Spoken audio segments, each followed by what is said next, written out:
Councilmember Berman. Here. Councilmember Burt. Councilmember Holman. Councilmember Klein. Vice Mayor Niss.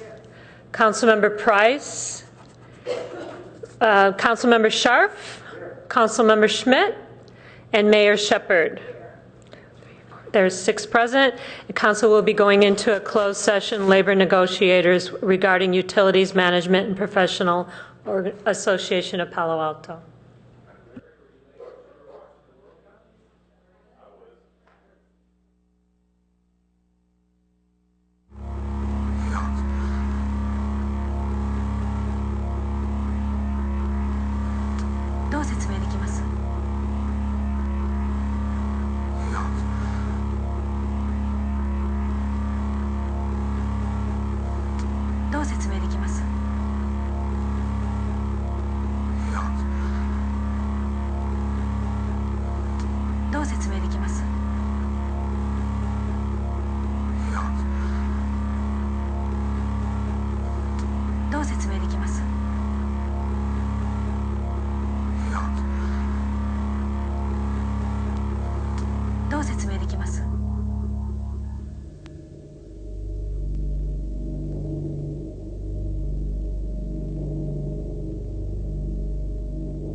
Autopsy.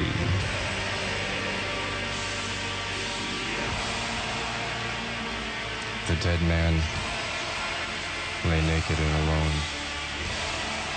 on a white table in the great theater, in the oppressive whiteness, the cruel sobriety of the operating theater that seemed to be vibrating still with the screams of unending torment.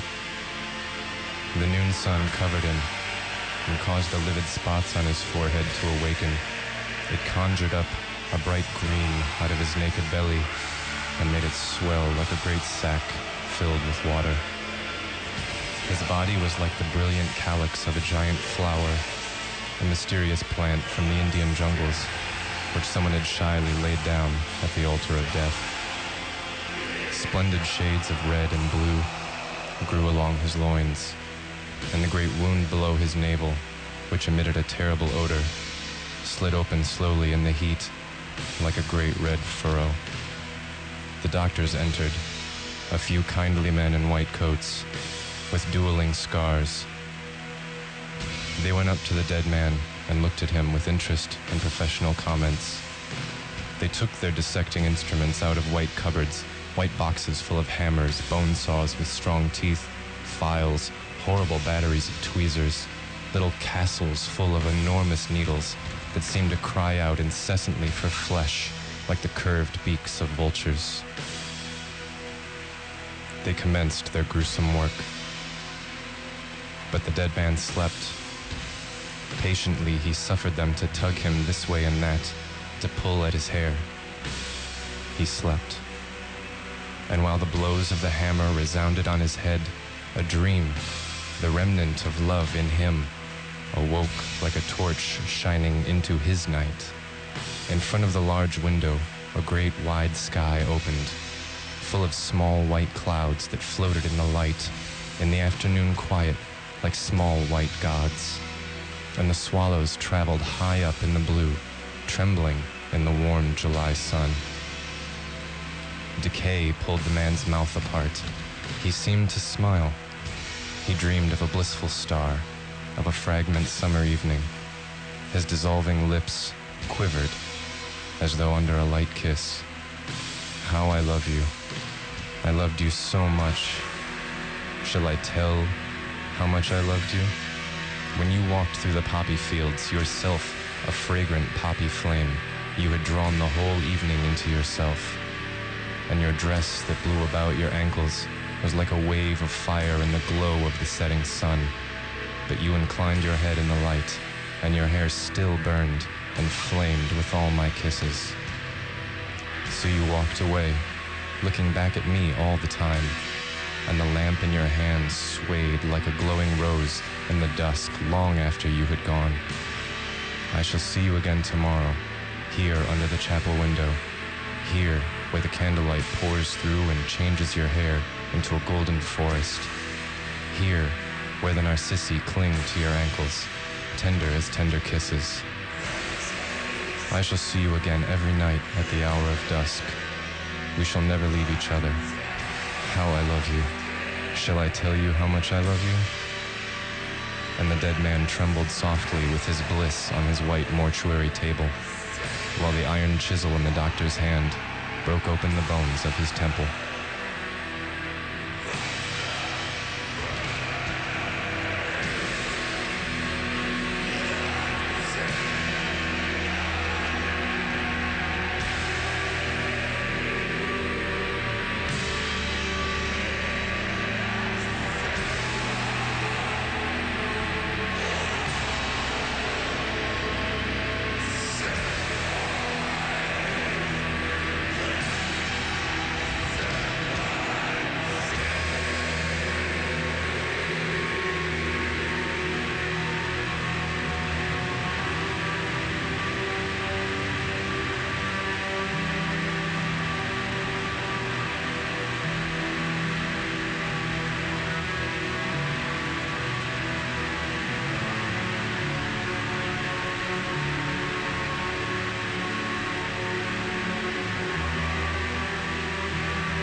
90.1 FM, KZSU Stanford. That last track was by Wolves in the Throne Room, off the album Celestial Lineage. That was the D-side. The track was called Prayer of Transformation. Now, a lot of metal fans surely have already heard Wolves in the Throne Room, and surely have probably heard this album, but what was special about today was this vinyl is a 45, and to give it that little funeral doom flair, I like to play these things at 33. So that was a little slower than usual. Oh. Before that was Suffer Yourself. That's the name of the artist, with their track Inner Sanctum, off the album of the same name, released on Sumerian Shade Recordings.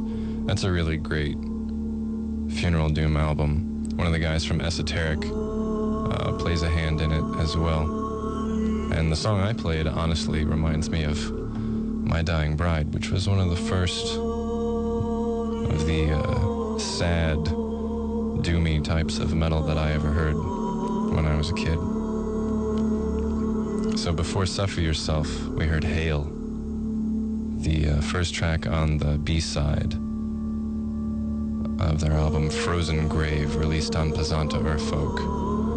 And that whole album is really great. The specific track I played today, I've never played on the radio before, but that album really covers sort of all the possible styles that someone of my taste would want to hear. There's black metal, there's atmospheric stuff, there's warm neo-folk, and the track I played was kind of dark ambient. And one of the cool things about the album too is it's a concept album of sorts, based around this poem called The Autopsy by George Haim. George Haim, 1887 to 1912. It's a really beautiful poem. In fact, I read it, or at least I attempted to read it, during the Wolves in the Throne Room track. So hopefully you enjoyed it. But you know, if you didn't, that works for me too. Okay. The World Turtle Trust is dedicated to protecting the world's population of sea turtles. They're currently engaged in funding research and conservation projects in Hawaii, Costa Rica, Indonesia, and Sierra Leone. You can help support their efforts or find out how you can get involved by visiting world-turtle-trust.org. That's worldturtletrust.org. And in about a half an hour, Green Grid Radio. Every Monday at 6 p.m., KZSU's Green Grid Radio brings you engaging and transformative narratives regarding the environment, energy, and sustainability. These podcasts weave meaningful dialogue with a variety of guests, together with human-focused, insightful stories, which can lead to realistic suggestions you may find you can put into practice in your daily life. Don't miss Green Grid Radio with your host, Adam. Mondays at 6 p.m., only on KZSU. And when they say only on KZSU, don't be discouraged, dear listener, if you've missed episodes. You can go to their website, and you can even find them on iTunes. I've actually downloaded a few of their podcasts and listen to them when I go running.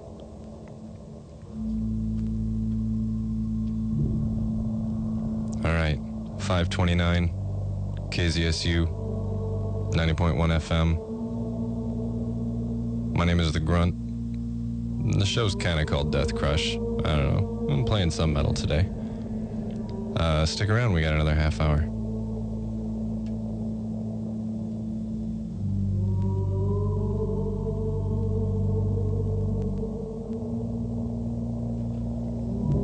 Actually, I'll forward announce this one just real quick.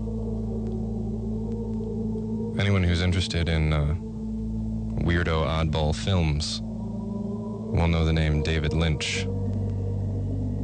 Turns out, he makes music. Here you go.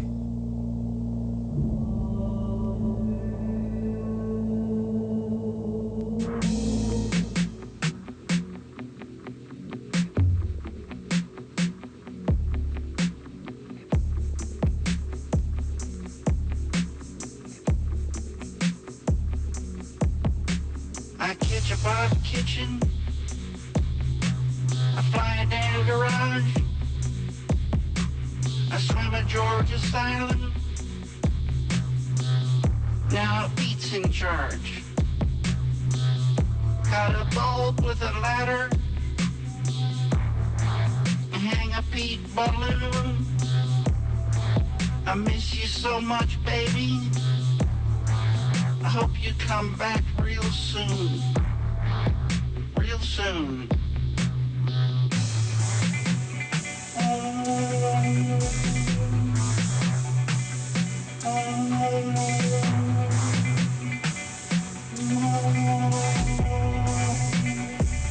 Last call.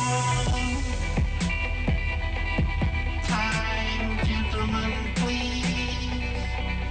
Last call. Time, gentlemen, please.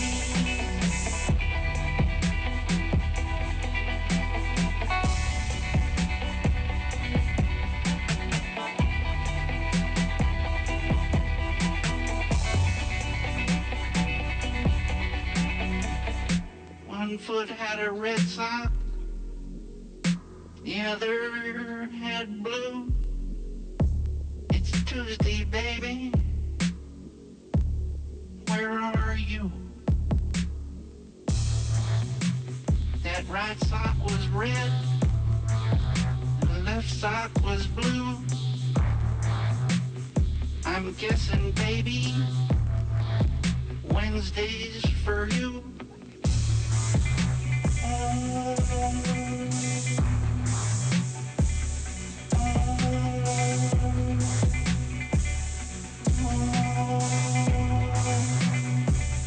Last call. Time, gentlemen, please. Last call. Time, gentlemen, please.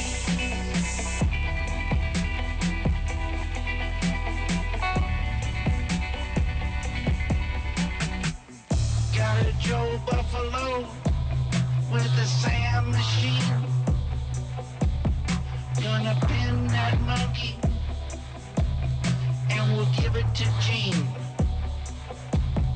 Got a Gordy Kazoo and a Bill Piccolo. It's Thursday, baby, and I miss you so. Missed you so.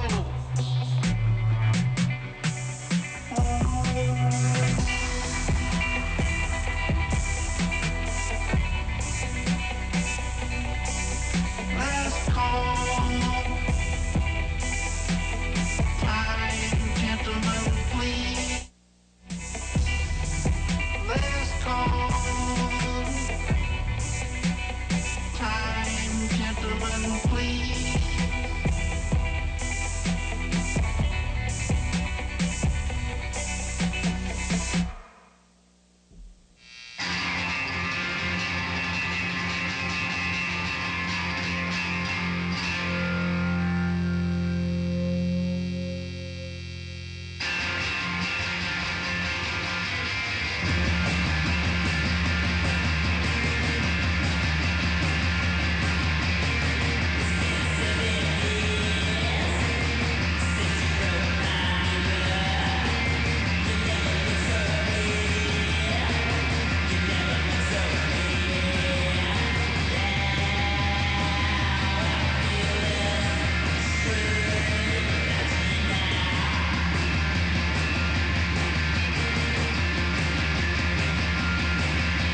90.1 FM, KZSU, Stanford. That last track was by Funerary Call from the album Night Side Emanations, released on Malignant Records. The track was called Night Side Emanations. That was awesome. Before that, we heard Woven Bones. In and Out and Back Again is the name of the album. It was A3, which is 7-Year Mirror, was the name of the song. And then, since the last mic break, David Lynch. The name of the track was called Last Call, off his album The Big Dream.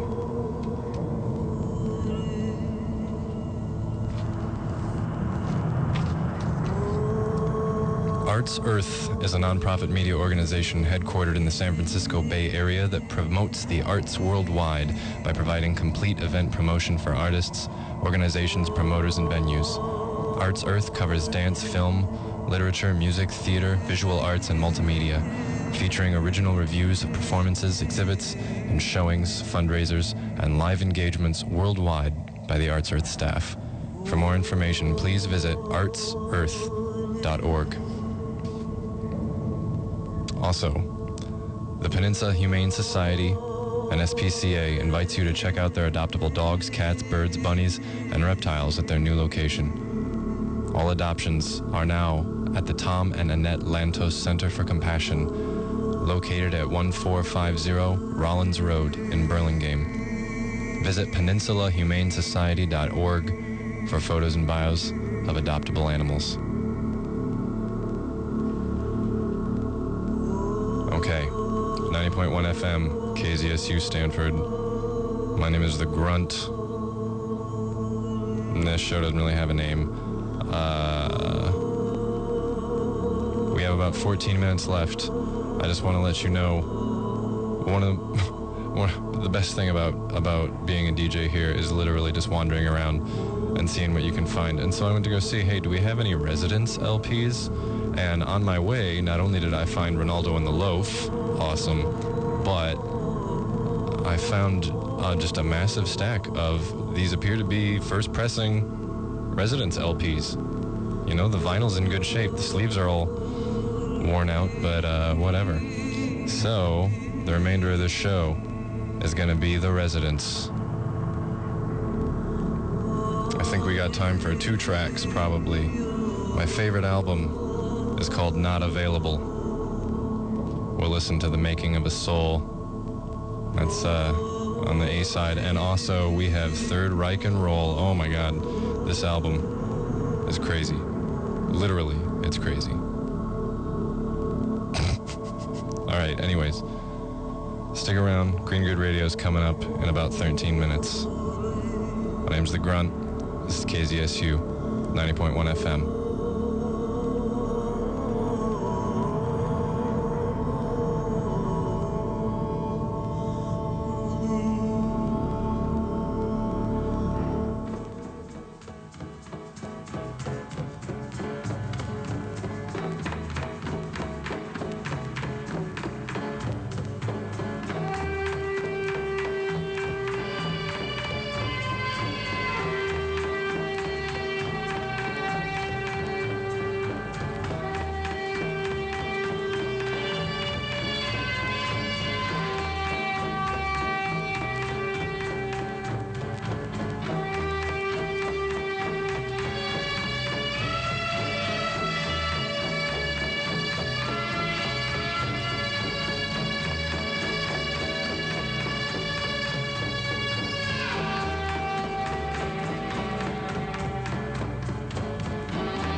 living there at the college. She took along a porcupine whose name was known as Knowledge. Now their relationship was fraught with pangs of loving hunger. The porcupine could question all, but all she knew was slumber.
Afternoon begins.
and the breaking are the making of the soul. The aching and the breaking are the making of the soul. The aching and the breaking are the making of the soul. The empties that have been returned relieve us of a goal.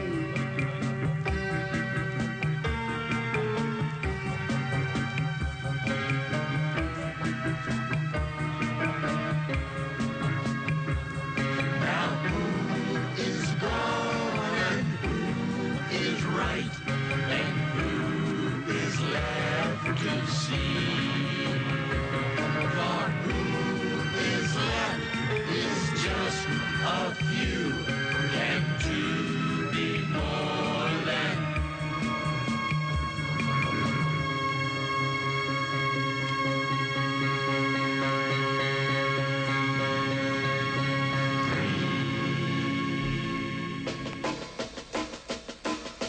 Ja, der kommt her und klatscht.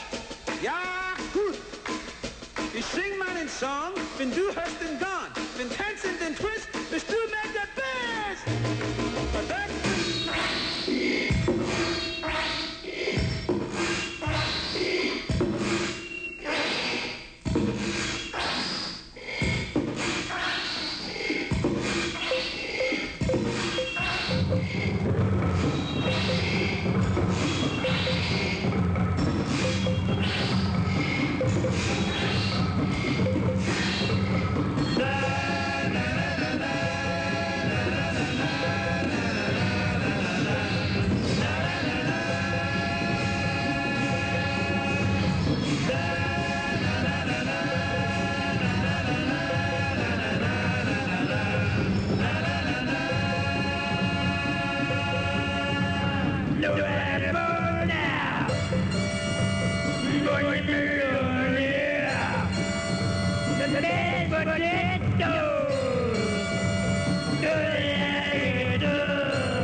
This is a Casey Show, Stanford Green Grid Radio at 6 p.m. Food has become cheaper and more abundant in the last 150 years, largely thanks to technological advances, irrigation, fertilizer, pesticides, and tractors have revolutionized farming. We found a story, however, about someone who has experienced firsthand the negative impact of these technologies and realized how they will impact our ability to grow food. Eric Olson has the story. Matt Roth cares more about how we grow our food than anyone I've ever met. He grew up on a conventional corn farm in Colorado and always dreamt of one day becoming a farmer himself. You know, I've always wanted to be a farmer. But he's not a farmer. So my name is Matt Roth, and I teach design thinking at Stanford University. Matt is a lecturer at Stanford, in the heart of Silicon Valley, far, far away from the Colorado family farm. I teach with Matt, and I was, of course, curious to know, why is he not farming? What's stopping him? And his response turned out to be a surprising story about modern agriculture. It all began back in the farm in Colorado where Matt grew up.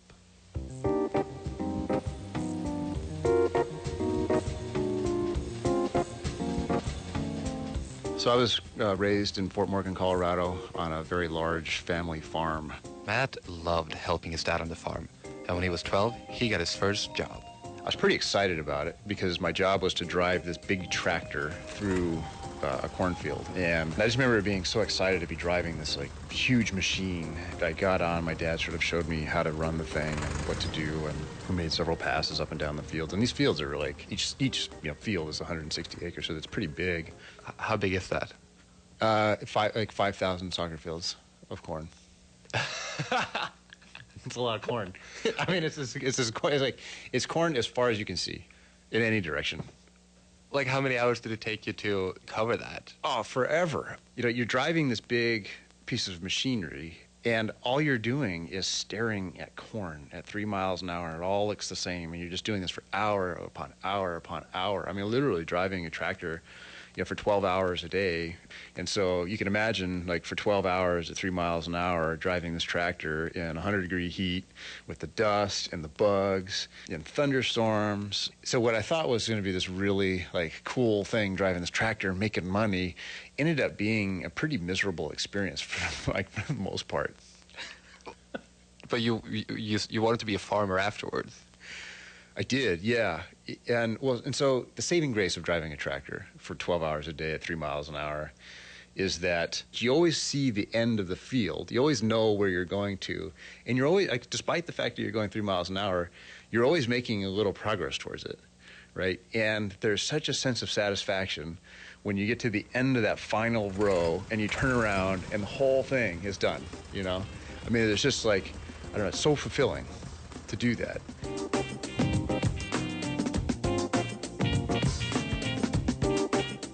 Matt ended up working on his dad's farm every summer all through high school. During his college years, he considered a couple of other options, but by the time he was a senior in college, he had made up his mind. And so I spent a lot of time in my senior year kind of thinking about what I wanted to do when I graduated. And it just became more and more clear to me that I liked working on the farm. I like fixing things. I like planting things in the ground and taking care of them. I like, taking care of the land. I like seeing it and feeling ownership of it. And so all of that for me just kind of got bound up into this, like, desire to want to go home and farm. So I called up my dad in April probably. And anyway, I remember standing in the kitchen talking to my dad on the phone, explaining that, like, I really wanted to come farm with him. And basically what he said was that the way farming is going, like, there'd be no way for you to own it.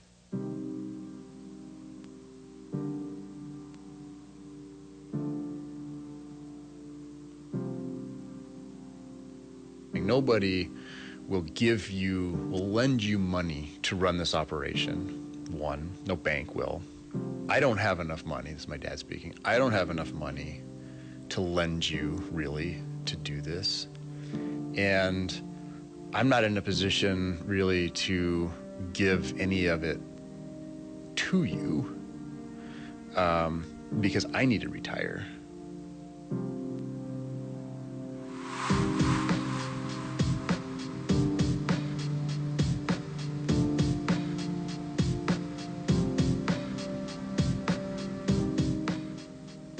So like, what was your reaction to your dad's response? I think it was hard for both of us because I can't imagine being a father to my son and telling him or that he couldn't come back and run the business. The family business has been the family for,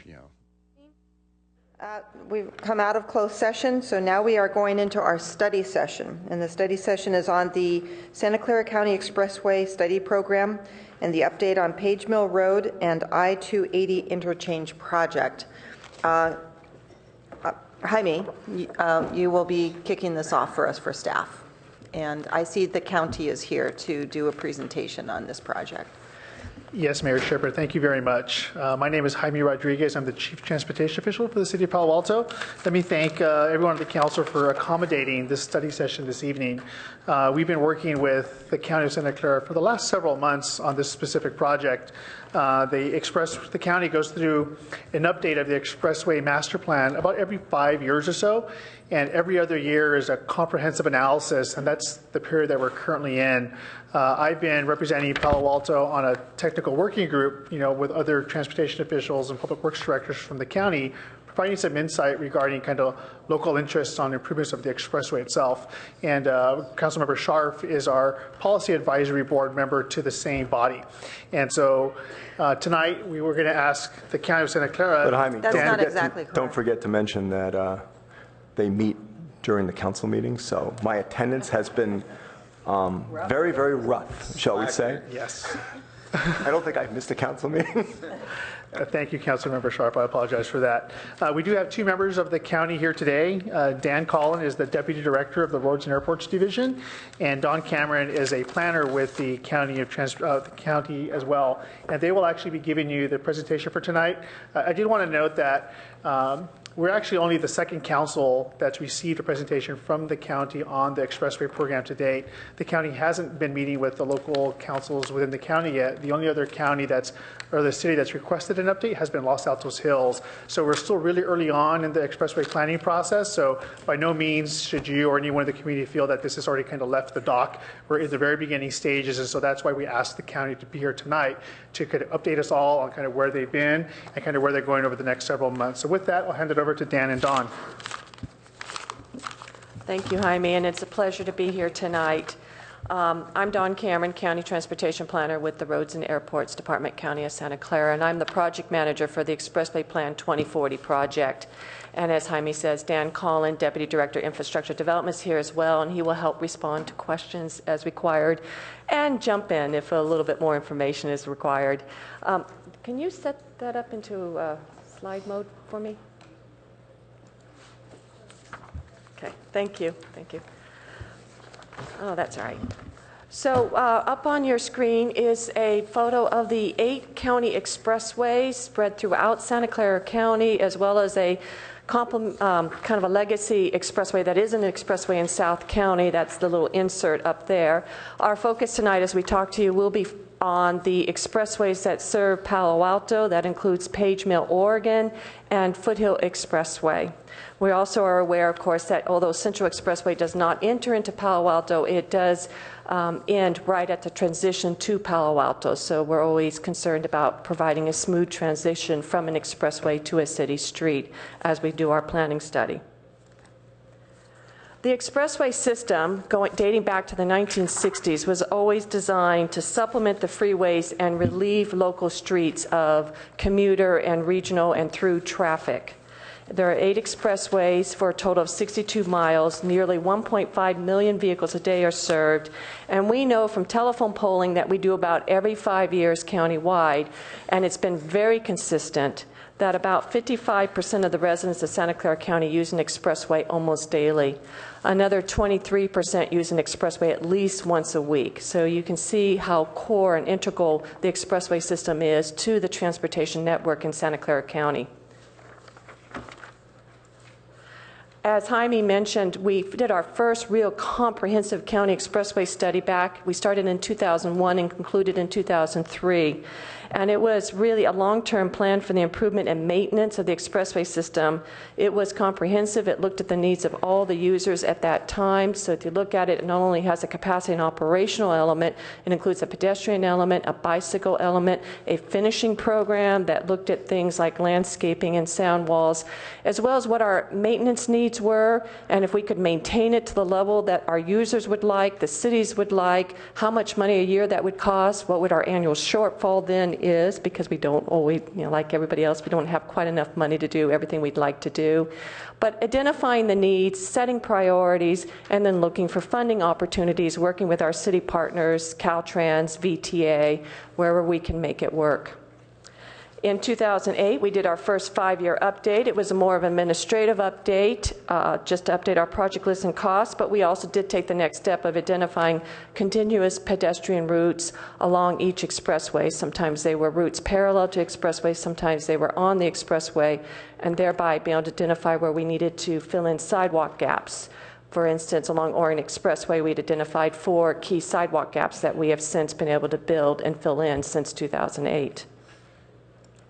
As we look ahead at this next 5-year increment, which is more of a comprehensive look, we know our challenges are that traffic volumes are returning to the great pre-recession levels, leading to increasing traffic congestion throughout the expressway network.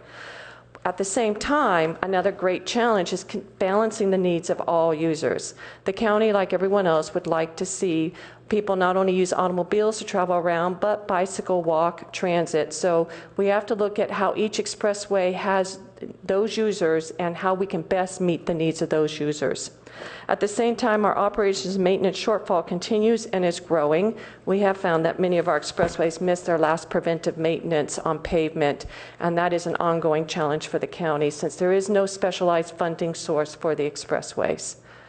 In fact, we are the only county in the state of California to operate a major roadway system within city incorporated limits, and as I said, there is no special funding source for that. Each time we approach the Comprehensive County Expressway Study, we do it as a collaborative and aggressive community outreach program. We consider, since we are serving the cities and we're operating within the cities, that we're in partnership with the cities and with VTA to provide the best possible expressway system. Our little football chart here is a way to have a little fun as we went from project kickoff and work our way towards the goal line, which is the completion of the expressway plan. And what you see here are various zones and balls and so on. The blue footballs you see here is the technical working group. And this is the group that Jaime is serving on with city staff, Caltrans staff, VTA staff, meeting at various points throughout the study to look at the technical work, the methodologies used, and what we might want to recommend to the next group represented by the red footballs, the Policy Advisory Board, which meets at various points of time to look at the work products and where we're going and provide input and feedback. I will say that when we tried to set up the meeting schedule for the Policy Advisory Board, we looked at all the city councils for all 15 cities, because it's all the cities, the County Board of Supervisors and the VTA Board, and we thought, just by looking online, aha, the last Monday of every month there is nobody meeting. We did not realize that you frequently have special sessions the last Monday of each month, and we do apologize for that. And we have some ideas that we're going to be talking about offline with Policy Advisory Board members to make some shifts to the time that we meet and so on, because we really do want Palo Alto to be at the table for the meetings.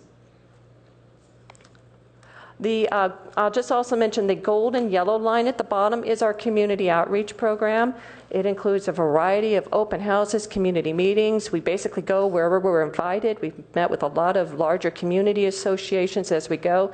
It's just an ongoing process for us. We're also meeting with every city's Bicycle and Pedestrian Advisory Committee or their equivalent committee throughout this process.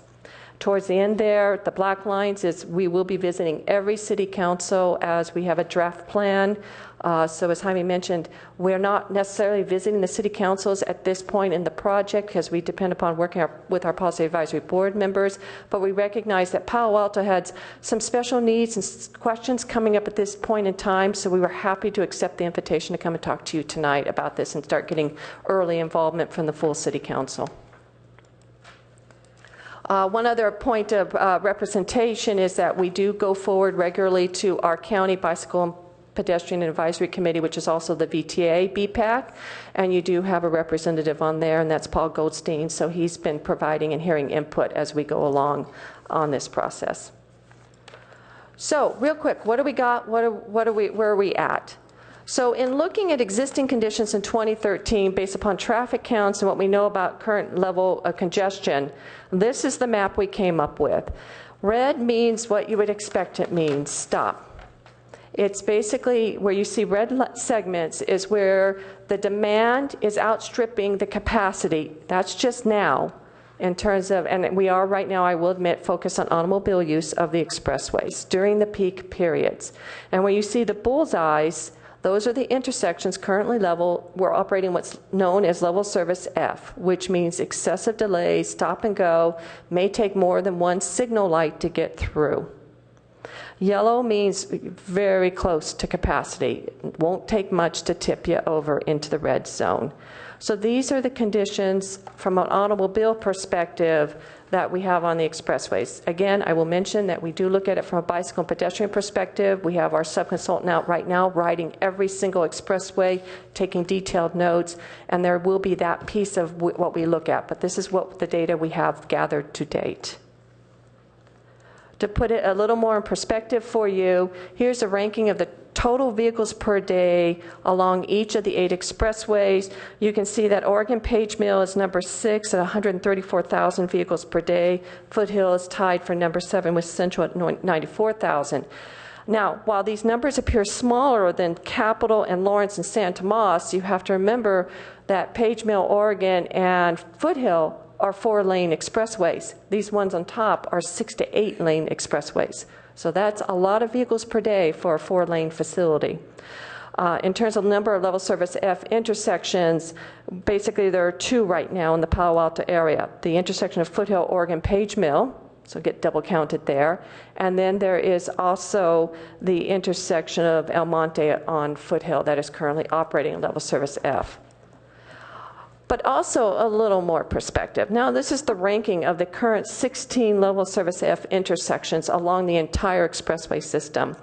And you have the honor of having number 3 on there. Oregon Page Mill Foothill is now, has the 3rd highest level of delay in the expressway system.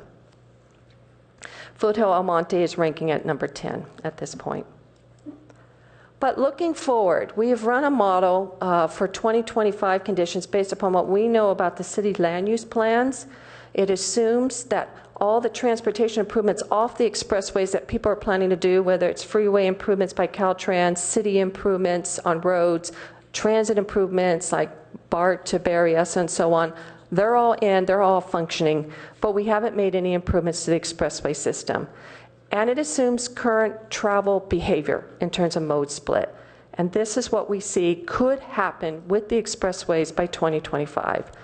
A lot more red, about 50% of our mileage going red and 50 of our intersections going F.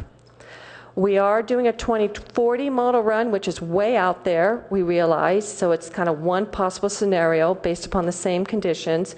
We're also going to do another run that is based upon that the cities, all of us working together, have success in going with mode shift and reducing the number of single occupant vehicle trips, and we're going to be interested to see how that does. We predict it can maybe take some of the sting out of the 2025 to 2040 projections, but we're still looking at huge challenges given the amount of job and housing growth that's planned for this county.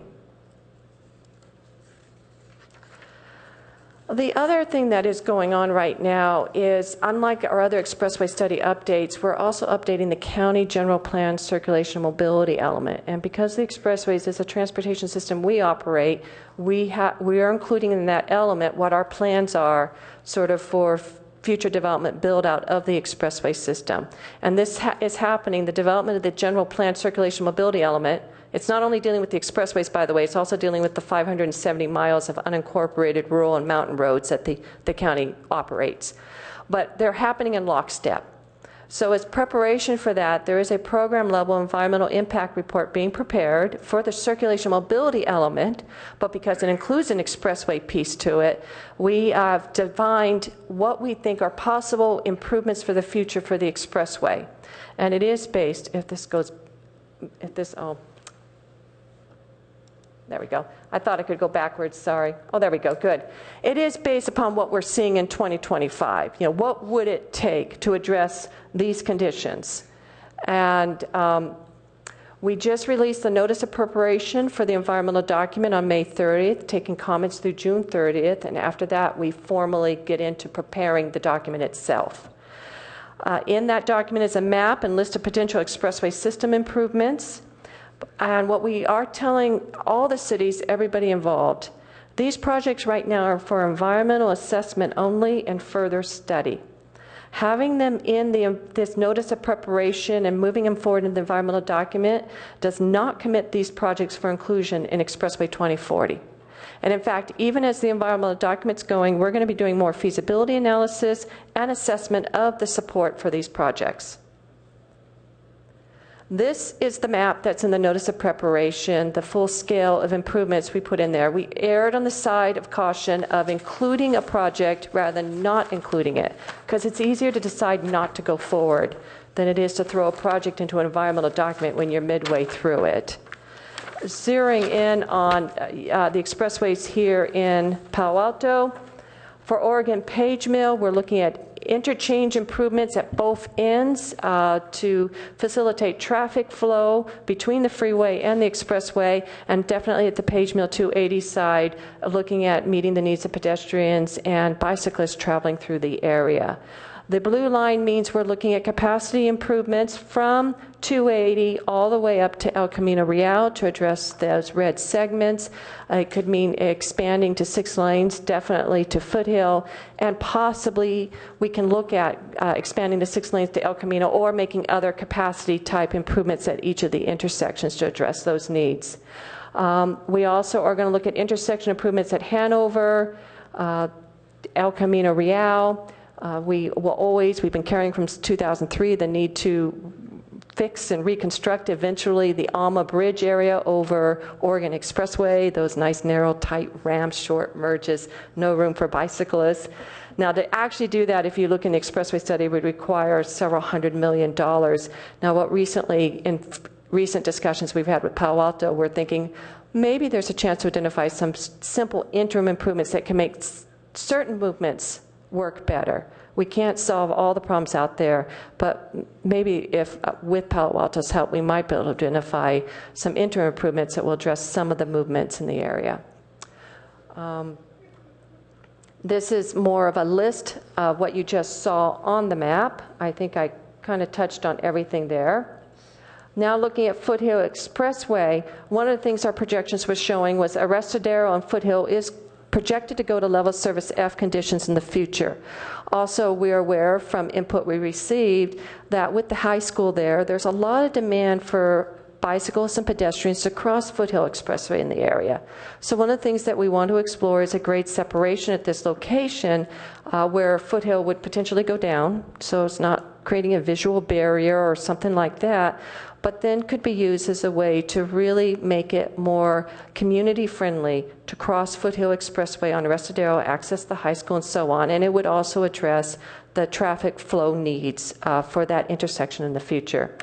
And backtracking for just a moment, also, as I mentioned, it is the third worst level of service F location at Foothill and Page Mill, and we can't fix that without grade improvements. We can make it slightly better, but the F is so deep and it's projected to get so much worse that if we want to make it, we want to move it out of a level of service F condition, it would meet a grade separation there. So we are interested in studying that as a possibility, and if that's not going to be feasible, then we'll try to identify at-grade improvements that could make things a little better, but it won't fix it. And then we have other improvements identified for Foothill that wander into the Los Altos area and the Cupertino area that if you have questions on, we can address during the questions. And that's, again, the list of those improvements. So where we're at is, as we launch the environmental document, we will be doing more, a little bit of feasibility analysis for some of these, all the expressways. But I will mention that the level of scope and budget we have with the expressway plan only allows us to do a quick little footprint look at most of these areas. We're not going to do any major concept development. And one of the areas we were approached on by Palo Alto staff was could we do a little more detailed analysis for improvements along Page Mill? Do a little more conceptual line study, planning line study, because by doing that, we not only get a better sense of what's feasible, but come to even greater consensus and agreement of what the future improvement should be. We not only would feed that into the Expressway Plan 2040, but in project development, puts you one step closer to actually getting these things built, allows you to work with developments happening along the expressway in terms of what kind of frontage improvements you might want them to help make, what kind of mitigations you might want them to put in place to mitigate their impact. So that's the advantage of going into a deeper level of study if you decide to partner with us on this for Page Mill than we would normally do as part of the expressway plan. And here's just our page on community input. We do have a project website. We do take emails on our project website, and we have a phone number. And we have a way for people to sign up for project updates on the website and subscribe. So with that, I think we're ready to answer questions, unless you want to add something. Thank you, Dawn. Before I hand it back to the council, I did want to make a couple of quick points. One is that we did recommend to the county that we try and fund what's called a concept plan line for Page Mill Road, as Dawn mentioned. That's a strategy that was pretty consistent with the way we built all of our other projects here in Palo Alto. We're doing it for all of our Bicycle Boulevard projects. We did it for California Avenue. We're doing it for Charleston and Raspadero Road. And we take the time to engage the community, engage stakeholders, and kind of make sure that we can build consensus really early on regarding what we want to build. It doesn't kind of get to a very design detail, meaning what color tree do you want here, what color shrub do you want there, but we try and agree consensus on where do we widen and by how much do we widen. If we want to say we're going to build an intersection bulb out to improve pedestrian crossings, we agree where we want to build it, but we don't try to design it. And so that works really well for us, just so that when we begin the design phase, like Don mentioned, we're one step ahead of the curve when it comes to funding. The other piece that I wanted to mention is that the timing for the expressway study is very critical right now. This exercise that the county is going through will feed into a VTA, or Valley Transportation Plan process, for the Valley Transportation Plan 2040. That'll probably begin in about a year. So recommendations to get made out of this process at the expressway study will feed the VTP process in a year. That's in line with what happens at the regional level at the Metropolitan Transportation Commission for the regional transportation plan. So there's kind of three categories of ways that we get projects funded. This is the first step. So that plan line concept is really important for us to build that community consensus to agree what do we think we want to see on Page Mill Road, but more importantly, what can we just rule out, meaning that the community wouldn't accept it. So with that, I'd like to hand it back to you for your questions. Well, thank you. And I was going to ask something clarifying, but I'm just going to go ahead and actually, I wanted to ask colleagues, I do have one public speaker on this, and it's my inclination to go ahead and take that now. So I'm going to do that, and that public speaker is Robert Neff, and you have 3 minutes to speak on this item. Well, thank you. I looked over the stuff online and had some input for council. First, the materials online describe the proposed plans for the interchange at 280 and Page Mill that the county and the city and Los Altos Hills a little bit and Caltrans have been working on quite a bit. And I want to encourage you to go push that plan forward as soon as possible. That allows for a safer access to Page Mill Road from southbound traffic on 280. Right now it backs up in the morning onto 280 a good distance, and it's very dangerous, and we're fortunate no one's been seriously injured up there. And it will also provide access from Palo Alto, from Old Page Mill Road to Page Mill Road through that interchange for pedestrians, which is not there at all right now. And that will, if anyone ever wants to walk from Palo Alto over to Arrastradero Preserve instead of driving their car, it will give good walking access, which we don't have right now and which we won't have with any other system. And also that walking access will give a pedestrian connection, also will serve casual bicyclists who would tend to be somewhat intimidated by that interchange. Let's see. I think in the materials it mentions a county proposal for a bike pedestrian path along Page Mill with the expansion of Page Mill to 6 lanes, which would go from Deer Creek Road down to 280. And that would be a fairly large investment for very little additional connectivity in our bicycle network. There are other ways of getting around from either on Old Page Mill Road or on Arrastradero Road, which are much more pleasant. As far as the proposal for the 6-lane Page Mill Road, I think the current 4-lane configuration from 280 to Foothill is not really the capacity problem. It's pretty clear when you make that drive that the capacity problem is at the intersection, and the backup is just because of the backup at the intersection. So I think the focus should be on how do you make that intersection better, not necessarily on let's widen Page Mill Road all the way down from 280 to Foothill. Maybe I think the study will find out how much widening is useful to improve the efficiency of that intersection. But changing Page Mill from 4 lanes to 6 lanes will be a real negative from the point of view of pedestrians and bicyclists. The quality of being on a freeway that's 6 lanes wide is much worse than along an expressway that's 4 lanes wide. Thank you. Thank you very much. Okay, bringing this back to council. Vice Mayor Niss. First of all, Dawn and Dan, thank you for coming up. It's nice to see you both again. I know how much work you do and really appreciate it. Let me, if it's appropriate, and maybe we're going to take it up at another time, Jaime, but 2 areas that we've been concerned about, but the one I would like to ask you about tonight is Oregon Expressway, particularly as it runs from El Camino out to the freeway, out to 101. There is a great deal of consternation about it because I live very close to that, and we have been getting some notes indicating that the traffic gets held up substantially. So if you could, if this is the appropriate time, as I said, give us an update on where that stretch is that has been under discussion and then under construction, and now some's done, some is not done, but the lights in particular are seemingly not yet synchronized. So any information would be really helpful. Thanks.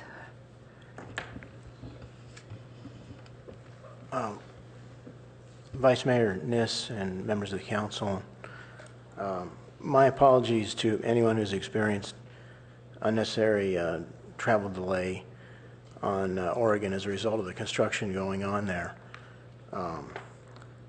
While it would be impossible to construct this kind of project in daylight hours without construction delays, the project has simply gone on too long. We're aware of that, and our contractor... Dan, can you pull that a little closer? Yeah, just so you're almost on top of it. Thanks. We're aware that the project has gone on too long, and the contractor is aware that the contract has gone on too long because we recently notified them that they were entering a penalty phase of the contract where liquidated damages or a fine is applied on a day-by-day basis as they continue to extend the contract. That's small solace to anyone delayed out there, but it is a penalty that the contractor is paying. More positively, I can report that the electrical subcontractor has increased their crews and is actually making some productive progress. The downside of that productive progress is, of course, that there's traffic delay while they're working. So we're currently pressing hard on the contractor to better organize their activities to absolutely minimize the impacts on the residents in the area and the travelers passing through on Oregon, as well as the side streets. You'll be seeing more activity and hopefully better coordination of the, I'm not going to say coordination, better operation of the signals. The coordination will come when all of the signal work is complete and we can use the systems that are being installed now to coordinate the green lights.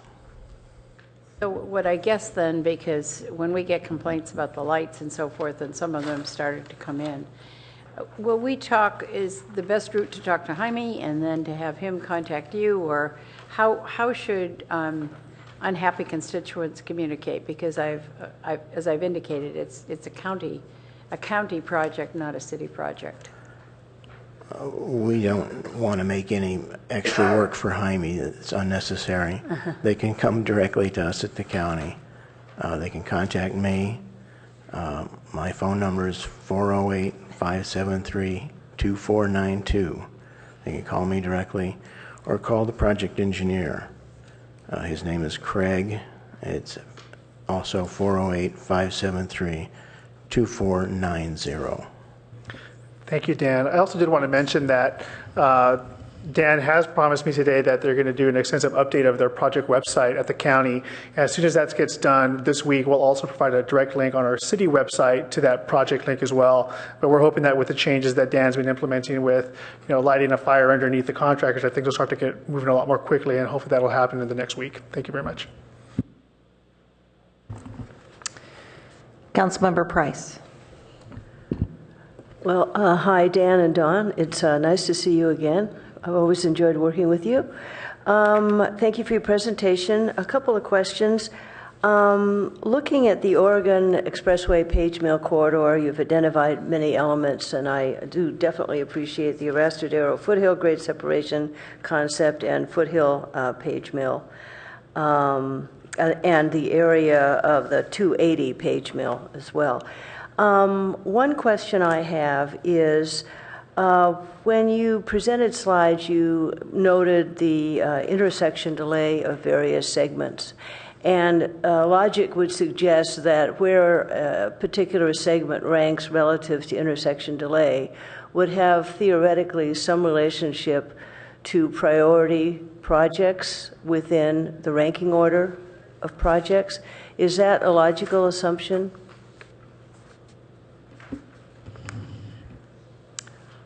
There are many factors that come into play when it's time for us to prioritize, which will be after we finish identifying the universe of projects that everybody concurs should be in the plan. I can tell you the criteria that's been used in the past, which we'll ask the Policy Advisory Board to discuss and reconfirm or adjust, has prioritized first, yes, the level of service F locations, as well as locations of operational safety concerns, whether it be for automobiles or pedestrians or bicyclists, is the highest priority, especially those that are the lower cost projects where you can get the biggest bang for the buck. And those, in the past, we've called Tier 1A.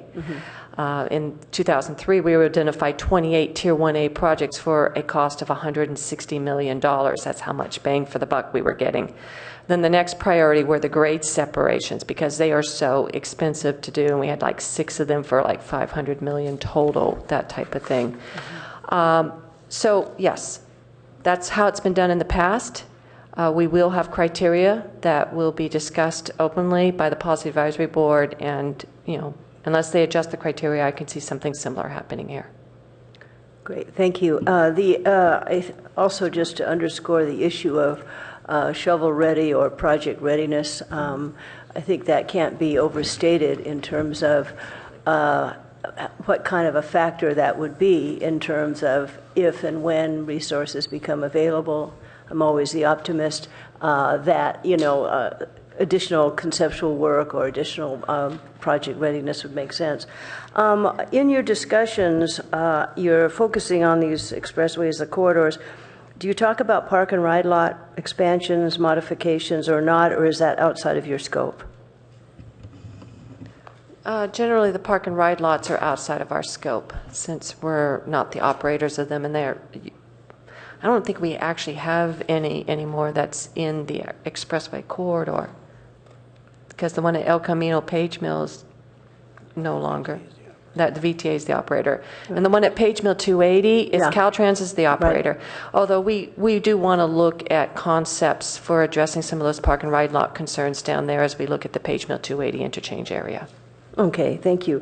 And also, you mentioned the fact that the county and Caltrans is deferring much additional work on the 280 Page Mill area.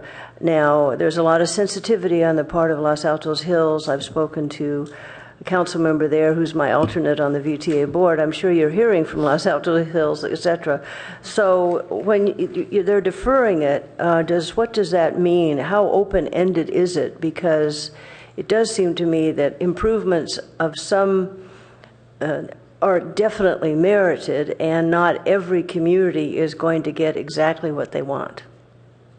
So I guess, is there any concept of deferring study, additional work? Does that mean 1 year, 2 years, 5 years? Just a guesstimate is fine. Well, when we've spoken with Caltrans staff, they seem pretty comfortable that the important thing is to get it right, and they want to come up with an option that the communities are content with. All of the communities. So I don't think there's a pressing deadline of any particular date at this time. I will mention, though, that as part of moving this on, what we have put together is a proposed focus study on I-280 Page Mill interchange, where there's a contract going to the board next Tuesday. The Board of Supervisors, if they approve it, will start work the next day to take the concepts that have been developed in the past and discussed, but just kept running into problems and lack of consensus, and see if we can come up with a concept that can get more consensus from all that are involved. And we envision doing this over the next 4 to 5 months because we don't want much delay. And Caltrans has basically said, yes, we like the idea you're doing this study, we're willing to hold back, and if you can develop something that can develop more consensus than what's out there today, then yes, they'll still go after the funding that they had planned to use for the interchange. I wish you the very best on that one. Really, it's important.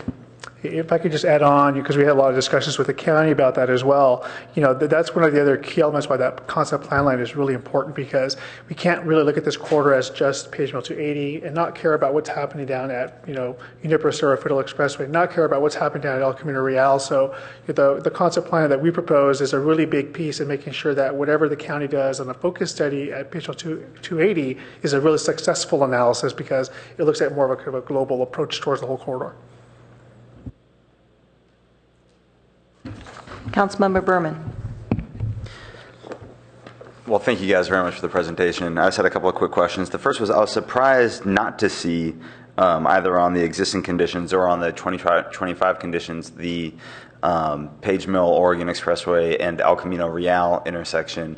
And I know this says it's at peak period, and I don't exactly know when, how that's defined, but there have definitely been, I feel like there's a good chunk of time, especially in the morning, going west on Oregon right before it becomes Page Mill, where it's backed up under the underpass, past Alma, and definitely longer than a light cycle to get through there. I don't know if that just kind of got absorbed into the other time of the peak period time to create an overall time that's less than a cycle. So I guess I'll ask that question first before I get to my second one.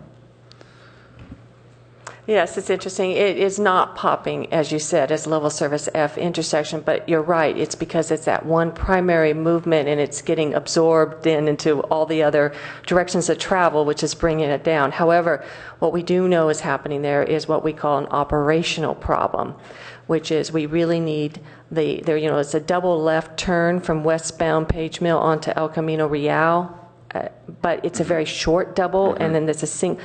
What we really want to do is extend that double left back to match what's currently a single left. And that will take care of a lot of what you're seeing and allow us to move the traffic through more efficiently. And that is actually, again, part of that plan line study scope of work it's a very tight right-of-way in there, and it's going to be a challenge to squeeze that in. And that's one of the things that that concept development can do that the expressway plan cannot do, is figure out exactly what could that look like and how can we make that work. Great, thank you very much. And then my second question, which I won't, my colleagues know that every so often I go off on long tangents on driverless cars. To what extent are you guys taking that into account, especially with the 2040 plan, not quite so much with the 2025 or current, but they're expected to be on the road fully autonomous by 2030, which should change, hopefully for the better, traffic conditions. As of now, we don't have a particular accommodation or factor or whatever assigned to that. But because we're aware of what's going on, we did actually have a presentation at our first Policy Advisory Board meeting by a Google person on their driverless car program. And that kind of got everybody's juices going, but we weren't sure where to go exactly with it. So we're aware of the technology that's blossoming right now, that it's certainly a time of transformation and change in the auto industry, in the road technology industry generally, the vehicle-to-vehicle communication, the vehicle-to-infrastructure communication. All these things are occurring, but they don't have an implication at the moment for the local roads operators. We're certainly paying attention, and we'll be excited about including the appropriate technology on our part to work with that. We're anticipating that a significant piece of that will be something run through our Traffic Operations Center located at the East Yard. We extend invitations to anybody interested in taking a tour. We're trying to make the best use of technology as it's available, and we can show you what we have and how it works for anybody that's interested in visiting them. Councilmember Berman, if I can just add on, is at least in Palo Alto, we aren't waiting for the industry. We're trying to drive that change. Later this year in August, you'll see an award for an update to our traffic signal system here in Palo Alto. And we'll be one of the first countries, one of the first handful to actually push our signal data out into the web, for motor or smart vehicle manufacturers to take that data and then kind of put that in the hands of the driver or the vehicle itself. Very cool. Very cool. I'm glad to hear that you guys, it's a very... it's in a very inexact space right now in terms of the technology, and nobody quite knows how it'll end up playing out. I would say, from my perspective, that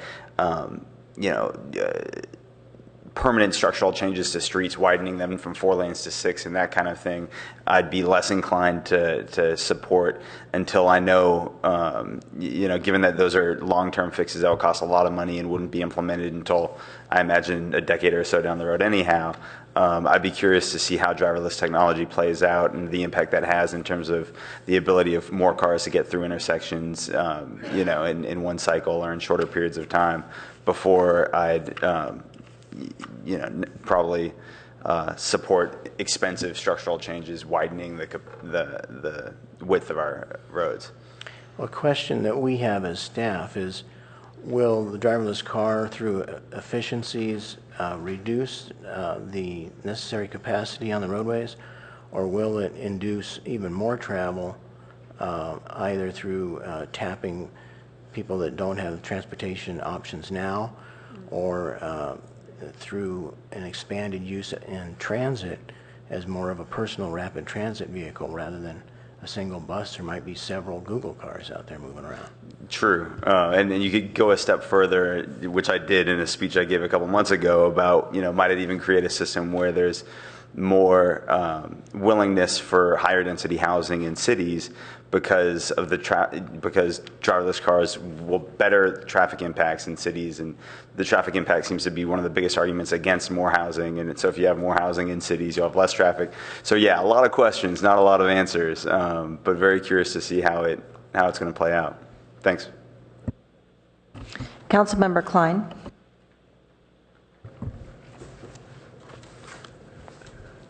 Following up on Vice Mayor Nissa's question, when can we expect the Oregon Expressway construction to be completed?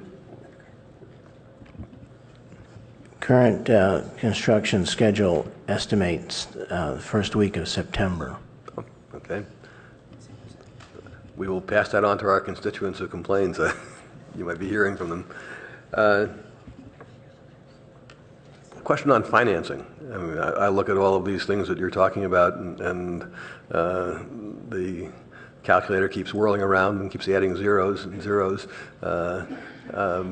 Where's the money going to come from?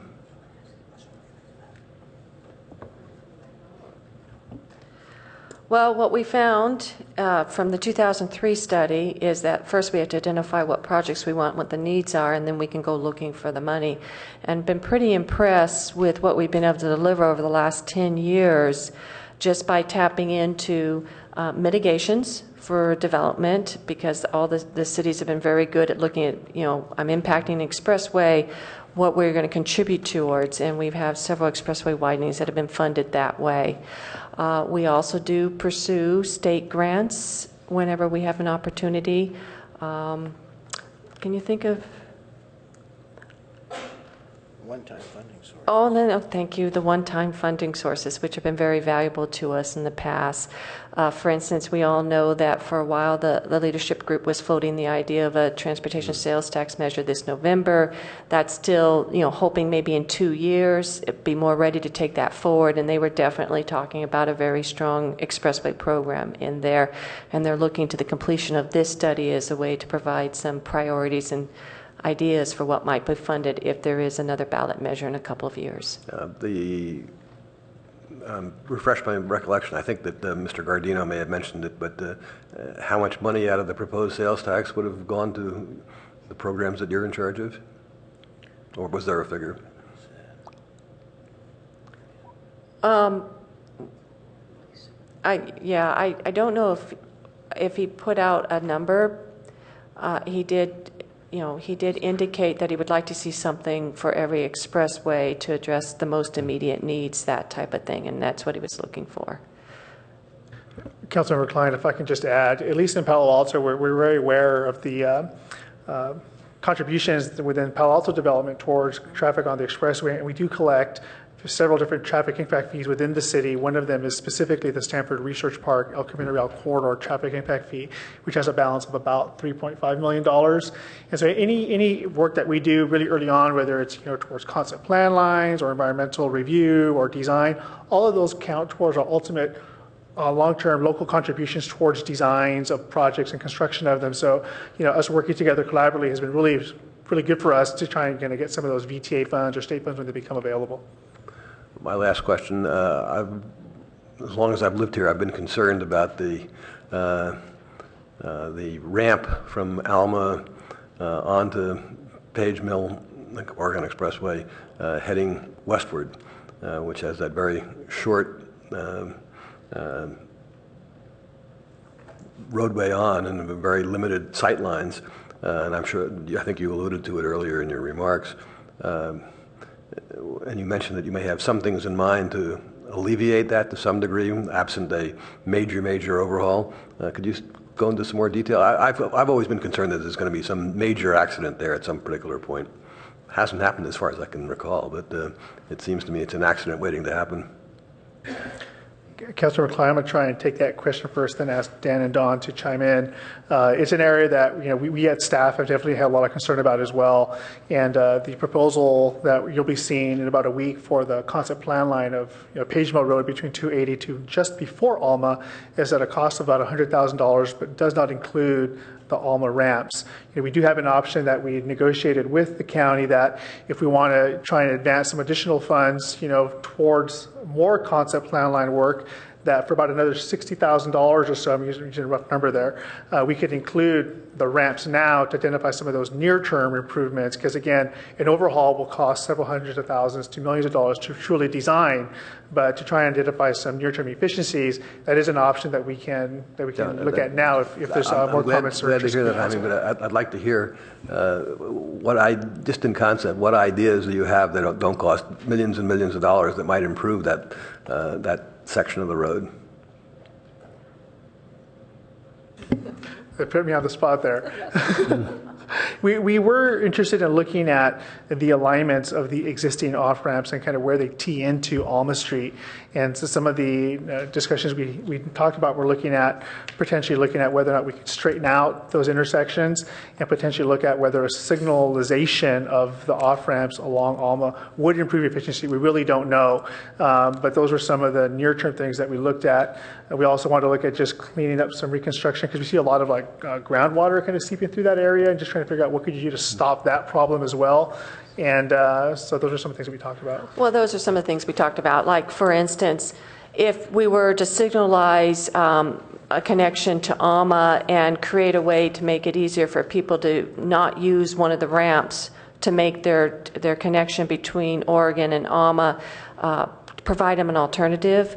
That's something we want to look at. Now, what's different about this location over the plan line study we talked about for Page Mill is this is going to require more traffic analysis. It's not just it's not as much of what will fit and work that we're looking at on Page Mill in terms of intersection improvements, adding turning lanes, widening, and so on. Here, we're going to have to look at the travel movements themselves a little more thoroughly, and if you signalized here and open up a movement here, can that direct enough of the traffic off that maybe one of the ramps could even be closed? These are the types of things that we would want to look at.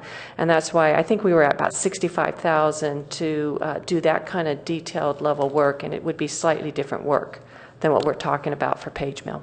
Thank you. Councilmember Burt. Well, thanks for a very informative presentation. I want to just touch on one of the things that Councilmember Berman brought up, which is this westbound Oregon traffic approaching El Camino, and it actually backs up to Ramona routinely in the morning. And so I was pretty mystified how it qualifies as a major delay and not a severe delay. And can you explain that a little bit better? All right, I'll try as a planner, and if I do not succeed, then I'm going to ask the traffic engineer to jump in and back it up a little bit more. But what's basically happening is we have an operational problem for the left turn lanes because it's a dual left turn lane for just a very short distance, and then it's a single. So we don't have enough capacity in that left turn lane, and you're getting spill back into your through lane, blocking things, and people are doing funny little dives to get into the left turn lane, and all of that then has a spillback effect.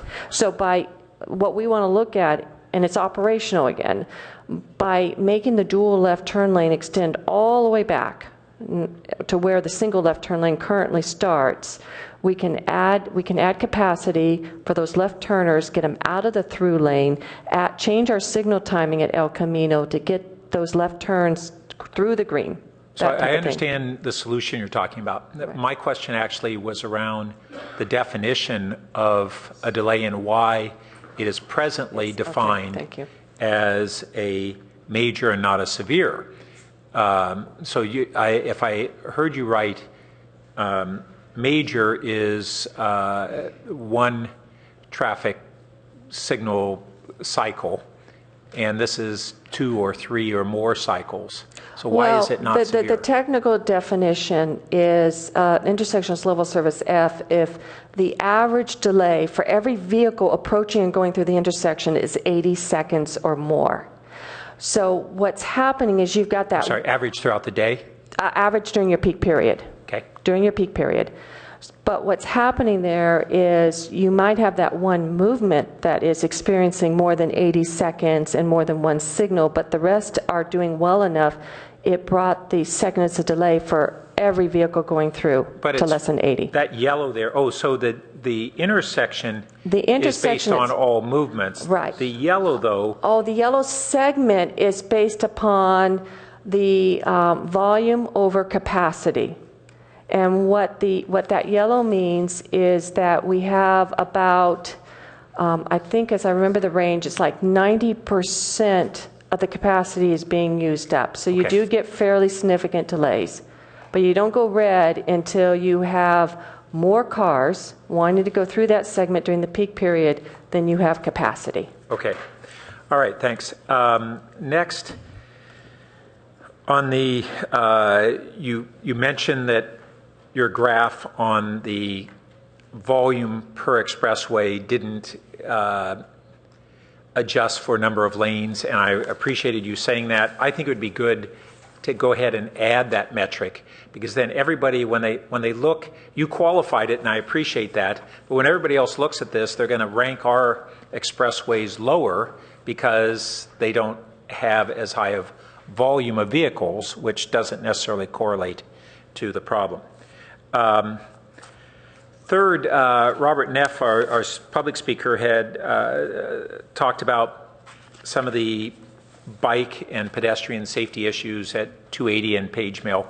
And one of the areas that I'd like to raise to your attention related to safety, which may not require millions of dollars to address. And that is right now, when you travel from, you basically go over the hump. And in either direction, we have a 50-mile-an-hour speed limit, which means cars drive at 55. And we don't have speed reduction zones until on going toward 280 until after the bikes come in from Old Page Mill, which is the big bicycle route, and so cars are going 55 miles an hour in that zone, and bikes are expected to pass through there. And on the other direction, as we cross Foothill, we have, once again, speed reduction sign zone ahead. That speed reduction zone isn't until you cross Foothill. So the legal limit through Foothill, crossing Foothill Expressway and Foothill Boulevard is 50 miles an hour. And we're looking at having a pedestrian route to get to the dish hiking from a satellite parking there, and that's the legal speed limit. And those would be real simple solutions. And then the other thing that I'd really like to encourage you to do is, for bicycles going over Page Mill, very few bikes actually travel over that hump. They go Old Page Mill. But we don't have anything that treats Old Page Mill as a preferred bicycle route. We have some safeguards in that it's restricted car vehicle traffic, but we don't do things that really turn that into essentially a bicycle boulevard or whatever we want to call it. And I'd encourage you to look at using that as an ancillary route for bicycles that really supplements the bike route or replaces the bike route on the expressway per se. Finally, you had talked about the demand on the expressways really throughout the county, not just in Palo Alto, due to our ongoing jobs and housing growth. And is there any discussion at the county level, not just within your group, but at a broader level, of what, within the VTA, what is the carrying capacity of our road system and how that should interplay with the zoning that we create as cities in the county, and as much as the local economy greatly benefits from continuing to have jobs and the corresponding housing growth at an even faster rate, are we looking ahead at what point we hit gridlock and trying to integrate that into our county planning, not just at the county government level, but all the cities in the county. So that's a question for you, not one that it's your responsibility to solve, but I wanted to know whether that discussion is occurring.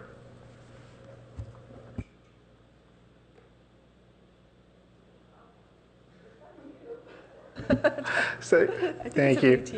Just a few thoughts there. Yes, we are tracking at a regional level how kind of jobs and housing kind of impact the transportation kind of infrastructure of the entire county, and we at staff at Palo Alto participate in that process, and so does the county. So the VTA has what's called the Congestion Management Program. We're a member agency of the VTA. We pay an annual cost towards the VTA to help sustain that program, and that includes them kind of maintaining models for what happens around the county. And luckily for us, the VTA also maintains that regional kind of growth for San Mateo County. So we hear a lot of interest from the community regarding, hey, you guys are ignoring what's happening in East Palo Alto, you're ignoring what's happening in Menlo Park. I mean, really, we don't. When we look at these regional models, that growth is assumed within those, or I shouldn't say is assumed, but is tracked within those VTA models. So the county, as part of their 2040 assessment, will do a 2025 and a 2040 kind of forecast of land use and transportation demand. But correct me here if I'm wrong, Don. Though their analysis and recommendations are really focused more at the near-term 2025 period versus the 2040. Well, that's correct. What we're identifying for potential improvements for the expressways is focused on the 2025. And what Jaime is saying is the reason I looked both ways at these two is they're very involved with the Valley Transportation Authority planning efforts. I am to some extent as well. But that's where all the cities and the county are coming together to look at these countywide issues that you mentioned. It's in the county itself. Besides the expressways, our roads are the rural mountain roads, the unincorporated roads, where our own general plan says, we don't want a lot of growth. We want to focus the growth in the cities. So that's why it takes a more regional agency like VTA to look at what all the cities are doing in the county. And then that's what puts us in a unique position with the expressways, because we don't make any of the land use decisions, but we have to accept the traffic and make it work as best we can. Councilmember Scharf. And thanks again for reaching out to us and coming here today. We really appreciate it. I'm glad you're bringing the council up to speed on all of these issues. One of the things that we haven't really talked about, and I realize it's not adjacent to Palo Alto, but Central Expressway is really important to us. I mean, I think it is one of the major arterials for people to move around, and our residents get as frustrated when they're stuck on Central Expressway, and I've noticed lately when I go down Central Expressway, it seems, the feeling is it's worse and worse, frankly. And at least in the stuff you've given us, it says by 2025, it goes to level of service E. It looks like there's a problem there, and it doesn't explain how you're going to solve it here. I realize it's not adjacent, but I was hoping you could just sort of tell us what you see as envisioned as the improvements to Central to make that better.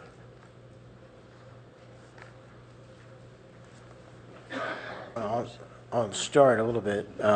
Central Expressway is sort of unique amongst the expressways in that there was some long-range thinking that was put to play when the right-of-way was originally purchased, and it was built wide enough to accommodate 6 lanes.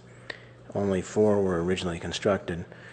We've done a little widening down at the eastern end from De La Cruz to roughly San Tomas, but the 2003 plan called for making that 6-lane section continuous to, I guess, Lawrence. And then west of Lawrence, our focus was more on auxiliary lanes.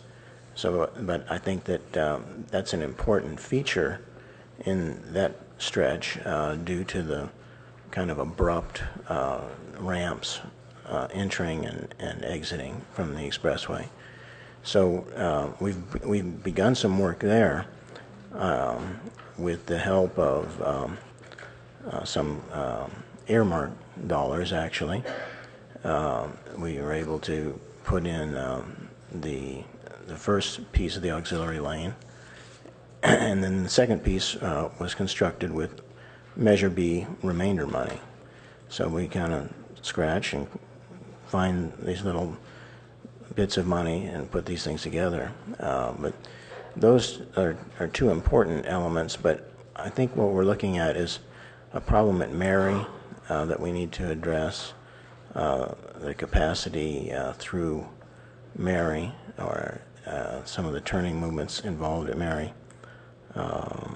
And when I drive Central westbound in the morning, I find that where it's grade separated like a freeway and should be flowing like a freeway, it's not. It's stopped, and it's backing up basically from Mary.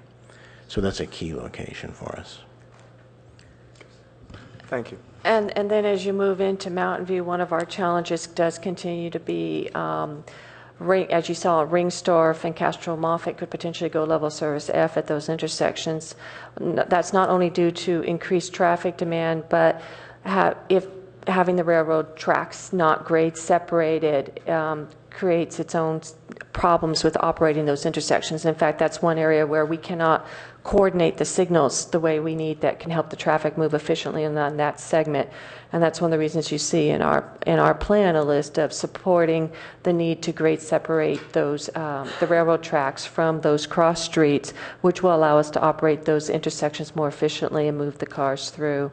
I'll also mention, after a little bit of whispering from Jaime, a reminder that the work that Palo Alto is doing with Google about bicycle connections and bicycle routes, starting with San Antonio Road at Alma, that could lead down through Central and help with, again, creating another mode of travel that's convenient and works well, is definitely something we're watching and look forward to incorporating into the expressway plan. All right, thank you very much. Councilmember Holman? Yes, thank you. And since this is a study session, we don't take votes, I wanted to particularly support a couple things. I wanted to echo Councilor McCline's concerns about Alma as you dump onto Page Mill going west, and sooner rather than, a multi-million dollar project. Anything we can do to improve that situation would be, it'll alleviate a lot of concerns, I think. Councilmember Byrd's comments also about carrying capacity of the roadways. I think that's critical because it helps inform us on what we do on a zoning level and on a planning basis. And then I guess if you could clarify, what are the models that are used, the assumptions that are used in determining what the roadway conditions are going to be in 2025 and 2040? What are the assumptions that are used? What's the basis for those assumptions? I'll try and answer that question for you, Councilmember Holman. The VTA maintains what's called a transportation land use model. That model breaks down every city in the county of Santa Clara to what's called a traffic analysis zone, or we call it TAZ. And so within those TAZs, the local agencies, specifically us in the planning department, our planners, have the responsibility of kind of documenting assumptions of future kind of growth within the city. And so we maintain those TAZ assumptions for the VTA. The VTA doesn't just kind of randomly make an assumption. Those actually are typically done at a staff and VTA level, and then we provide those for a final input into the model. So that model is maintained by the VTA. We don't have the software tools to run them. Nobody on staff here at Palo Alto is a transportation modeler. I don't think anybody on staff here wants to be a transportation modeler. It's a science. And so we rely on the VTA to do that for the county. Besides the county, only San Jose has a kind of a modeler in the county. They're the only one. So let's back that up a little ways. So what are the assumptions that staff is making? So Palo Alto staff specifically in this case, but also it'd be important to know what other staffs are using if there's a coordinated analysis of that. So, and I know we're doing work as a part of the downtown cap study and all of that sort of thing, but so what is the occupancy per 1,000 square feet that staff is using, for instance? And also, we can't make assumptions, but we know we have some targets, but so I guess a piece of this would be, so if you have, let's be really generous here and aggressive and hopeful, that you have a 50% alternative travel mode. But if we have more construction and more building, we're still going to have that other 50% that are on the roadway. So we have an incremental increase, and that combined with if we have an increased occupancy load. So how is staff implementing scenarios having to do with that in helping determine what these road conditions are? And I know some of it's speculative, but we know some of it's not outrageous either. So, yes, thank you, Councilmember Holman. So I'm going to try my best to answer that question because I don't run those assumptions for Palo Alto. But what we do is we start first with what does the region expect of us to do? Specifically, what does ABAG look to us to do as far as like development of housing and assumptions in job growth? Now we know for specifically that within Palo Alto at staff assumptions, we don't agree with what ABAG tells us. When they tell us that we have to assume $100,000 jobs, we don't have the capacity within the existing network to could add that many jobs, or if they ask us to add 10,000 homes, we don't have that much opportunities to add that type of inventory. So what we do to try and control the assumptions so that we have more kind of reasonable growth in the future is we look at what has happened historically in Palo Alto, and rather than take exponential growth assumptions from what ABAG would expect of us, we look at what have we done historically, say, over the last 10 years, and assume more kind of linear slow growth. And so that's how we update our model assumptions based off more what's realistic, meaning what have we built in the past and have historically done versus what does the region expect us to do. So I don't know the numbers that you're asking for, like how many, assumptions and jobs per square foot, but we try to be very conservative because we don't want the model to be too aggressive either, because you want to try and hone down that target. At the end of the day, all those numbers and new trips become the denominators of your equation. And so if your denominator is too large, projects show less of an impact. And so we try to hone down and make sure that denominator is a realistic number. I think to whatever extent that could be, quantified in some kind of tables or something to help people understand what's being used to help create these models, I think that would be really, really helpful. And then just a couple more questions here. Is on the maps that show the bicycle routes along Page Mill Road. Great idea, but what I'm actually wondering about is there's also conversation in here which raises other issues about widening of Page Mill. So the bicycle paths are on both sides of Page Mill. Is that having any kind of impact on landscaping, or how is that integrated? And is there any possibility there for not road separation, I shouldn't call it that, but separation of bicycle paths from major roadway? Is there any, and it's a little bit of a detail, but I think it's important and critical, and I see Paul Goldstein is on the group, of course, but we're not hearing from him. Thank you, Councilmember Holman. It's actually not a small detail. It's a very important detail, at least for us at staff.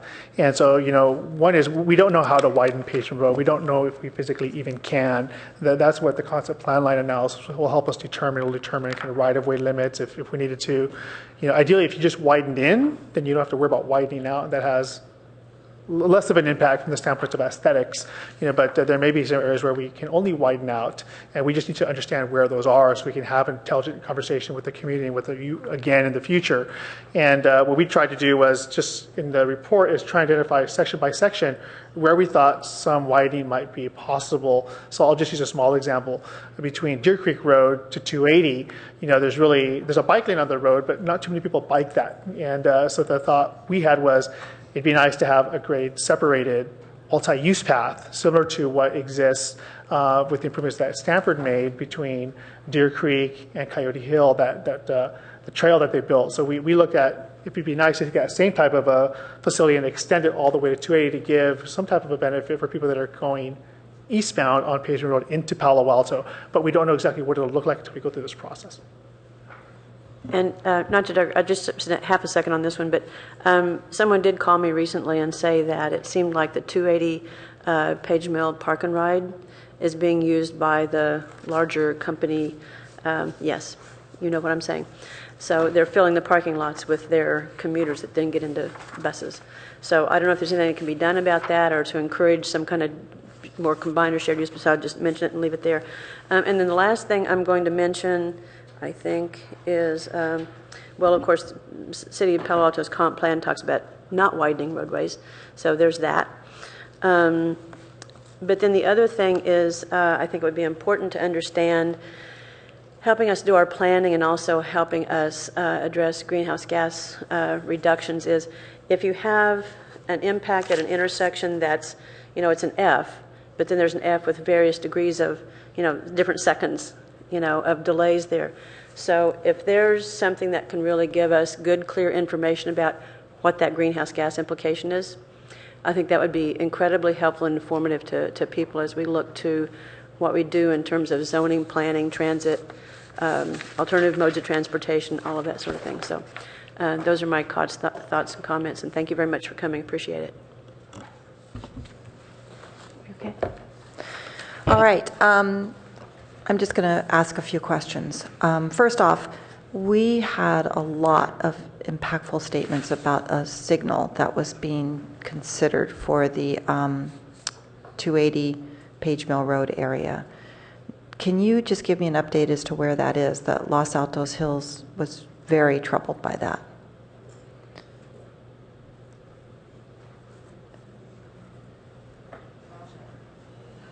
Right.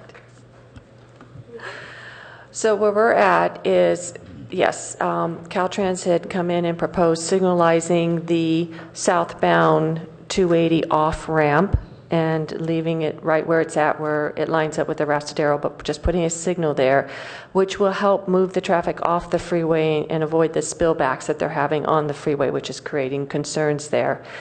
And then in working with Los Altos Hills and the county and Palo Alto some to further develop what might be needed out there, the county, well, Los Altos Hills first took some steps, and Caltrans said they would look at signalizing the off-ramp for 280 northbound just for the left turning movement, but leave the right, dual right, free-flowing alone, leave it free-flowing. And then as part of that, putting some bicycle and pedestrian-related improvements, including a crosswalk with a push signal and so on at the kind of the northbound off-ramp, on-ramp area. But that was creating concerns for Los Altos Hills because if you open up that traffic flow coming off a southbound 280 with that signal and that green, instead of just being a stop sign, you're throwing a lot of traffic onto Page Mill quickly. And we already showed you how that segment of Page Mill is at capacity. And it's going to create more and more backups. So there were concerns from Los Altos Hills community about the backups that could occur, which means that they would have trouble getting through that interchange area if they were trying to get through there during the peak periods when you had all that traffic.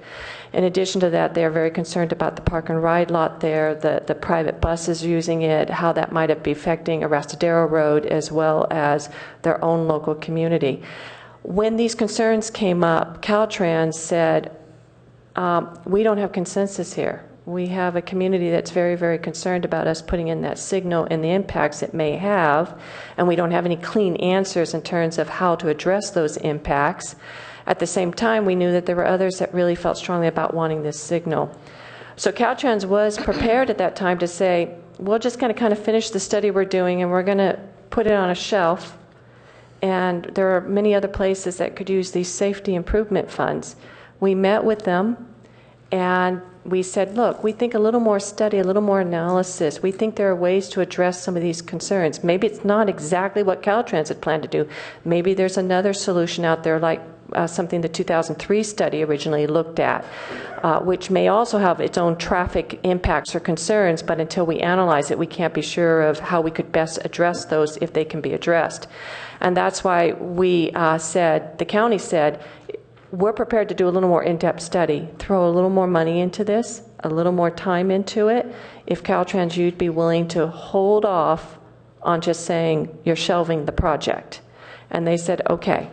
So we're going to spend the next 4 to 5 months, if everything works out, and really look at what Caltrans was planning to do. Look at that in nature also about widening Page Mill to 6 lanes, because if you get that traffic moving through, you can take the freeway traffic faster off the freeway, which is one of Los Altos Hills' concerns of can Page Mill take that traffic? And then if through this additional analysis, that's both traffic analysis and concept layouts, we can come up with something that would serve the automobile traffic, serve the pedestrians, serve the bicyclists in a way that both cities can be comfortable with, now we can develop consensus. That is our hope. And then Caltrans said that if we can do that, they'll come back and try to put the money back in. Mayor Shepherd, if I could also quickly just add, we had a lot of discussion about Page Mill 280, and we have been kind of a minority voice in the discussion that's been happening at Los Altos Hills. I know a lot of you have read about that in the local paper. I've gotten a lot of emails from a lot of you at various times, and it's also one of the reasons why in the concept plan we have such an aggressive community outreach effort, because we want to hear the input from people about not just Page Mill, but also the 280 interchange itself. And you saw a slide at the beginning of the presentation about how 55% of the people in Santa Clara County say they use an expressway at some time. Well, if you're coming down Page Mill 280, you don't live in Santa Clara County. You live in San Mateo County, you live in San Francisco. And so that's a voice that's really been missing from the table. And we want to make sure that we have these outreach meetings about Page Mill, that we also focus in on Page Mill 280 and give those people an opportunity to provide a voice. Thank you, and I think that you're right about that. I think that we have that mix of attraction from San Mateo County that is not being taken into consideration, and that, quite frankly, gets very confusing as to how to move forward and how to stop the bleed out.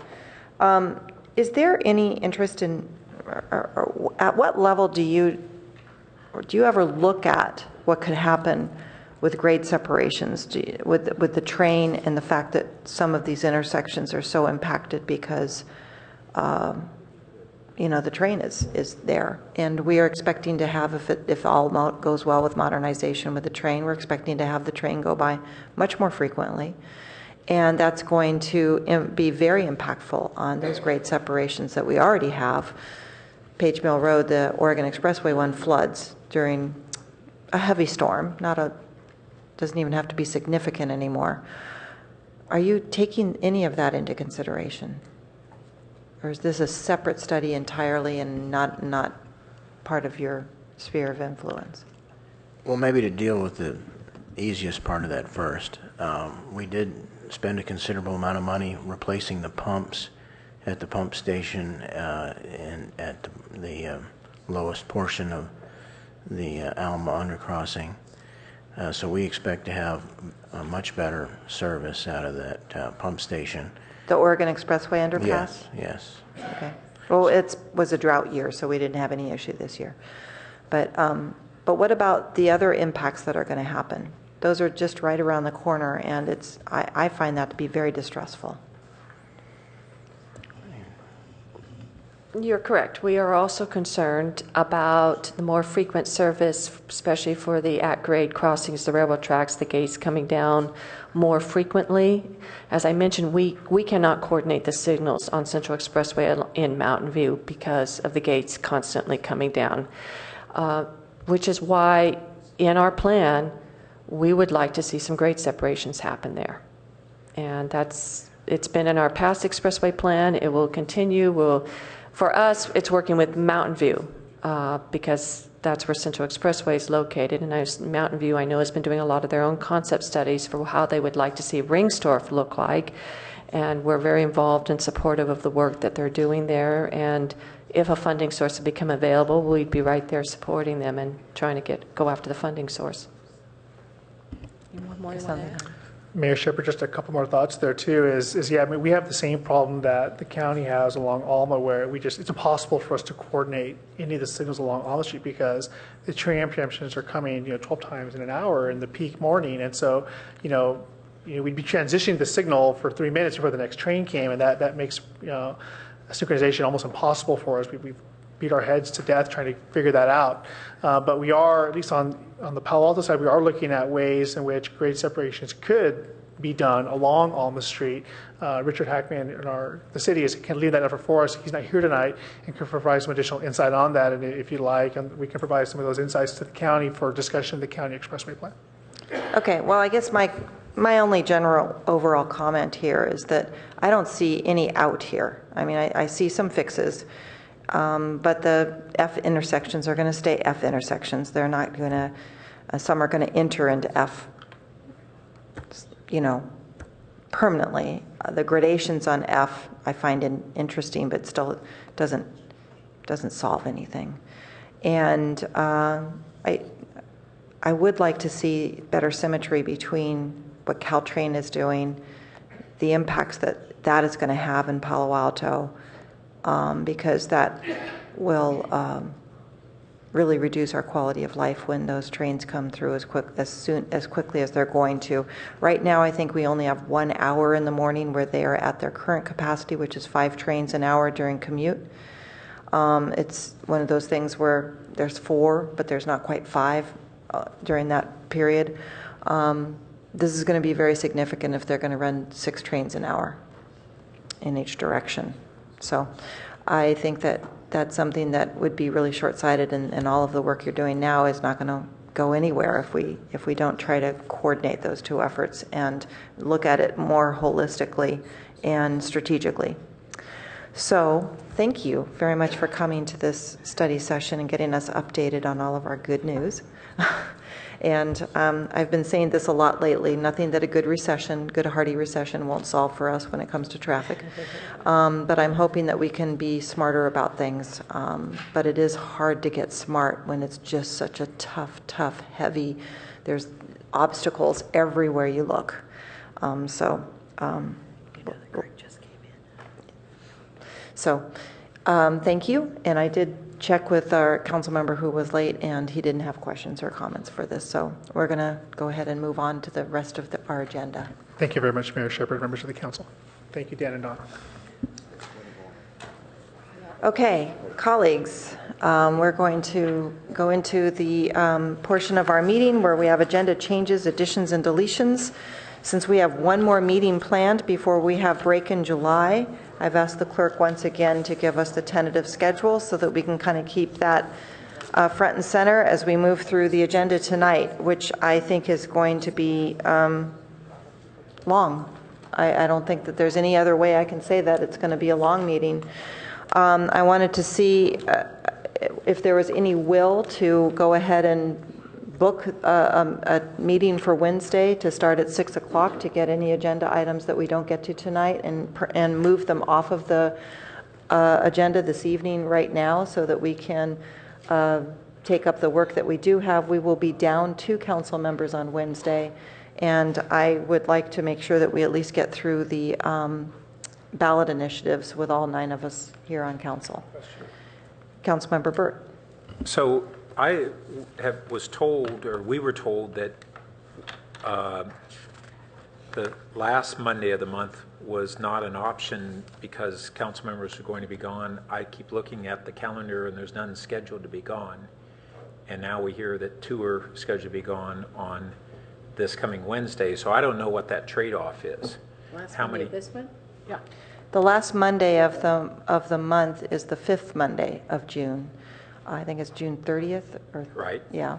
And there are council members that have already indicated that they are leaving for vacation, but... Well, I don't know how many, and it's not on the calendar. Okay. Are you suggesting that we should go ahead and meet on the 5th Monday? Well, what I want to know is you're saying that 2 council members are going to be gone, unavailable this Wednesday, right. And I wanted to be able to compare the 30th versus this Wednesday in terms of how many council members can make it. Okay. Well, I'm just suggesting that that is something that we have not discussed going into the 5th Monday for the month of June. That's why I'm suggesting we discuss it now. Okay. Does anybody else have any suggestions? Well, I have my light on. Oh, I'm sorry, Councilmember Scharf. So yeah, maybe we could just show a show of hands who's not going to be here on the 30th, if that's possible. I think that's Councilmember Burt's right. That's a good idea. So on Making that suggestion? Yeah, I'd like to know who's wants to know who's not. Councilmember Price will not be here. So it's 2 and 2, I guess, right? And yeah. So it's 2 and 2. So I think they're on equal footing. You know, we're already half an hour late on the time thing. I did have a question about what I understood from the colleagues' memo on 24 was that on item 24. On item 24 is we'd like to just refer to either policy and services or finance.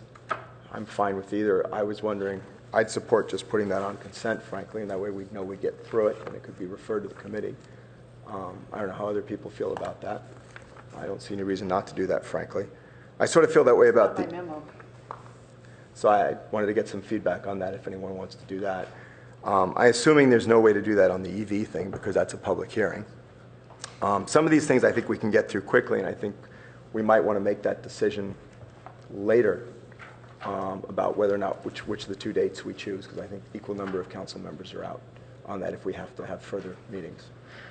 Right. The interest I had was right now, since you're right, we are half an hour behind schedule, and I don't want to spend a whole lot of time discussing how to get our work done, but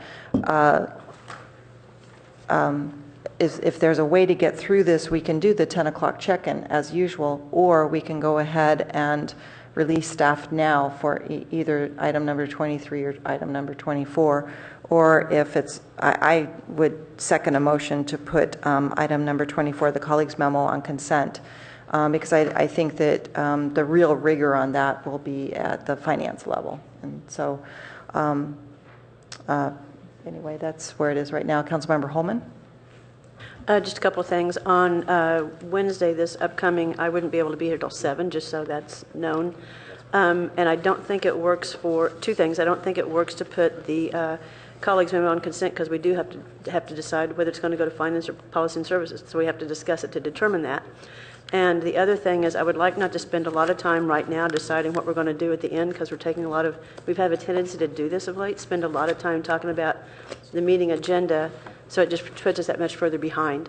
So I'd like to just, for myself, go forward, see how far we can get, and do a 10 o'clock check-in or so. Okay, unless there's no motion to do anything else, we will continue through the meeting. And I thought you had a motion to put it. Okay, well, I do, but I think she's right. The recommendation is to go to one or the other of the Somebody committees. can make it refer to a particular committee. I'll move it to be on consent to go to finance. I'll second it. I don't think we can speak on this when we're putting something onto consent and to have it go to finance.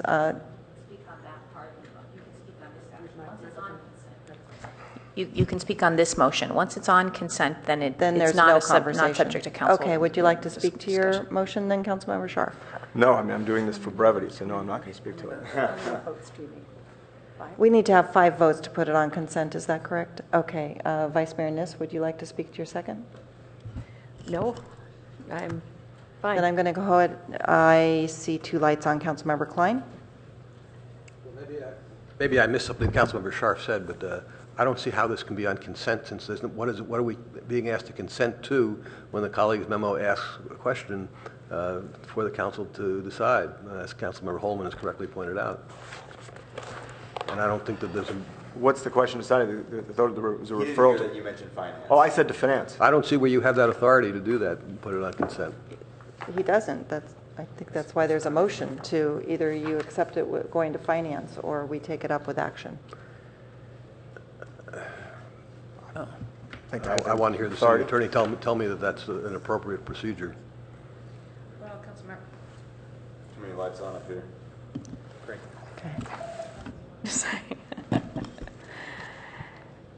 So the motion does include some additional information in addition to what was in the colleague's memo itself.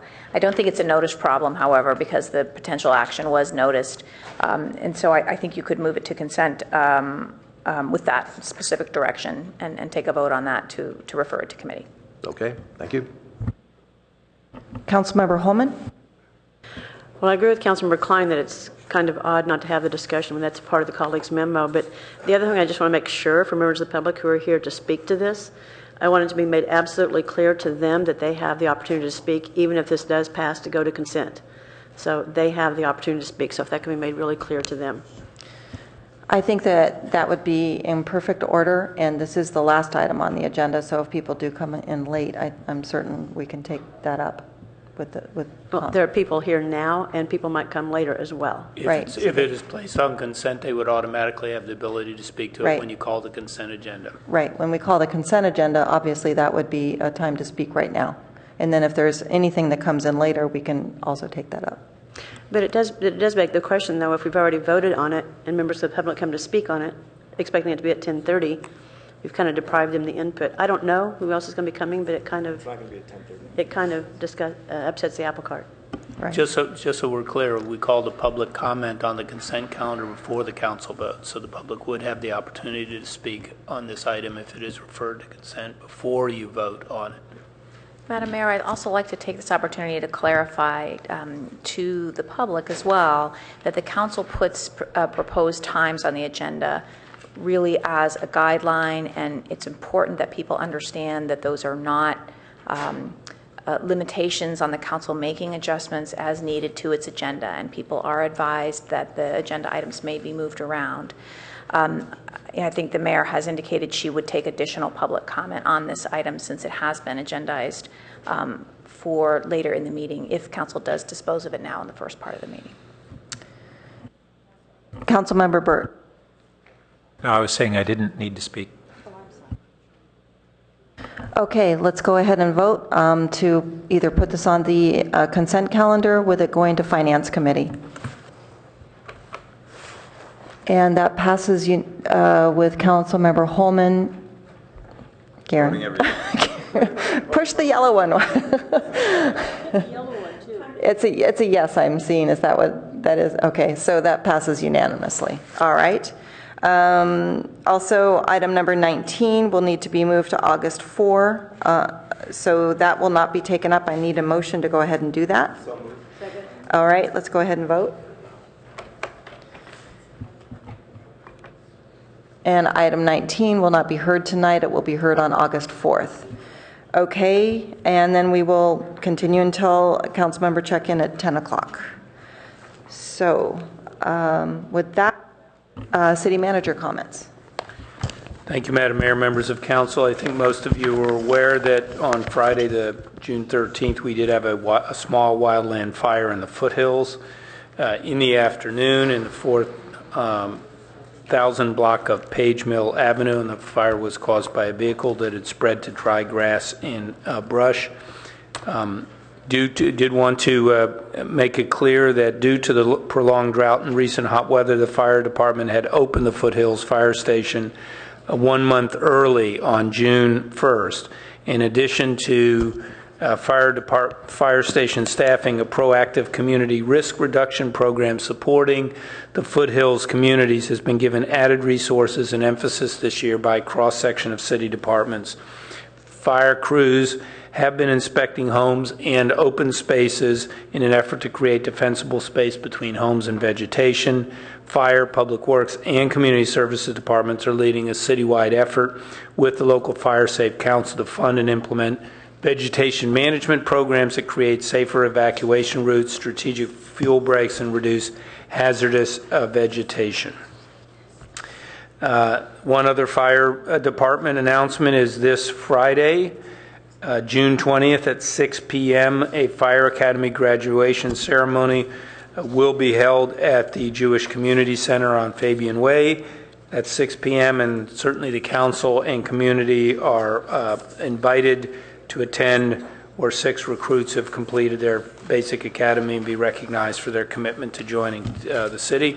And then lastly, I know that the mayor, the vice mayor, Councilmember Scharf, and myself just returned from a very productive visit to our sister city, Oaxaca, for this 50th celebration.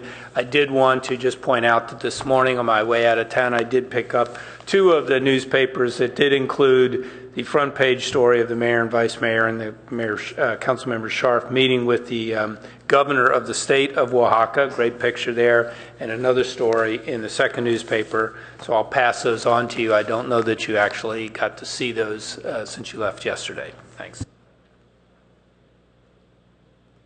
Okay, we're moving to the item now is oral communication, and we have a few speakers. This is a time when you can speak on any item that is not on the agenda, and you will have 3 minutes. So our first speaker is Richard Brand, to be followed by Richard Calhoun. Good evening, council members. Richard Brand, 281 Addison, and I want to congratulate you on taking the weed abatement program off the agenda tonight. I think that's many more important things going on there. Thank you.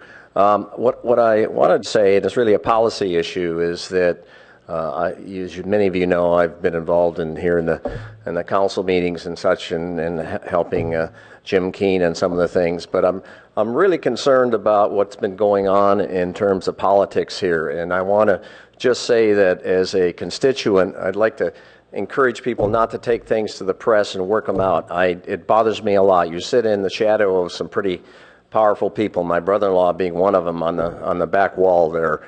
So this council has had an excellent reputation, and I hope that it can stay that way. Thank you. Thank you. Richard Calhoun, to be followed by Stephanie Munoz. Good evening. I'm Richard Calhoun. I'm a member of the Coalition for Elder Independent Adult Rights. I wanted to bring to your attention the Palo Alto Police Department policy 326 on elder abuse. It is wholly inadequate. This came to our attention on our elder awareness research project this weekend. Problem number 1 is there's absolutely no reference to the penal code. Law enforcement can only enforce the penal code.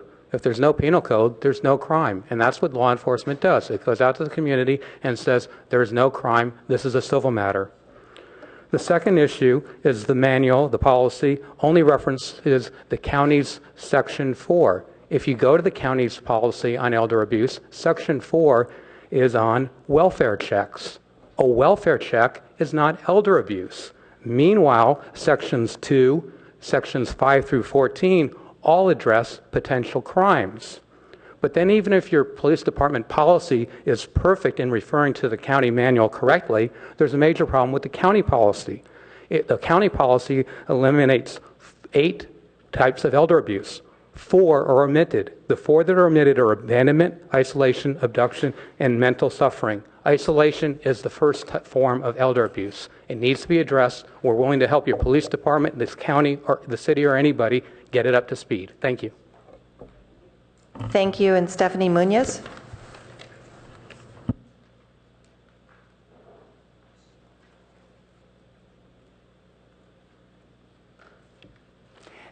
Good evening, council members. I'm Stephanie Munoz. There was a meeting a couple of weeks ago about the amount of money residents of Buena Vista should be paid for being forced to leave their homes. I wish it had not been scheduled for a council meeting night, because it would have been quite instructive for you to hear the testimony, the gist of which was that there was no amount of money that would compensate them for giving up their homes, no place in anything like commuting distance that would permit them to keep their jobs, no place where all 400 could stay together to form that village that it takes to rear a child. The chief witness was a Professor Barr, who said something I found very interesting. He remarked that the trailer dwellers carried the loan. That is, they made it possible for the landowner to make the payments on the land he had purchased for, I believe, about $4 million. He split off part of it to make the strip mall, and the trailers made it possible for him to build stores and a gas station on the property. Although it's well known that landowners often seek some kind of holding pattern, some way that doesn't pay a lot, to enable them to hang on till the time is right to develop, a little crop of garlic or storage lockers, for instance. This crop of people made it possible for the owners to rent out nothing but a big parking lot. The renters bought their own houses with them. And people are not storage lockers. It's like a middle-class widow lending $100,000 to the inventor of a cancer therapy so he can do one last test for the FDA, only to have him stage a bankruptcy, take the company back, sell it, and leave the elderly woman out in the cold. One of the things that's so bad about this is that it's being done with the acceptance of the council and many of the citizens in the city. These people were assigned a place to live that they could rent, and they did their job, they did their little work that they did, and they paid. And now they're being told that it's convenient for somebody else for them to leave. They should have been zoned trailer park to begin with. They had a right to that. They voted to come into this city, not assuming that they were going to be kicked out for somebody else's profit. And I believe that the city should zone them, and certainly not rezone, upzone. Thank you very much. Thank you. Now I need minutes approved for April 29th. Do I have a motion? So moved. Second? I'll second it. Okay, let's vote.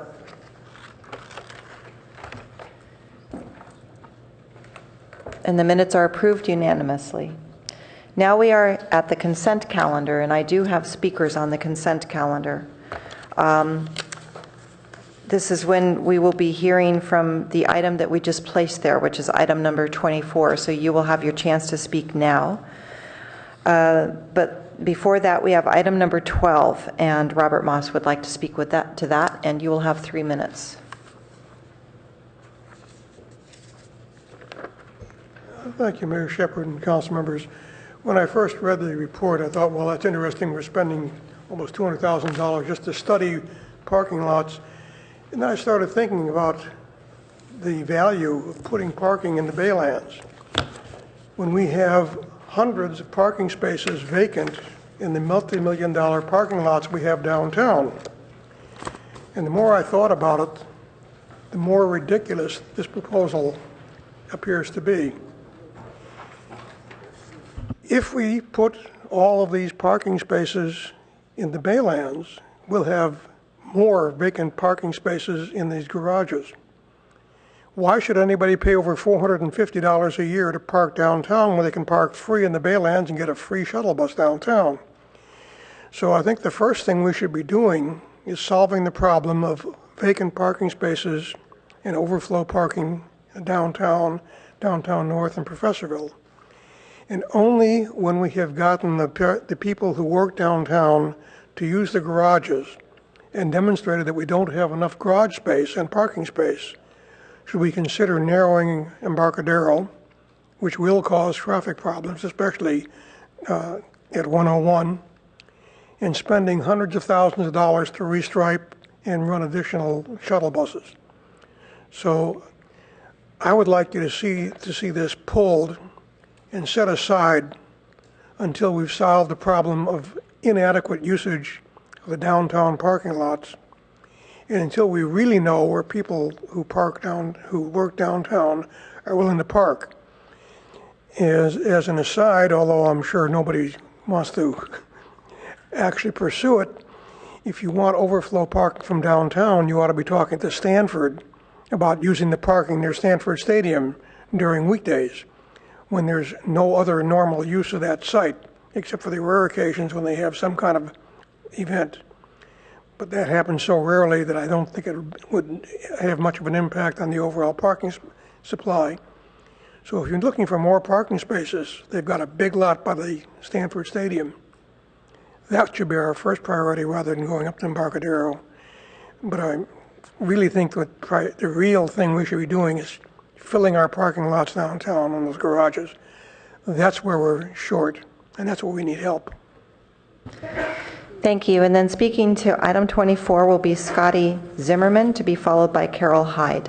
You will have 3 minutes.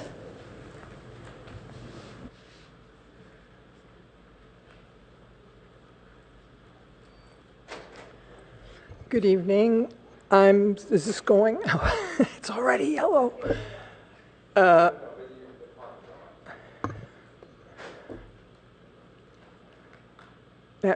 There's no light on. I don't know if that matters. I mean, I don't mind. There you go. Okay, talk. I'm Scotty Zimmerman. I'm a friend of the Palo Alto Animal Shelter, and I'm here just because of the colleagues' memo and the proposal from Carol Hyde. She'll be speaking soon. This is something that a lot of us are feeling very positive and excited about. Connie Urbanski is here, who's current superintendent of our Palo Alto Animal Services, and Beth Ward is here from HSSV, which is like this role model of the perfect, giant, beautiful shelter. We're not trying to build that in Palo Alto, but we really think it's time to improve the buildings and the services we provide, and it's only going to be good for the city to have more we can offer the people and more help for the little animals. And they're doing a great job out there already, but it would be nice to have some improvements. I think that's all I have to say. Thanks. I really enjoy watching you guys at work. It's a hard job. I have green light so I can say this. I went to a Los Altos town meeting too, or council meeting. It's all the same. You guys have really hard jobs. Thank you very much. Carol Hyde, to be followed by Herb Borak. Every so often.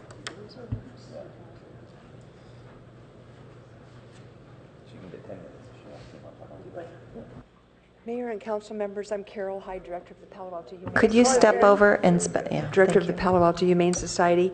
My advocacy now is moot. I wanted to thank you for pushing our proposal forward to the Finance Committee, and we'll come back prepared to argue the merits of our new idea at that time. We do propose to create a modern shelter, shelters that become community centers, and we propose to create that for Palo Alto. And we think that PAWS has the vision, expertise, and fundraising capacity to create a shelter. The city has the land and the expertise and the funding for animal control. And through this proposed partnership, we can build a modern animal services center that serves as a thriving civic institution. We will hope to go, depending on what the Finance Committee says, into discussions with the city and come back to you with detailed proposals for your consideration. Thank you so much. Thank you. Herb Borak, to be followed by Beth Ward.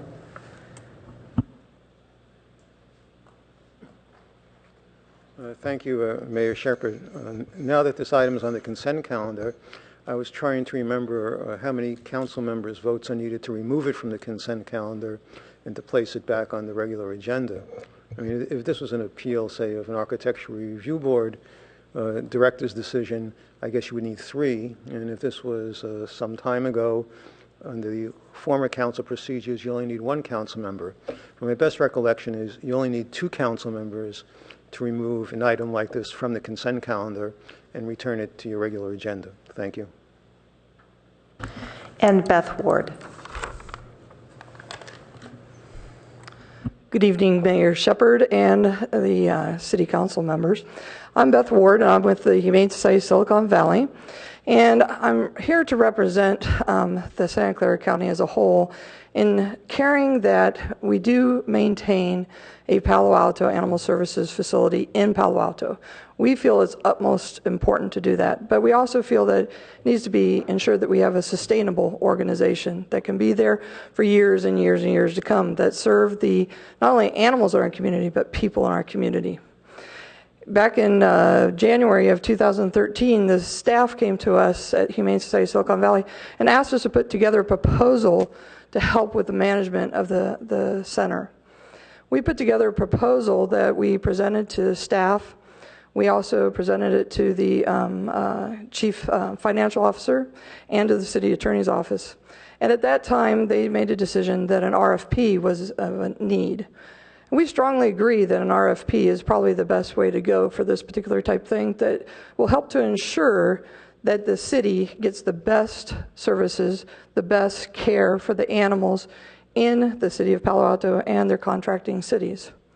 We strongly applaud Palo Alto Humane Society for bringing forth a proposal to bring a state-of-the-art facility to Palo Alto and its surrounding communities.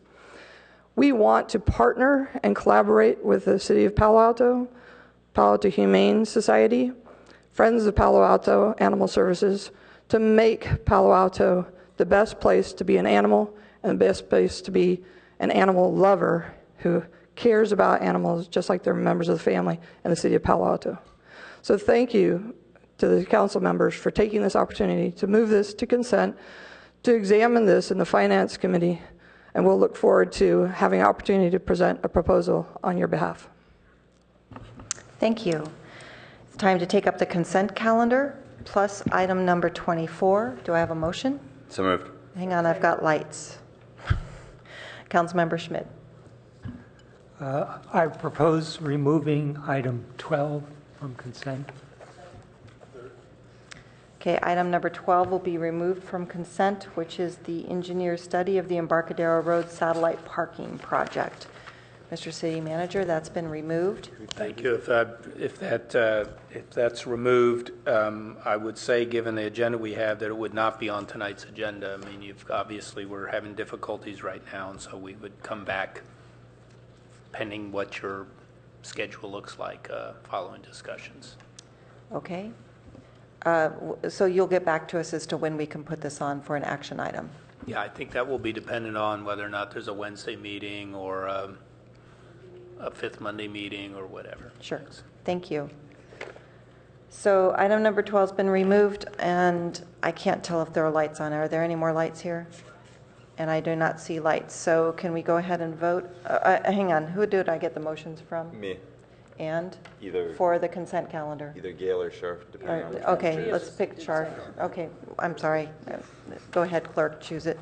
Let's go ahead and vote on the consent calendar with item number 12 no longer on it and item 24 on it. And that passes unanimously. Now we get into our action items, of which we do not take up item number 19 on weed abatement. That will be taken up on August 4th. Item number 20 is the second hearing for the second evening of public hearing for the budget. And so tonight we will be considering the adoption of the ordinance to adopt the budget for fiscal year 2015. Does staff have any comments on the proposed budget tonight? as you settle in.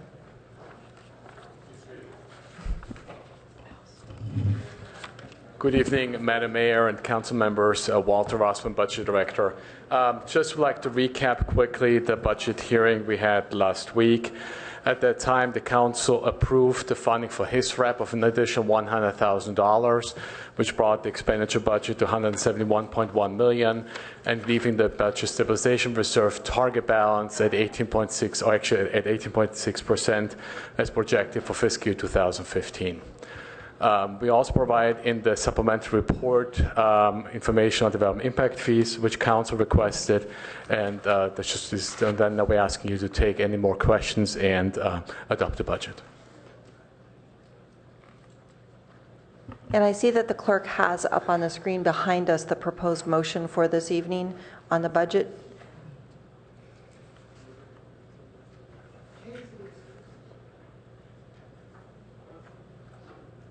Is this what we're looking at, Donna?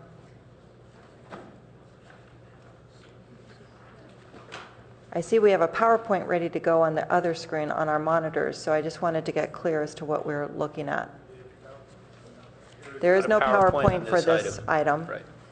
And, okay, I'll continue, and then hopefully we can get the motion up because it is very long. It's part of the recommendation. So. We will now turn to the public hearing portion of this item, which has been open since our last meeting. The council conducted its first public hearing on the budget and utility rate changes on June 9th, and tonight we will conduct our second and final hearing on the budget and related items. I will reopen the public hearing for any speakers who would like to provide additional comments on this item, and I do not have cards unless Bob Moss is bringing a card.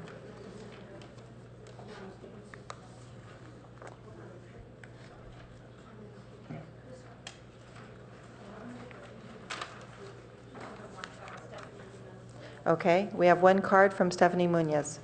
Stephanie, you have three, let's see. Yes, Stephanie, this is time for public comment. Yes.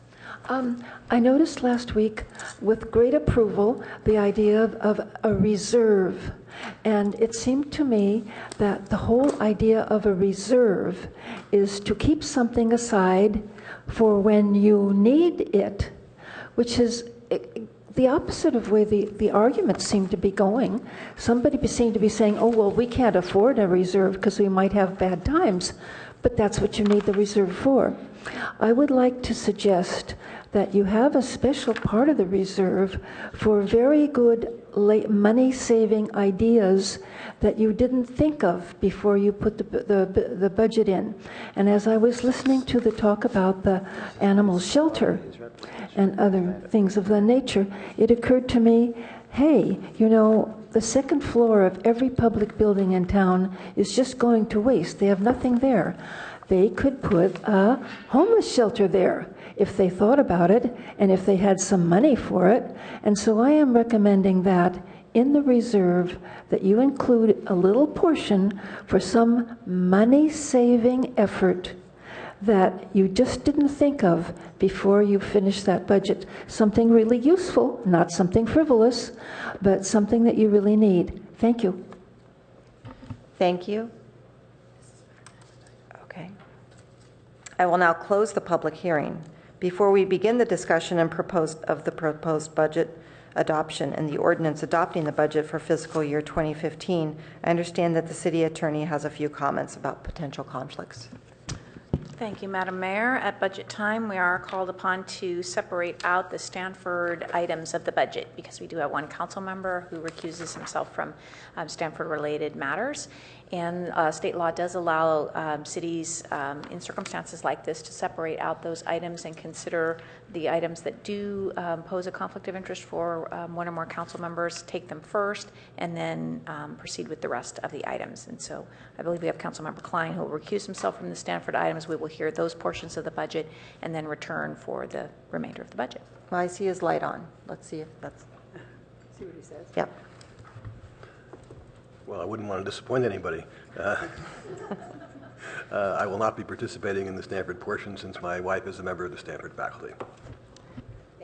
Thank you. We'll come get you when we're done with this portion. So first we will hang on. All right. First, we will be discussing the portions of the agenda item 20, the police and fire budgets, and the CIP budget related to Stanford University. Are there any questions or comments on the police, fire, and CIP budgets affecting Stanford? I don't see anybody raising a question.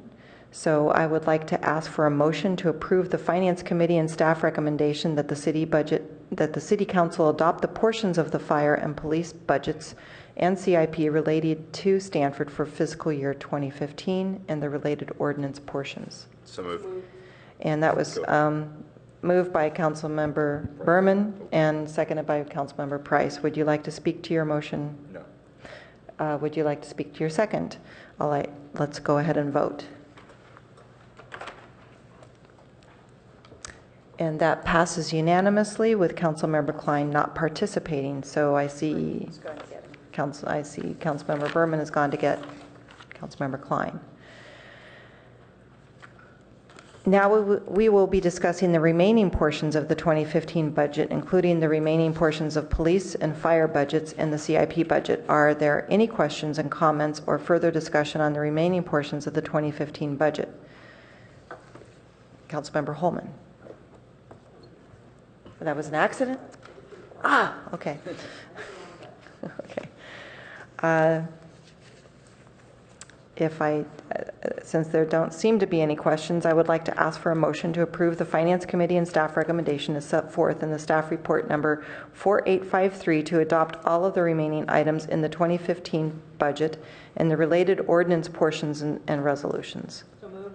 Second. All right. Councilmember Price moved the budget motion and seconded by Councilmember Berman. And Councilmember Vice Mayor Niss. Are either of you speaking to the motion? Actually, do we have the motion up? This is very long. Okay. Speaking to it.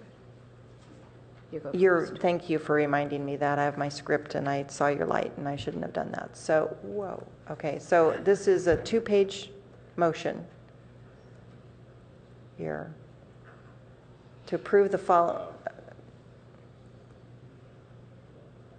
Let's just take a moment to make sure we have the motion up here correctly. And I would like to, well, actually, the maker of the motion, would you like to read the motion through?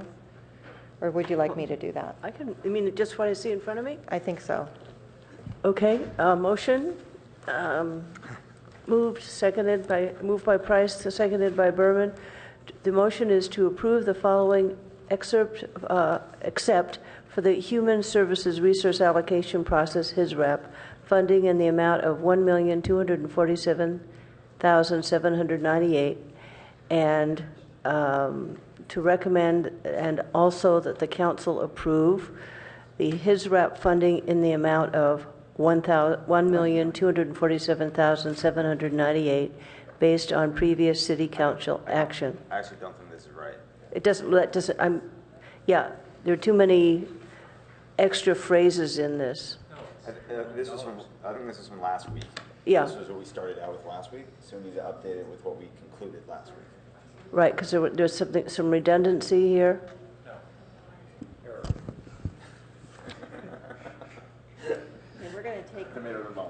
Right. We're going to take a moment and let the clerks collect themselves on this. And thank you for trying to get through this.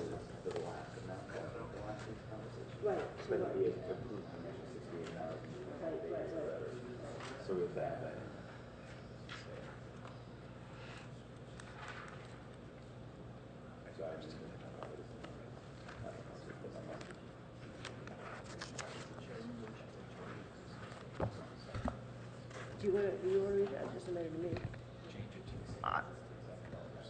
No, it's just more than a chance to update it.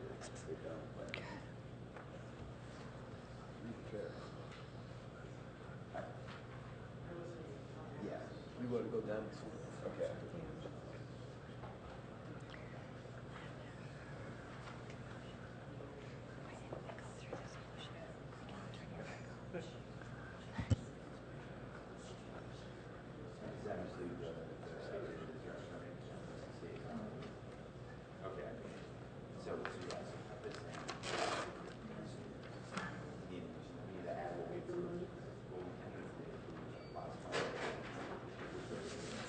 Mark, isn't it right there? Isn't that what you want? No, because this is the wrong number.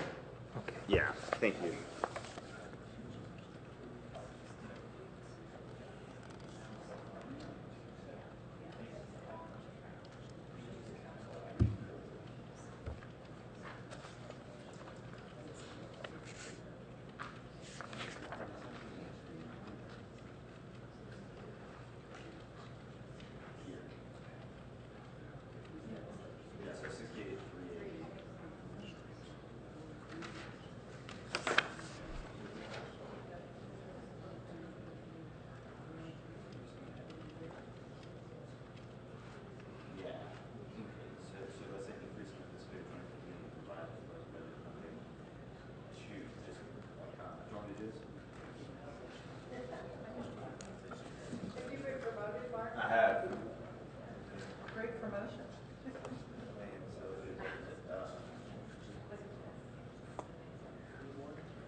I'm too tired for this.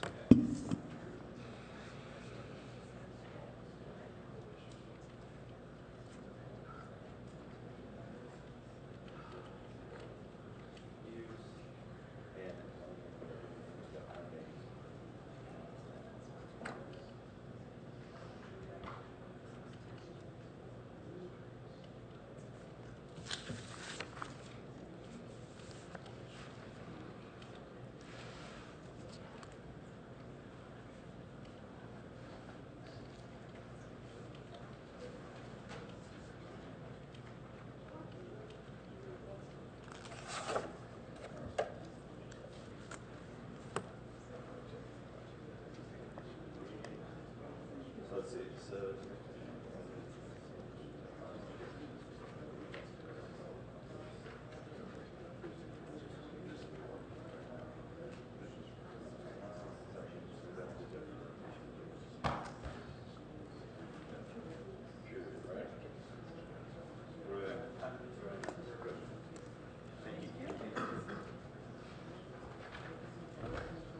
We go back to the lead-in paragraph, though.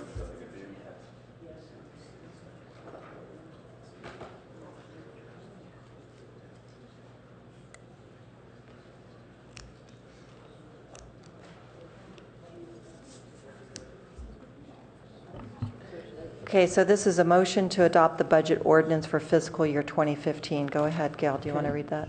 Including adoption. I'd like to move that we adopt the budget ordinance for fiscal year 2015, including adoption of operating and capital budgets and municipal fee schedule. Ordinance of the Council amending Chapter 2.08 of Title II of the Palo Alto Municipal Code to add Section 2.08250, creating a new Department of Development Services.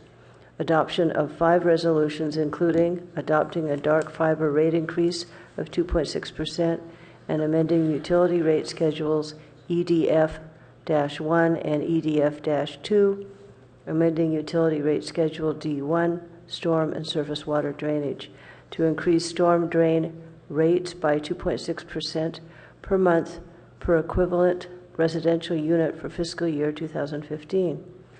Amending the 2012 to 2013 compensation plan for management and professionals adopted by resolution number 9357. hold on 1 second. That's not. We need to For finish a thought there. management and professional group. That's a staff weigh in. It just is missing the S, management and professionals. We know what that is. That's Okay. It's the name of the ordinance. Okay. Okay.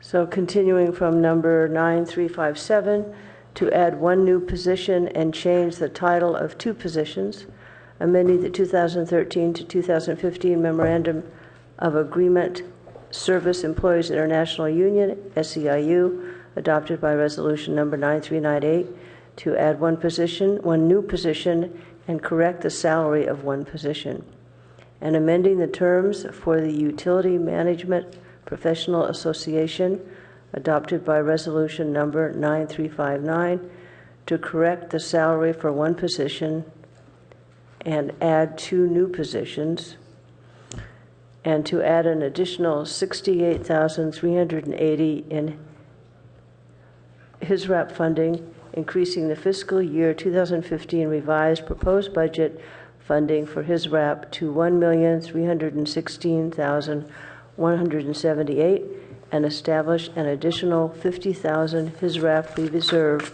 for future use. Would you like to speak to your motion? I would just like to thank all of the employees and the Finance Committee and all of the individuals who participated in the creation of this budget. Councilmember Berman, would you like to speak to your second? No, I spoke last time. Thank you again, guys. All right. I don't see anybody making any more comments. Pardon? Okay, Vice Mayor Niss. So before we move off this, because this is my first time back on the Finance Committee, I wanted to acknowledge Mark in particular, who had a great deal of patience, lots of perseverance, and a pretty good sense of humor throughout it. I didn't count up the number of hours that was spent on it, but it certainly must have run 20 to 25, and I'm probably low.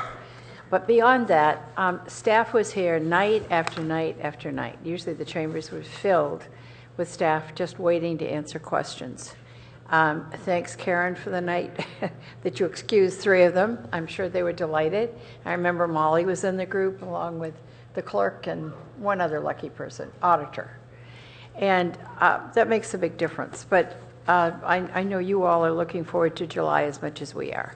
So it's not that we'll miss you, and we won't, but we'll think about you from time to time. So thank you all. Really a superb job done. Great job of answering questions. You did it, I know, both online, offline, and so forth. So my appreciation, and thanks, Mark, for heading this up this year. Councilmember Holman? Yeah, I'll thank Councilmember Berman as well. And then just a clarification on the motion, because there was, and I just want to make sure if it's captured somewhere or not, or if I'm just missing it. Earlier we had $30-something thousand in additional HISRAP funding, and then we added 68. So where's that original 30-something or other?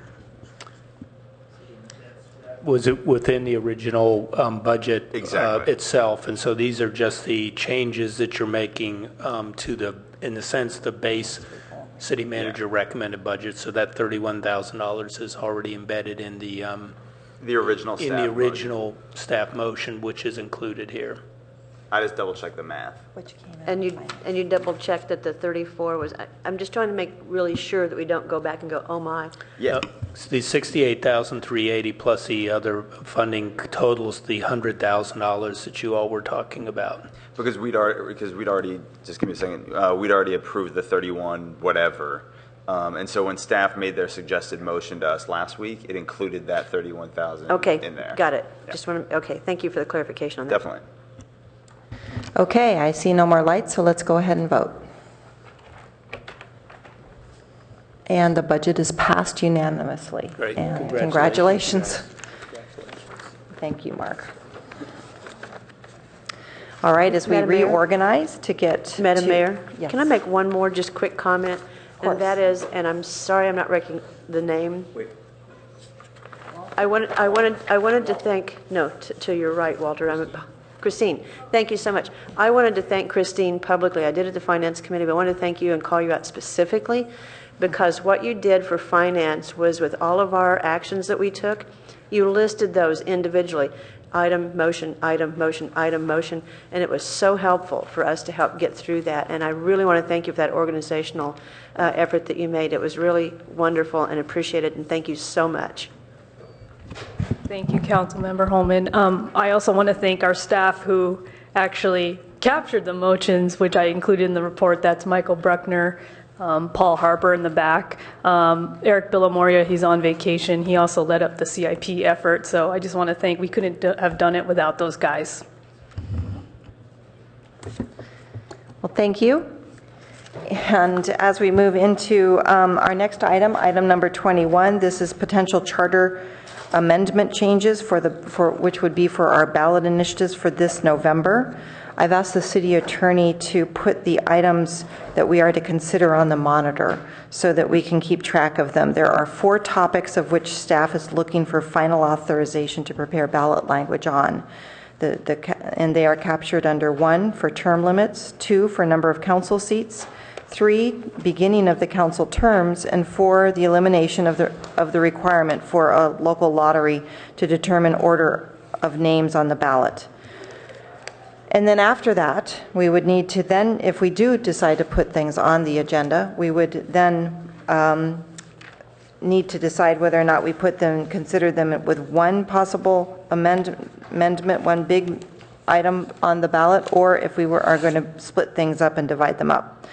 So before I go out to Policy and Services Chair to give us our thinking as to what happened at the meeting, I wanted to turn this over to the city attorney to explain this process, because she will need to prepare ballot language, and she will help us with how she would like to see this happen. Well, thank you, Madam Mayor. You summarized that quite nicely. You don't have an item before you tonight to actually call an election, but Council has been working on this topic for actually several years, and we are looking for final direction tonight.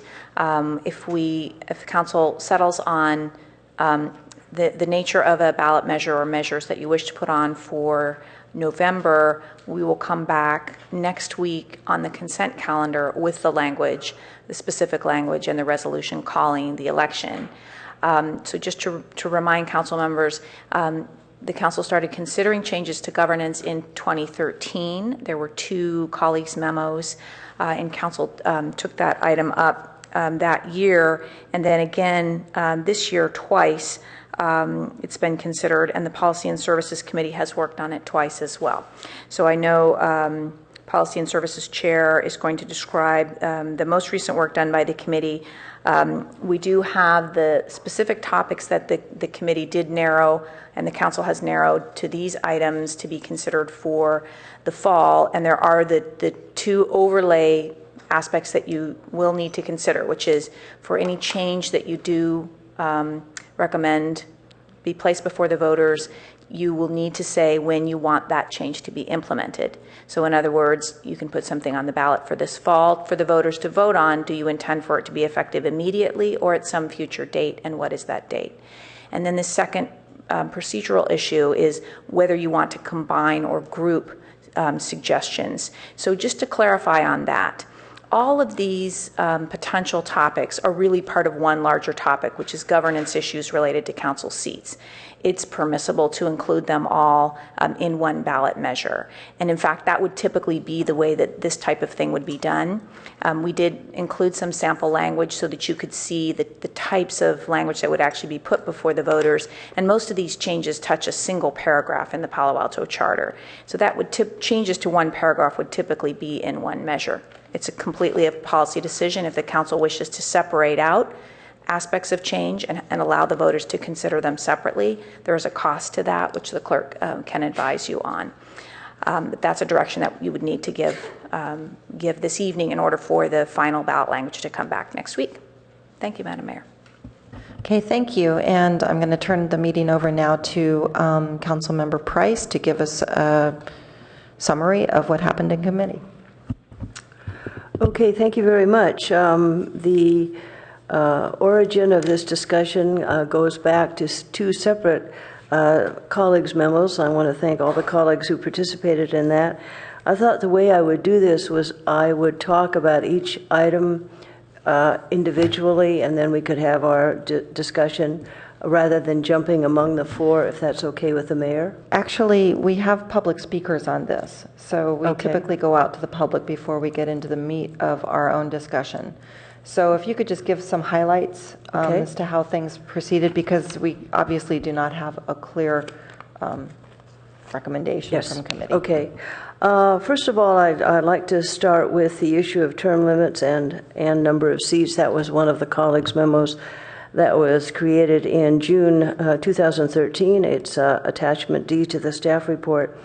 So the issue before us and what we discussed in policy and services, also the first item will be term limits. We discussed the idea of our current practice is 2 term limits, and the proposal before us was to consider 3 term limits. And as a result of that discussion, 3 of the members of the Policy and Services voted in favor of that, and 1 member voted against it. So at that level of discussion, there was a strong interest and recommendation to consider having 3 terms instead of 2. Let me just highlight a couple of the ideas around that. Serving as a city council member takes quite a bit of time, and you're always continuing to build your knowledge and your expertise. And one of the comments in support of the 3-term was that there is institutional and governance memory regarding process and content, and it allows there to be a sort of well-defined and knowledge base that can be significant.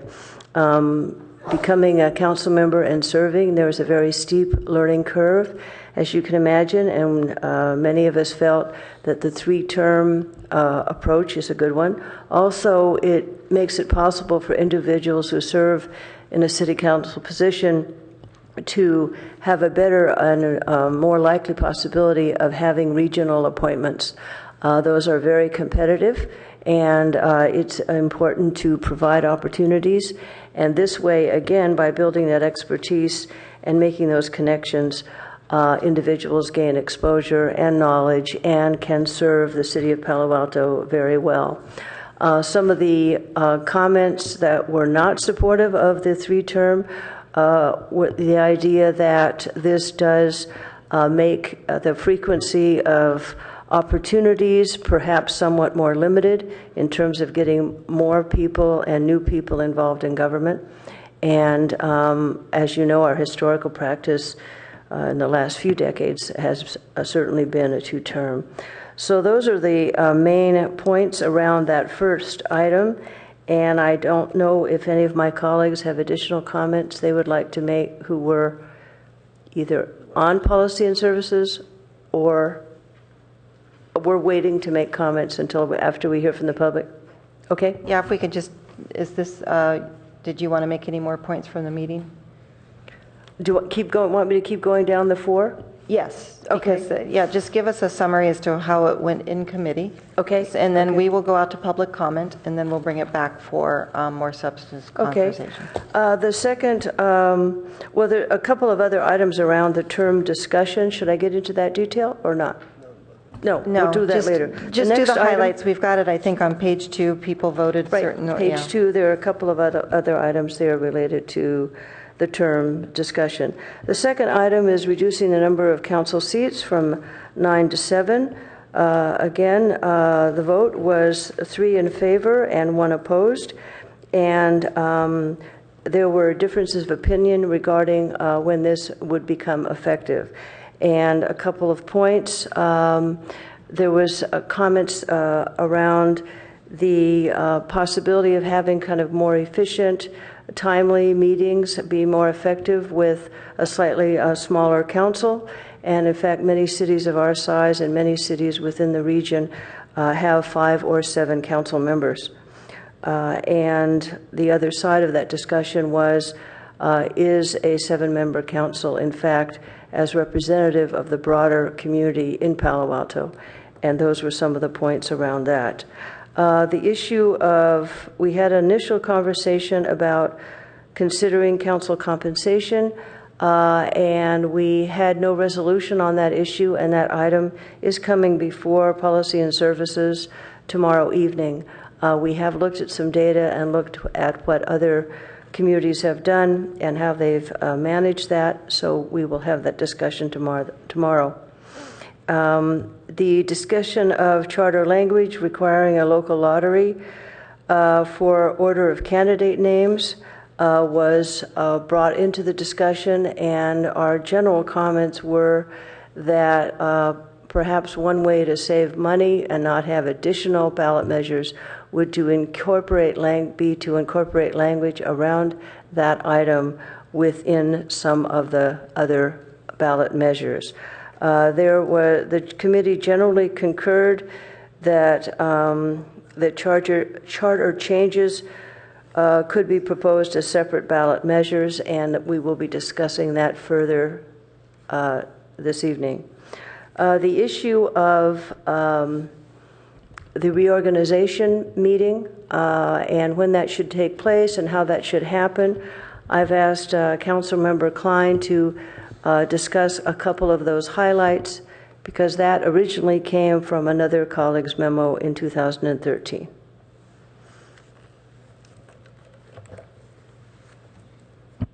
Councilmember Klein. This came from a colleague's memo submitted by Councilmember Schmidt and myself to really rationalize our process of when council members take office and when we elect reorganize and elect our mayor and vice mayor each year. And what we've come up with is a proposal that's similar. It's not similar. It's identical to what state law requires for general law cities and what many, if not most, of charter cities in our area do, and that is that the new council members would take office at the first regular council meeting in December after the county clerk has certified the results of the election, which has to occur within 28 days of the election, and that the mayor and vice mayor would be chosen at the same time, again in keeping with what is the majority view, I think, in the state when you combine general law cities with what charter cities do. Our present procedure has the possibility, however remote it may be, it almost happened one time. That is that if mayor, under our present system where people don't take office until after January 1st, but our charter says that the terms of outgoing council members ends on midnight December 31st. You do have a potential gap where there is no mayor or vice mayor, because their terms ended on December 31st, but nobody has been elected to succeed them. I think this is all quite technical, but I think it has some positive merits as well, in that it puts us on the same footing as most cities and also allows the new city council to get running at the start of the year. The new mayor can make his or her appointments and have them ready to go on the first meeting in January. In recent years, I think we've all recognized that we get off to a very, very slow start in January because the first meeting right now is ceremonial. The second Monday is usually Martin Luther King Day, so the council really doesn't start doing anything until late in January. And I think this will improve the process of the system if the council agrees to put it on the ballot and the voters agree to adopt it. Thank you. I'd like to go out to the public now to hear from the public, and then we can bring it back for council member action. So our first speaker will be Cheryl Lillenstein, to be followed by Tom Du Bois. You will have 3 minutes. Thank you. Good evening, everyone. I'm Cheryl Lillenstein. I'm the president of Palo Altans for Sensible Zoning. And I'm urging you to vote against placing a charter amendment on the November ballot, which would decrease the size of city council and allow each of you to have longer terms in office. Our city needs more representation, not less. So far, the argument for extending the time a council member can serve has circled around needing to participate in one regional organization or another, from which we are now excluded. But why should Palo Alto change its system of representation in order to fit into a regional system? Wouldn't it hold more integrity to challenge those regional boards' practice of excluding cities who have term limits? And where is the discussion about whether extending city council member terms is actually good for Palo Alto itself? So in my view, the idea to extend the terms of present sitting city council members has a very crass feeling to it. It seems like it is a move by certain members of the city council to retain their own seats. and not an improvement for the sake of Palo Alto residents. Similarly, the proposal to decrease the number of city council members from 9 to 7 does not enhance representative democracy. And in an election year in particular, it raises suspicions. Trying to decrease the number of city council members seems to be a move to exclude newcomers to the council and consolidate power of presently seated members. I have heard a rationale that a smaller council would create greater efficiency. Perhaps we might all agree that concision and better preparation would create efficiency. Speaking to that, months ago, I heard that the city manager, Jim Keene, is exploring how to release staff reports 10 days in advance of a meeting. What happened to that? You are aware that other municipalities release information well in advance of meetings, and you are also aware that here, citizens have asked for years that staff reports be released in days in advance so that council and the public can have time to read, consider, ask questions in advance of a meeting, and thus increase efficiency. And that was even a campaign pledge of candidate Greg Scharf. Yet even the Mayor Scharf didn't make that happen. Why not? So to sum it up, extending your own term limits is not good. Making your own city council smaller is also not good. Please do not create charter amendments that erode our democracy and concentrate power in fewer hands. Thank you. Tom Du Bois, to be followed by Tom Jordan.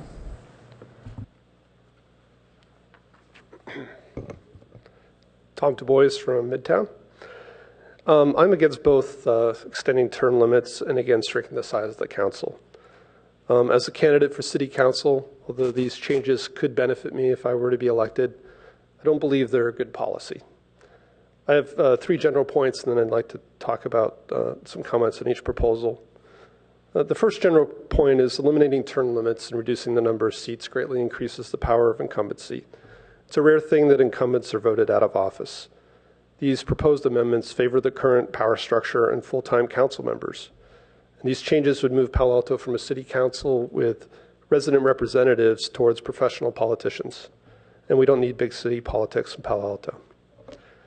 Second, any ballot initiative should be worded to exclude those who vote on it from benefiting from it. Current term limits should remain in place for existing council members. There's been a lot of discussion lately about when people should recuse themselves. So please be very clear about the date the amendments go into effect and who it will benefit. Public trust would be improved by explicitly excluding all sitting council members from benefiting from the proposed amendments. And third, these items should be separate items on the ballot. When citizens bring an initiative forward, they are required to address only one topic. The city should have a single issue addressed per ballot item. Mixing these together into a single item risks confusing voters and forcing trade-offs for people that might agree with one of the proposals but not the other. So in the interest of transparent government, I'd like to see them as separate items. In terms of term limits, we don't really have term limits. In Palo Alto, we have a rotation system. You can serve 2 terms, sit out an election, and rotate back in. So this brings new voices into the process, and we need new voices more often than once every 12 years. The current rotation system helps prevent council members from becoming too insular and too removed from the electorate. In terms of number of seats, I do view this as an issue of democracy versus efficiency. You know, at extreme, we could have a 1-member council, which would be highly, highly efficient, but I don't want a dictatorship. 9 seats spreads the workload across more people, makes it more attractive for people to participate. More seats means more representation. In the past, Stanford issues were before council, and as many as 3 or 4 members had to recuse themselves, leaving a bare quorum to make major decisions. And sometimes there was a concern that a quorum would not be met. So to reduce council size is to set up poor governance.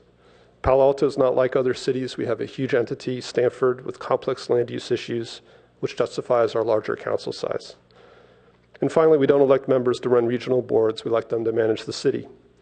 Regional boards are secondary, and if that's the focus of the amendment, it's kind of a case of the tail wagging the dog. Of the 20 regional boards listed in 2012, Palo Alto had 1 or more members on 19 of them. So justifying the charter amendment through representation on regional boards is a specious argument. both reducing council size and extending term limits. Thank you, two Tom. strikes against representation. Thank you. Thank you. Tom Jordan, to be followed by Bob Moss. Mayor Shepherd, members of the council, on reducing seats from 9 to 7, you should vote no.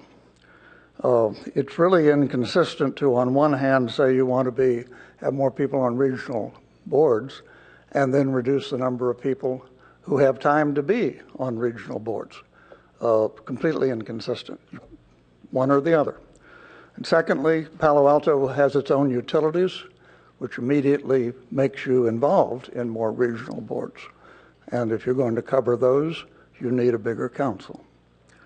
Now, the reasons given, because I read the minutes, were for going from 9 to 7, were lack of candidates, efficiency, more focused decisions. And that's it. Nothing else, just those. So on efficiency, now no examples were given, but I would recommend that you limit yourself on efficiency. A proposal came in that you just have to speak for 7 minutes. Well, 7 times 7 is 49 minutes. It's too long. For 2 years, I chaired a 50-person board in San Jose. It started on time, it ended on time, and we covered the full agenda. A strong hand in the chair can make it happen. More focused discussion, all I have to say there is I'm sure in China and Russia, they're very focused. As far as lack of candidates, that really rubs me greatly. I'll tell you the lack of candidates. Well, first of all, they're not a lack of candidates. It was testified at the hearing that there were really 2.5 candidates for every opening. Nobody doubted, nobody questioned that.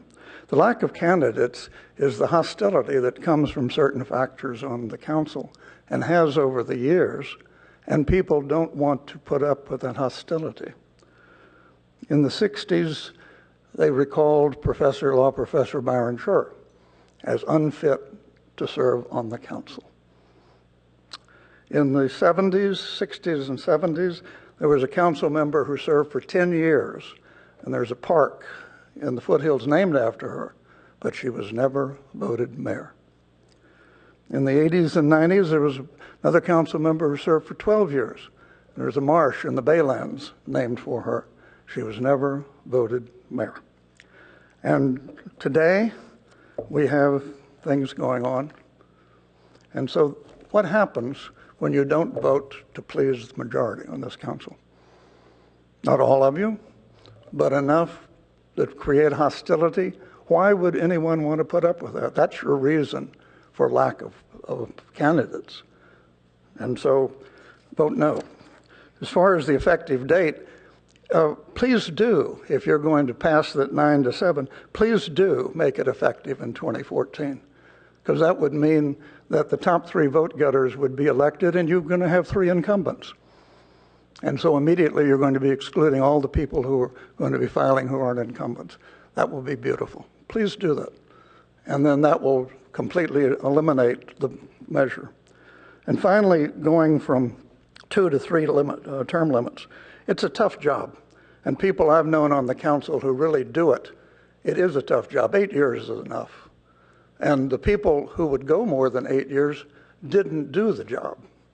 They do it because they don't read the packet. They vote the way the staff says, and the way people tell them. It's the only way you could put up with it. So it shouldn't go. When people have done 8 years, that's enough. They should step down. And this did not come from the citizens. This was proposed by council members. There is nothing in this whole process that involves citizens asking for this to happen. Thank you. Robert Moss, to be followed by Herb Borak.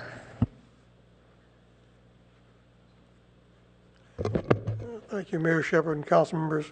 Well, the first point I'd like to make is that these are all very different issues, and so I think they should be put on the ballot separately.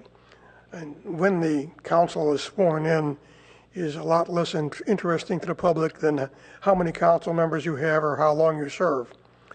So I would strongly urge you have separate votes. Now, the city clerk will tell you, yes, it's more expensive. Yeah, that's the cost of democracy. It's worth it. Second, on the various issues, in terms of the size of the council and talking about being more efficient, the size of the council by itself is not the only governing factor when it comes to efficiency. If you have council members who love to talk, and I could name a couple of them who haven't been on the council for many years, you could have a 5-member council and you'd never get out of here before 2 o'clock in the morning. On the other hand, if you had council members who were very terse and hardly asked questions or spoke at all, and I can name a number of those, you could have a 15-member council and you'd be out of here by 9 o'clock every night. So it's not the council size that makes it efficient in terms of the meetings and the interaction with the staff. But if you have too small a council, you will find that you're overloaded because you have so many other organizations you're supposed to be coordinating and connecting with. And so I think there's no valid reason for reducing the council size from 9 to 7. The terms limits is another issue. It's true that back in the 1920s and 1930s, there were council members who served for as long as 20 and 30 years. But after World War II, it was rare that a council member served for even 10 or 12 years. So I don't think you're going to have a problem with a lot of council members serving more than 2 terms if you extend it to 3 terms. I think I'd rather have the term limits eliminated altogether, but I don't think that'll sell politically. So I think that extending it to 3 terms is reasonable, and the people are likely to vote for it. Now, finally, I'd like to encourage you not to make this appear, as some people have already commented, as being purely council-driven. You should be going out to the people and trying to get more feedback from the community on how they feel about these issues and whether they think it's reasonable to be voting on it, and whether it's reasonable to be taking this position or that position. Because otherwise, it'll be looked upon as being self-serving. And finally, when should it become effective? Again, to prevent the implication of being self-serving, I would like to see it go into effect in the 2016 election. Thank you. Herb Bark, to be followed by Stephanie Munoz.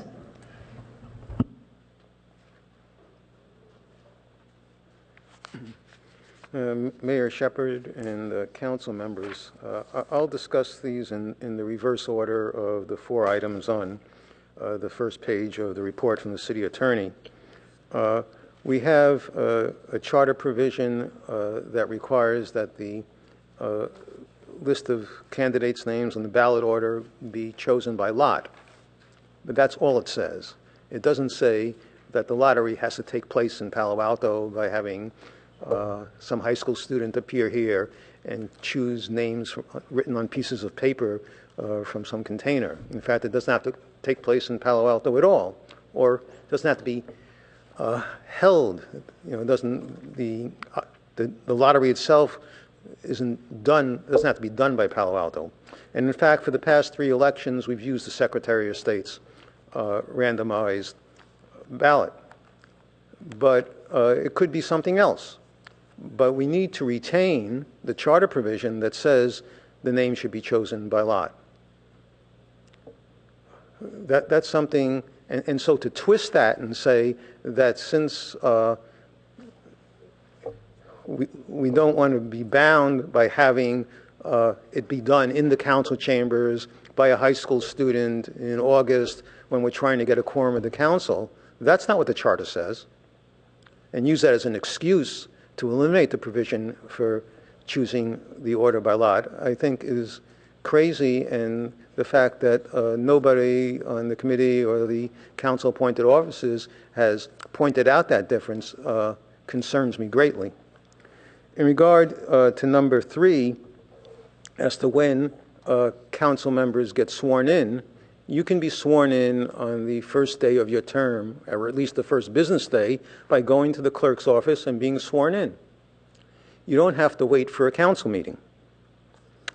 I also oppose the reduction in number of seats and the extension of the number of terms, but if it's going to happen, it should be 4 years from now. I recall writing an article when Nancy Lytle was on the City Council and was advocating for reduction in the number of council members. And I suggested that the reason for that was then everybody would get a turn to be mayor. I suppose you can keep the same number of council members and have more terms, and then everyone can have a turn to be mayor. But the person who's mayor should be chosen by council in terms of merit, not as something where everybody gets a chance because it's just fair that everyone gets a chance. It's an important position, and you should choose the best qualified person. Thank you. And our final speaker is Stephanie Munoz.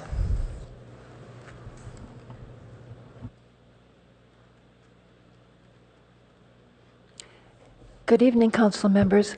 I'd like to accede and just to lend my voice to the people who have already spoken, especially the fellow in the dark blue shirt. I listened to him and I thought, oh yes, I could agree with that word for word.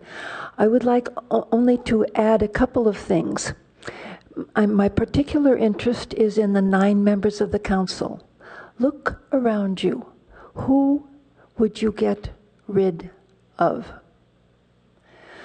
When you have 9 members, almost every month, not every week, but almost every month, you have 2 or 3 or 4 people who disagree with the majority. If you had only 7 members, you might not have anybody to disagree, and I think you would be very uncomfortable with that. The Palo Alto process is the process of listening to see if, well, maybe hoping against hope that somebody will be able to muster up the reasons why the majority should do something differently. I don't think you want to give that up. This way, you say, well, we gave it a shot, we tried. Nobody came through with a reasonable explanation of why we shouldn't do the same thing we've been doing all this time. So we'll go ahead and do it. But if you lost those people, you'd be out of it. The other thing is, you have accumulated more and more and more work. That's why the staff gets bigger and bigger and bigger.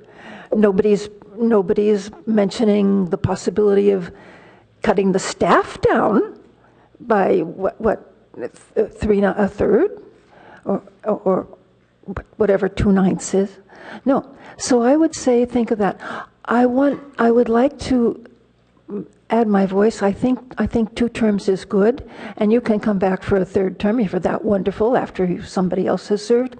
But I believe very strongly that there should be no cost whatsoever for somebody running for council.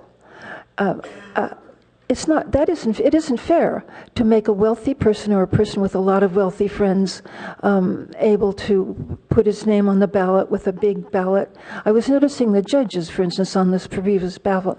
You don't know anything about them. So there shouldn't be a cost at all, maybe $1, but for registering, so that everybody would get a chance. And then the other thing is, I believe that you should have the incoming person be deemed to be take the position that he has. Thank you, Stephanie. On that day, and not worry about being sworn in. Thank you. Thank you. Okay, now we have these 4 items to take up, and I would like to suggest that we take them up one at a time.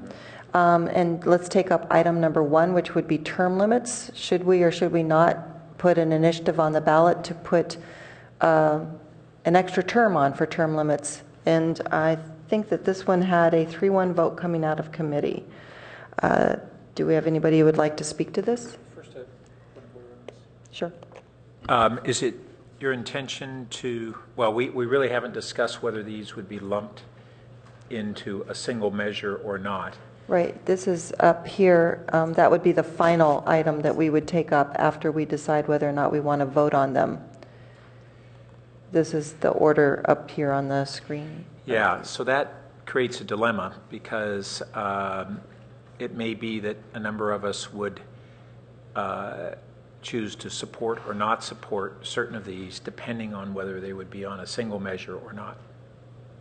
Well, I don't know how to get through these items. Well, we could actually talk about the merits of putting them on a single measure first. And I'm not sure that that would create a problem. So I will move that we discuss item number 5 here first. Second. All right. I mean, I'm happy to take up item number 5, but let's go ahead with the motion. Would you like to speak to it? No, I already addressed it. Thanks. Councilmember Scharf? So yeah, I might as well just speak to it. I think that we should definitely take them up separately. And I think by doing this first, it does impact all the other ones, like Councilmember Burt said. Take them up separately. We're looking at item number 5. He wants to take up combined or separate ballot measures first. Right, I want to take them up first. I want to take number 5 up first, is what I said. Okay. I said I think that we should take these issues. Right. Okay, all right. Okay, does anybody want to speak to this? We're just moving to discuss it first. We're moving to discuss it. That's correct. Vote on it and Okay. let's discuss it. All right. I don't see any lights, so let's vote. Okay, and that passes, so we will be taking up item number 5 first with Vice Chair Niss and Councilmember Schmid voting no. So in that case, let's see if anybody wants to take this up. Vice Mayor Niss. Bear with me a minute. I'll be a little bit circular on it. Let me go back a little bit, because back in the 60s, as I recall, and I don't recollect this, and maybe Larry Klein does, there were at least 15 who sat on the council, and they were on Newell Road sitting in the old library. And when the election took place to reduce that number, I don't exactly know, but by the time I became aware of the council in the early 70s, there were 9 members. If you fast forward to today, there are still 9 members. So it's been, what are we, 40-something years at this point, which is dating all of us. So when that decreased, and I don't remember the maximum number, and Larry might remember when he talks about it, but I think at one point back in the distant past, there were far more than that who served on the council, and there may have been 23. There are always good arguments for or against the numbers. So then looking at whether or not there should be term limits, and I'm putting this, I will put it all together, I promise, as to it being combined. I see your quizzical looks, but I almost don't see how you can not look at them separately. In 1991, Lee Levy suggested, after just being elected to a 3rd term, that we should have term limits. So in 1993, they began term limits. And at that time, I looked back through the 30 years previous to that, even 40 years, and the average length of time served when there were no term limits was 6.4 years. I don't think it would change much. So looking at this issue of whether or not to combine or separate the ballot measures, I can't imagine combining them, to be honest, because even though it would seem to make sense, we've already voted to extend the terms or not extend the terms separately. And we've also gone the number of those who serve separately.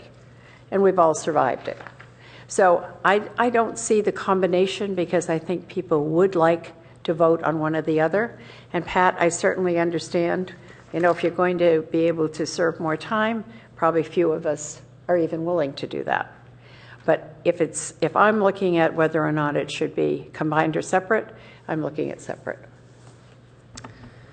Councilmember Klein.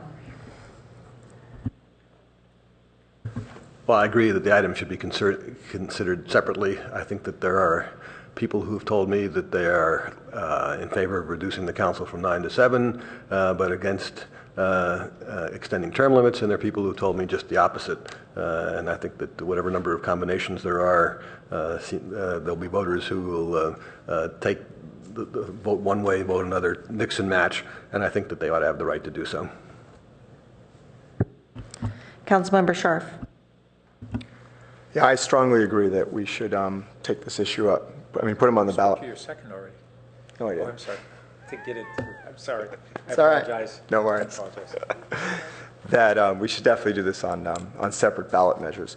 What we're doing really is a two-step process here. Is we're taking each of these and we're saying, as a council, we believe this is what could occur, and then we put it to the voters and have their input on it, and they're the ones who make the final decision. And if we mix it, we take that right away from the voters, and I think that would be just simply wrong. So I'm actually going to move that we take them all up separately. And put them on the ballot separately?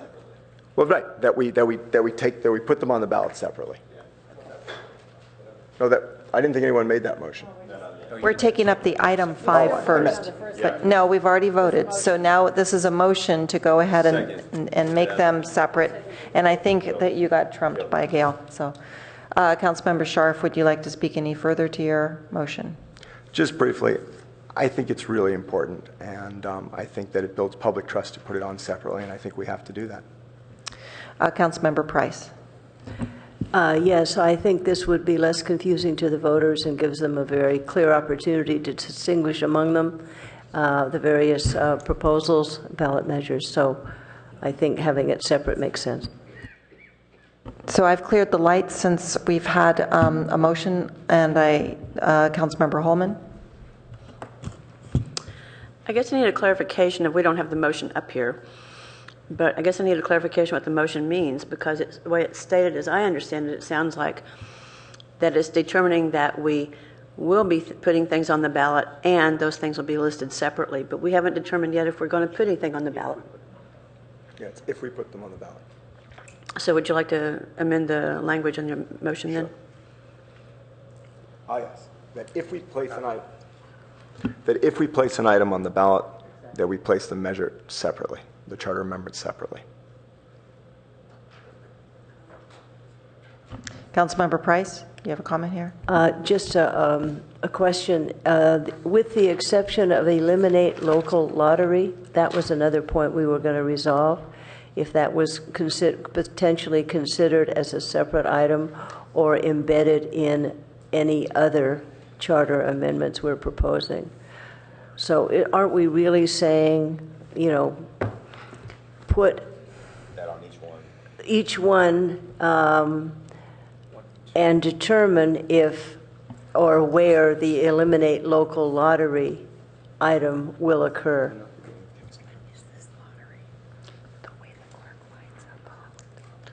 I agree Correct? with you. I agree with As you an on amendment? the lottery issue. Yes, okay.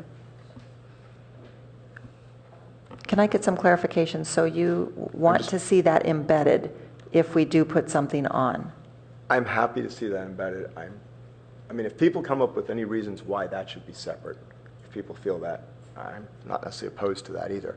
But that's one where I could see we could save the money. I don't think it's controversial, so I'm going to accept it. But I could change my mind if someone came up with a really good argument. So why don't we put it in there? Sorry. Why don't we put that in there? So you want the language. The language comes from seconded by Councilmember Price. If council places a chart on the ballot to have each measure voted on separately, except for the requirement for the local lottery, which if council determines to include that, that may be combined.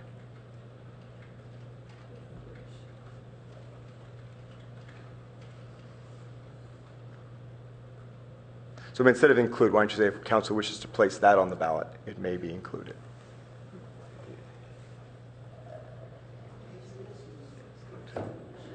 Get rid of the that, it, and keep the will.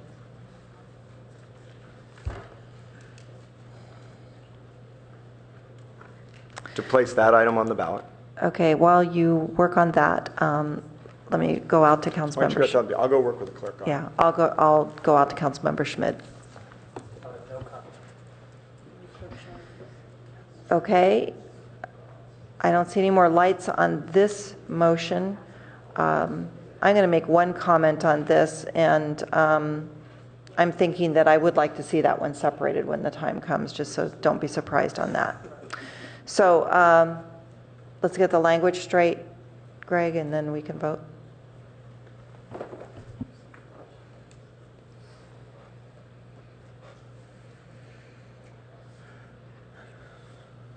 Nancy, this directions to the city attorney, so she's going to clean up the language anyway. At the end of tonight. But we got to, if we're going to. We're moving along. We'll be all right. Yeah.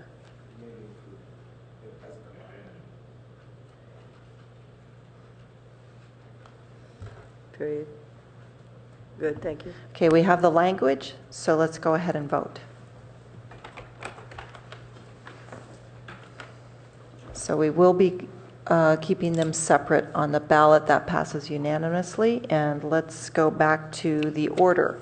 If anybody has an objection to go to term limits, whether or not to increase them or not.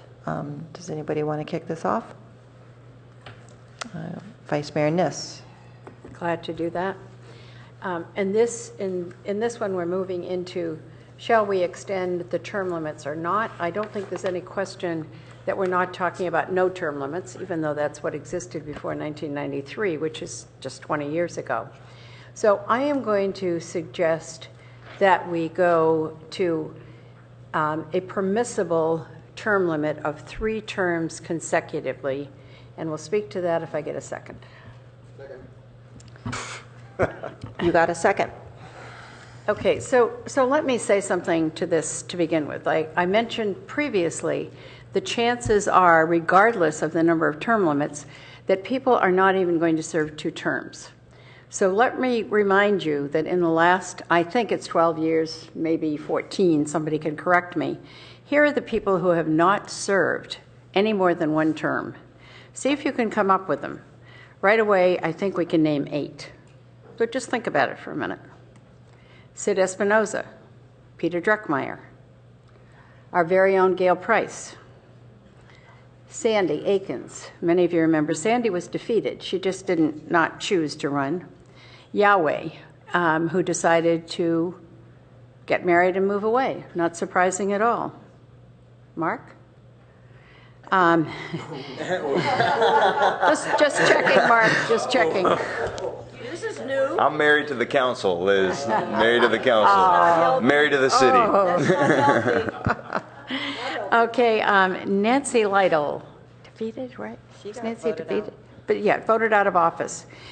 Hillary Freeman, as I recall, who didn't vote again, and Ladoris, who was not interested in a second term. So that adds up to 3, 4, 5, 6, 7, 8. Pardon?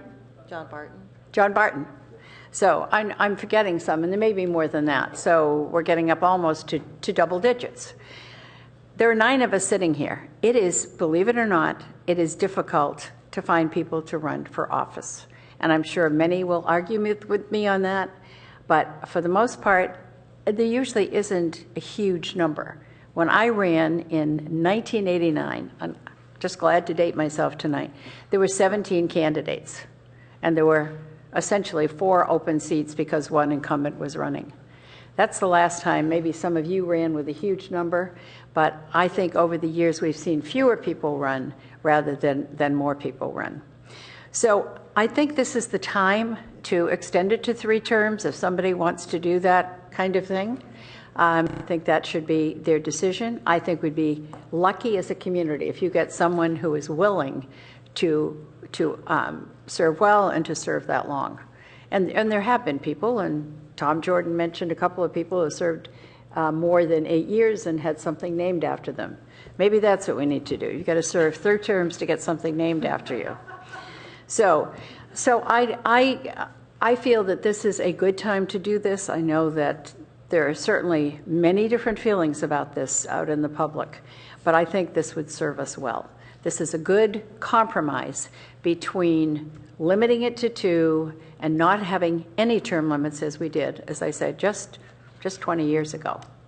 So moving that forward. Councilmember Klein, would you like to speak to your second?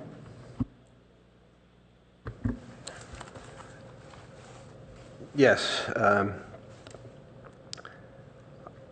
As an ordinary citizen in the 1990s, whenever that was, 1992 or 3, I voted against term limits. I think they're bad democratic policy. I thought it was bad democratic policy then, and I still do. And it's interesting to put it in a historical context.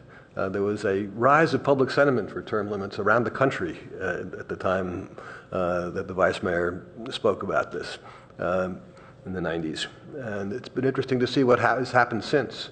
The tide has receded. You don't see term limits being added hardly anywhere in the country.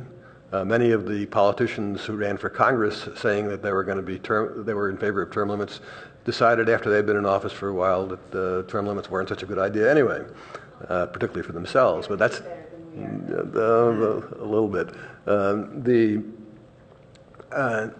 rationale, as I recall it, for term limits was that incumbents had the advantage of being able to raise large sums of money. And that's true at the national level, at the state level. It's not true at the local level, not at this particular city, because it doesn't cost that much to run for the Palo Alto City Council. Indeed, historically, some of the candidates who've raised the most money have done very, very poorly and have not won. And we've seen candidates who've raised almost nothing succeed. One of them that the vice mayor read off, Ladoris Cordell, raised, I think, only a few $100s quite deliberately and was successful. So there's very little correlation between being able to raise money and being a successful city council candidate.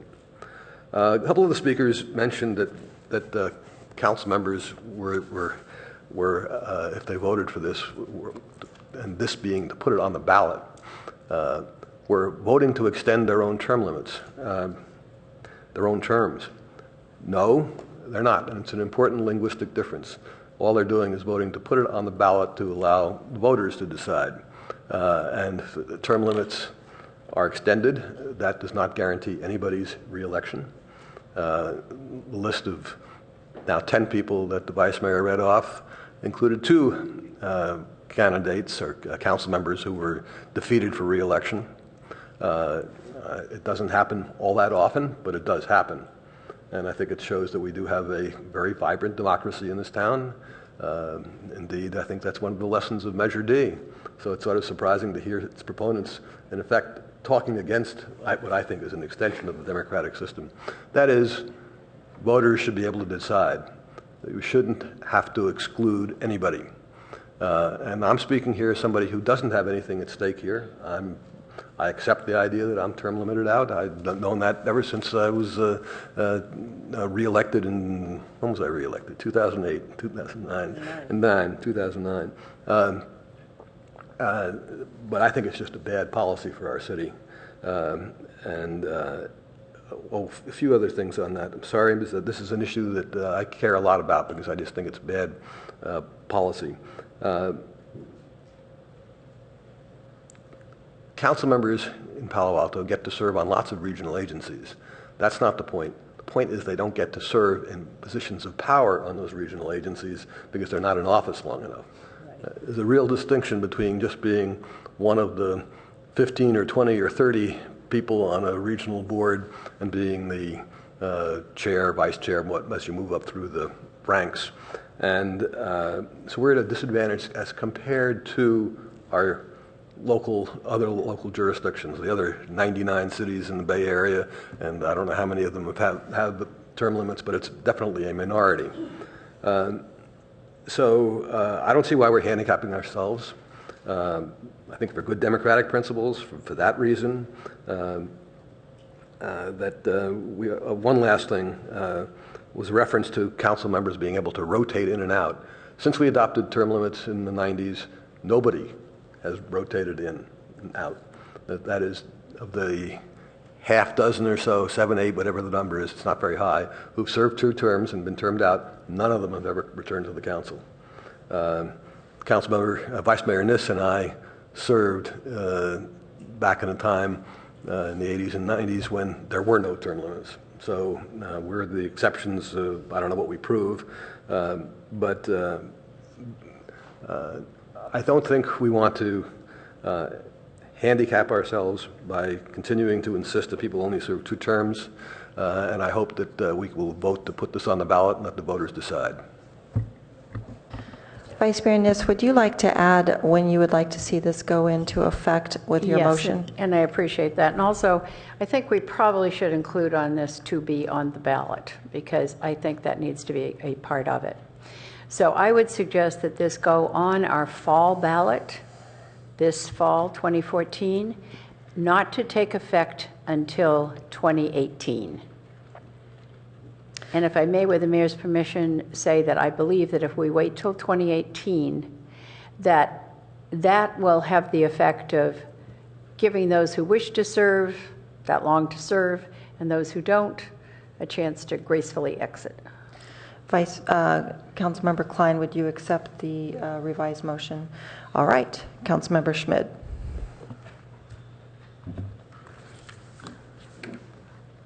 Yeah, I'd like to talk against the motion. I guess keep in mind that we're talking about the elements of democracy, how it works, what makes it work, how do you trade off democracy and efficiency. I like the old quote of Clarence Darrow, who said the issue of democracy is you can't have enough of it without having too much.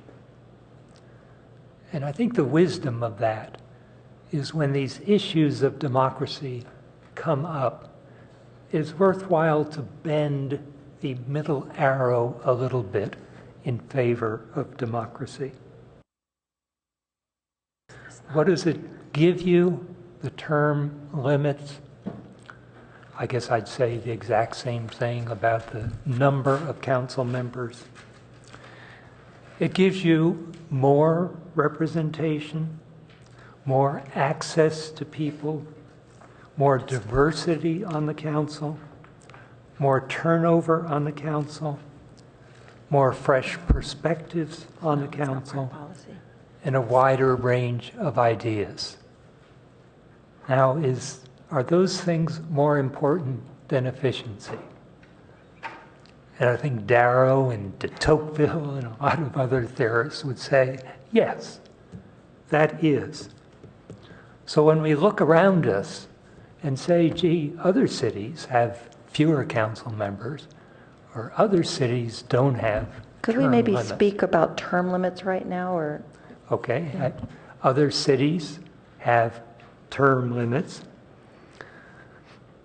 It's not a matter of Palo Alto needing to catch up with other cities or be like other cities, but rather Palo Alto is leading the way toward democracy and emphasizing democracy more than other cities. So I think whether you're talking about term limits or whether you're talking about number of council members, if you like democracy, vote against it. Councilmember Holman? Yes, I also will be voting against this, and for a few reasons. Members of the public have said that this wasn't brought forward by members of the community. I don't hear this talked about in the community. I really don't, and I can't think of anybody who's brought this forward or to my attention anyway. Maybe I'm in the minority on that, but it just hasn't been a topic of discussion. I don't see it written about in the media. So that's one reason. And typically, I'm not a fan of term limits. I've said that before. I'm not typically. Higher levels of government, there's reason for that. You know, where staff really does run things and there are heavy lobbying efforts and such that go on. So there are different reasons why term limits, I think, are not advisable at the higher levels. But here, this is, you know, it's our town. And I think it does promote broader participation. You know, when I've run, there have been, 14, 15 candidates. There have been a good number of people.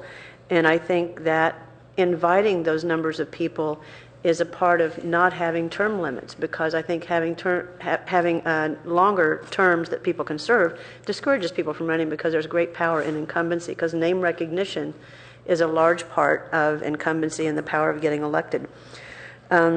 There are a number of other ways that I think that we can get people involved, and that's easily spoken to either with this consideration or reducing from 9 to 7, either one. But I'm not in favor of this. I don't think it's best governance, and I'm in favor of having broader participation by the public in city council matters. And I think limiting council terms to 8 years is plenty adequate with just a 2-year out cycle. So I would ask Vice Mayor Niss if she would like to amend her language just a bit, though, because it says that if permissible to change term limits, you might want to look at that language. Yes. So to the maker of the motion, it is permissible, so the language is unnecessary. I just encourage council, though, not to worry too much about wordsmithing these motions, because these are just internal direction. And, we're not drafting ballot language here tonight. You're telling me what you want me to bring back for next week, and if I'm not clear on it, I'll ask. Thank you. Good point. I think that that will help us move along more quickly. Councilmember Berman. So I guess my first question is for the maker of the motion, Vice Mayor Niss, and not to take effect until 2018. What does that mean exactly? Does that mean that, I guess, would a change in term limits apply to incumbent council members, or would it only apply to new council members? I see it as not applying to current council members. So it would not. I see it as not. I think that's a very important point to make, and one that I would support. And I would ask Molly to comment on that, though. Yeah. Because I think listing it as 2020 is getting a little far out. But the 2018, could we have a comment on that? Yes. So if your desire is to have no existing council member eligible to serve a third consecutive term, that was not my intent. That wasn't why I made the motion. Okay, but I just heard you. I think that is what happens effectively. No, it's not. To do that, the measure would not be effective until 2022. Put language in there, though, that includes incumbents? Well, it's the same. It's the same effect. So if you don't wish term limits to be available to any sitting council member to allow a third consecutive term, what you should do is put an implementation date of 2022. So what I would ask, I think that gets way too far. What I would ask the city attorney to do, if it's all right, is to look at what the state legislature did with their ballot a couple of years ago that changed term limits. Because I don't remember how they did it, but I don't think it was that way. I think they might have actually said in the ballot language not to apply to sitting council or sitting legislators or something to that effect. We just did this in California in 2010, was it, or something? I'm happy to look at the language, but. 2020. Whoever gets elected in 2016. So by my calculation, there are. If we're 2020, you're all out of business. There are 2 council members who are sitting now who will finish their second term in 2020. And it would apply in 2020. And so if they were eligible effective 2020 to serve a third term, they would be eligible to run again and serve a third term. This would be effective 2020. Yeah. I just need to know what it is you want to do. I'll draft the language. Not have it apply to us. So partially, I think the confusion partially is you haven't decided yet whether council members begin their terms in December or January. But I think what's meant by 2018 is the election cycle of 2018, which currently those council members start to serve in 2019. So if your desire is to not have any sitting council member eligible for a third consecutive term, I can draft that language, and I'm happy to look at how the state did it. We can do it by people, or we can do it by date. I believe that the effect of it would be that only a council member who was newly elected in 2014 would be eligible for a third term. Yeah, I think that's what the intent would be, to be have new people be eligible, but not have the date sound like 2022 that is so far out there that Right. won't It be. confuses voters and they don't know what that means. And I really appreciate that, that interpretation, because I would not be surprised if we ended up with changing office in the previous year. So in other words, if we were doing it this year, we would end up changing, we would swear people in 2014 instead of 2015. I guess I'd like to run in here and say, is it your intent to not allow current city council members to be able to have that third term? That is my intent. Okay, so That's we clear. should probably take the date out, and we should probably put in language saying that no current city council member will have this opportunity to some. Can I? So go ahead, Councilmember Berman. So thank you to the maker of the motion. But, excuse me, it still needs to be effective in 2018, though. I mean, we've got to say when We it's would take the date out. It would be effective immediately, but not apply to any sitting council member. So there would be no date. But the first potential third term to be served in Palo Alto would begin in 2022. Sure. Yeah, you know what we want. Come back if this passes. Come back next week and 2014, perfect. We don't need to confuse ourselves anymore this evening. 2022. So I think that's important. Both I think making that decision. I also need to go to Larry to make sure. Yes. Please. As the seconder to this motion, okay, so we're good. So I think that's good and important for two reasons. One, from a policy standpoint, well, I guess both are policy and political, but to make it clear to the public that we're not trying to improve our lot. For the people who support this, they're supporting it because they think that it's good policy, it's good governance, it's good for democracy in their opinion, and that's why they're doing it. It's not a it's not a power grab, a self-motivated power grab, and I think that's important that the public understand that. That said, I'm going to vote against the measure or the motion. I think I spoke to this when this originally came up, and it has a bit to do with the fact that we're discussing a couple of different governance changes tonight. But I do think, as some of my colleagues have said, that we're a city council, and that's an important role. And so, not to diminish that, but it's different from Congress, it's different from the state legislature, and I think it's a neat opportunity for a lot of people to get an opportunity to serve their community.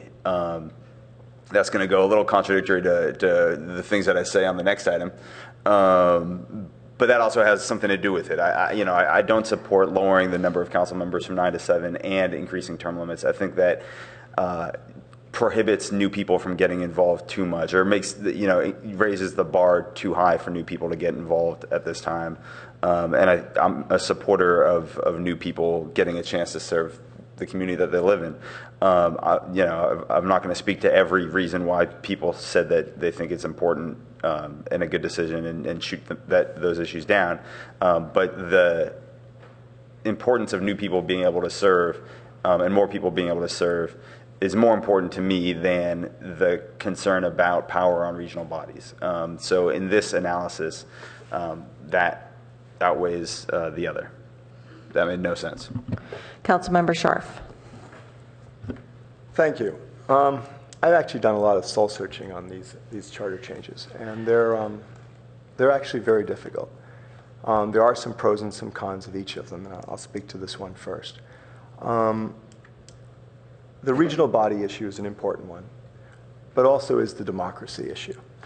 And the more we open it up to more people, I think that's good. And I think really what tips me over is yes.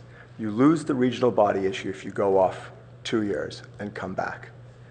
But other than that, taking 2 years off is probably healthy. It probably allows you to reflect on where you are and what you're thinking. And most people who take 2 years off probably realize they don't want to come back because that's what everyone else has done. So, and that's really where they probably reflect on it and say, why am I doing this? Whereas when you're caught up in it, you say to yourself, I want to see the stuff I've pushed forward, move forward. You're involved in doing your best for the city, and it's a really difficult issue. So I think it's healthy for people to take those 2 years off. So I also am going to vote against the motion. Councilmember Burt. Well, this is getting more interesting now that we are seeing that it's not affecting sitting council members.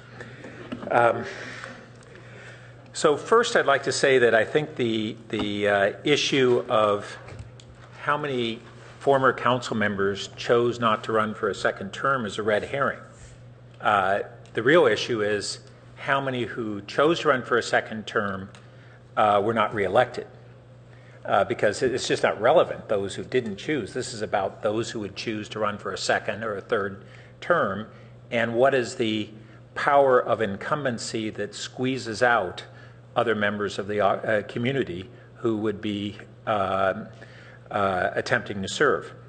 And best to my recollection, we've had, I think, only 2 council members in the last 20 years who ran for a second term who were not reelected. That's the statistic that matters. Oh, Larry says 3. Okay, if it's 3, it's still, huh? Oh, okay. But that was for a third term, nevertheless. So anyway,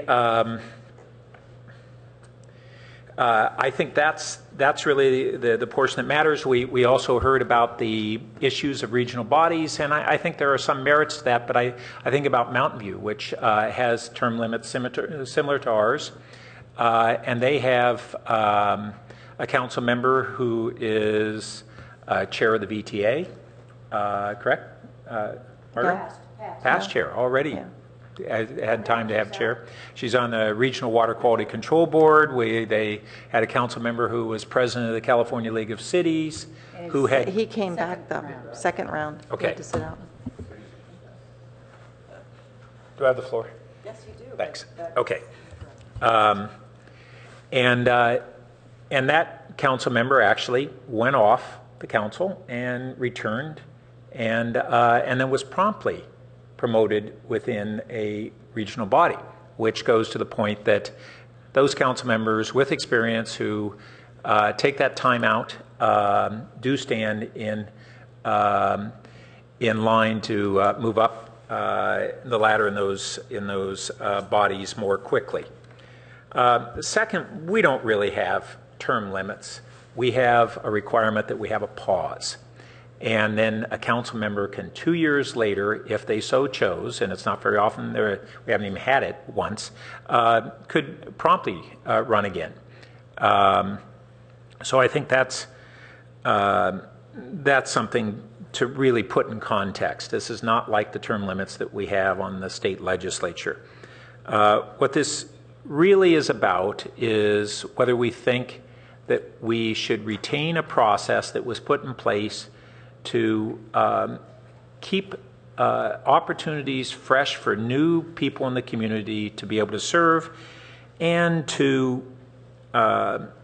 reduce the very strong power of incumbency in the election. And I think consequently it's good to keep the program that we have in place. And then third, I think it just goes to the kind of city council that our community expects. And I think our community expects for our council to be citizen representatives and not foremost politicians.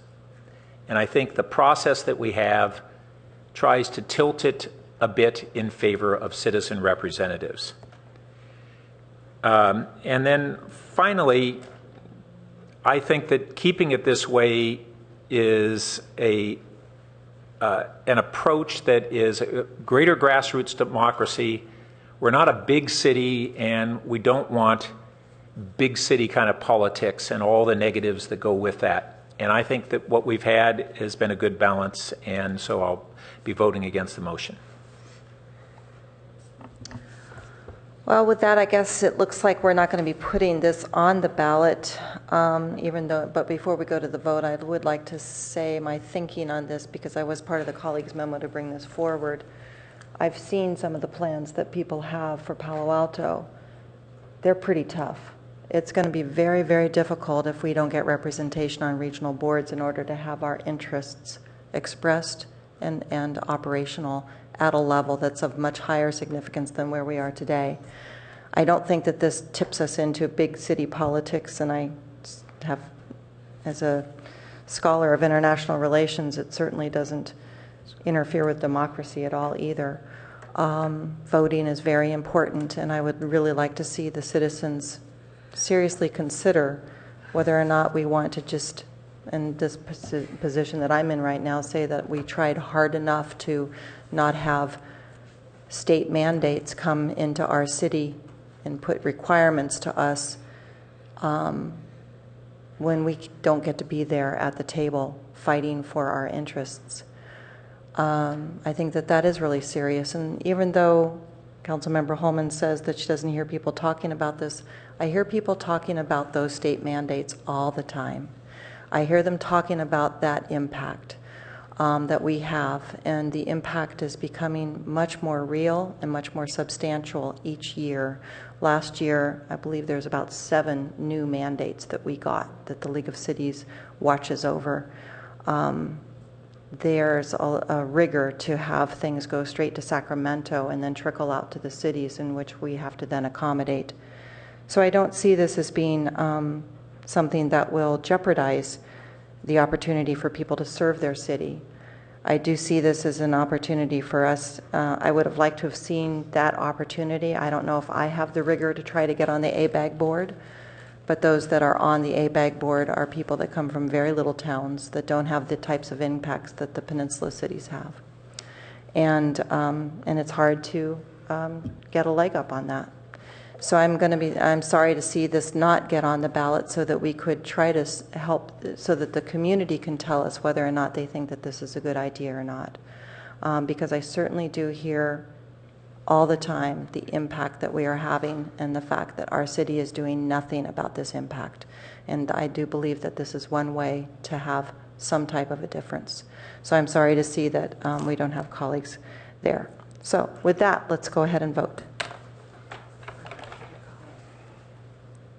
And that measure does not carry, so we will not be putting that on the ballot. Item number 2 is number of seats. Anybody want to make a motion to reduce the number of seats? Councilmember Sharp is going. Did I hear you say you were going to move that? I was going to move that we don't do it. Oh, okay. Well, I don't think we have to make a motion to not do it. Sure we do, because we're going to take it up. Okay. No reason why you can't put it in the negative. Okay, so what's your motion? My motion is that we do not put it on the ballot to reduce the number of seats. And, okay, so that was a motion and seconded by Councilmember Holman. Would you like to speak to your motion? I would, actually. So this is actually something that I think is really important that we don't do.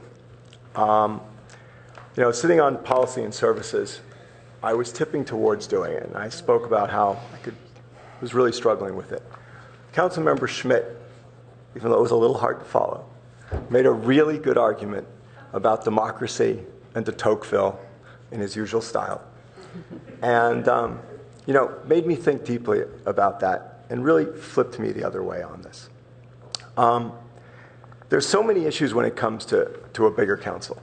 And what is the argument for doing it? The argument for doing it is other smaller cities of our size have 7 or 5.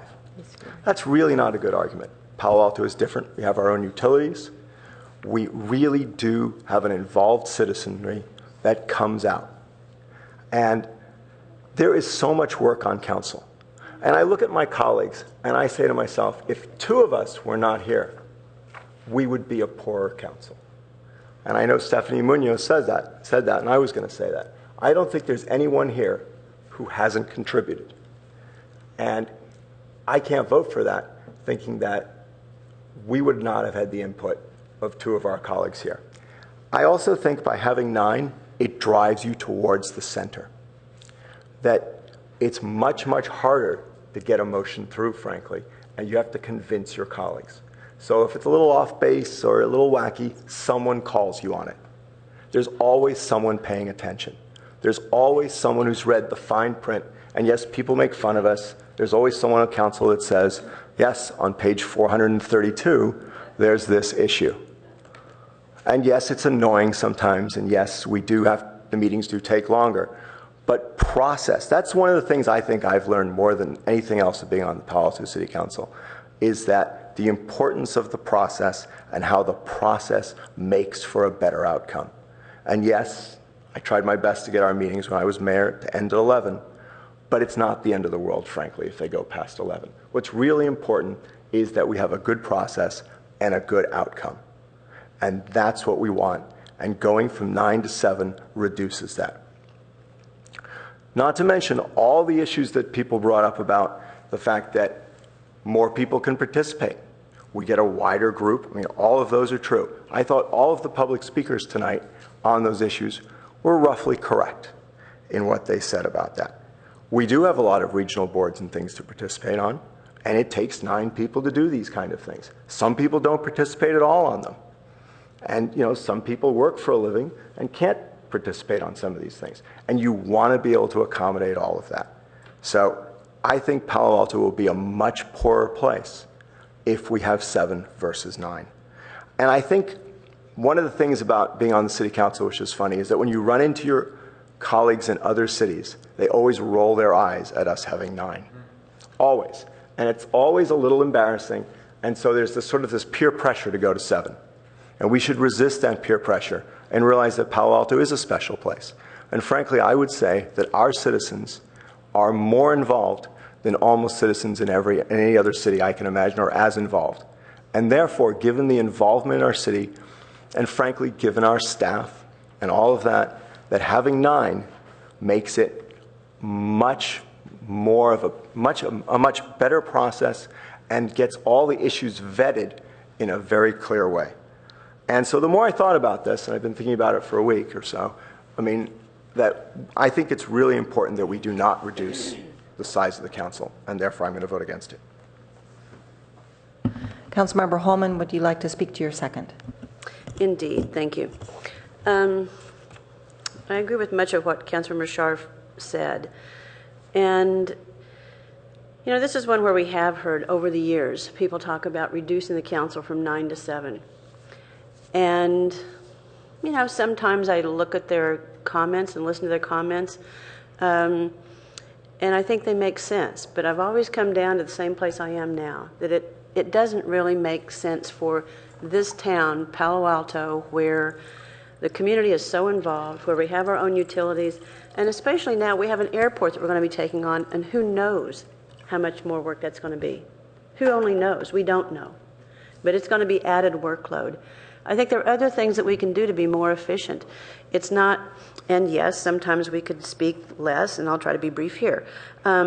We could speak less, but I think there's some other things we can do. And, City Manager Keene has done a good job of trying to get our staff reports more efficient, more direct, more focused. I think there's still some improvement that could be made there, and I think City Manager would agree with me there.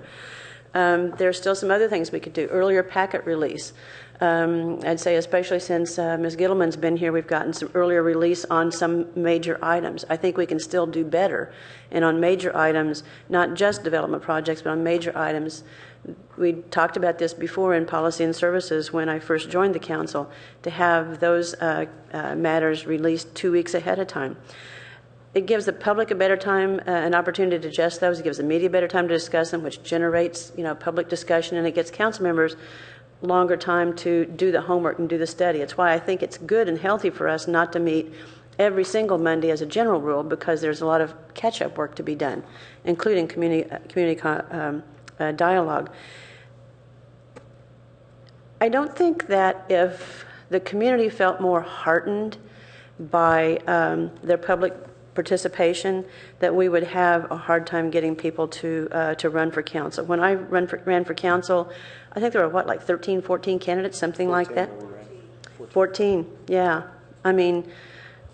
Not a problem getting people to run. I think one of the things that would help encourage people to run, and when I hear people talk about, is compensation. Not there are, 9 versus 7, but compensation is a big issue. Having some kind of reasonable compensation. Councilmember Berman agreed with me a while back when I said, Public service is important. That's what this is about, is public service. But it shouldn't be a hardship. And I think right now at the current rates, I think it is a bit of a hardship.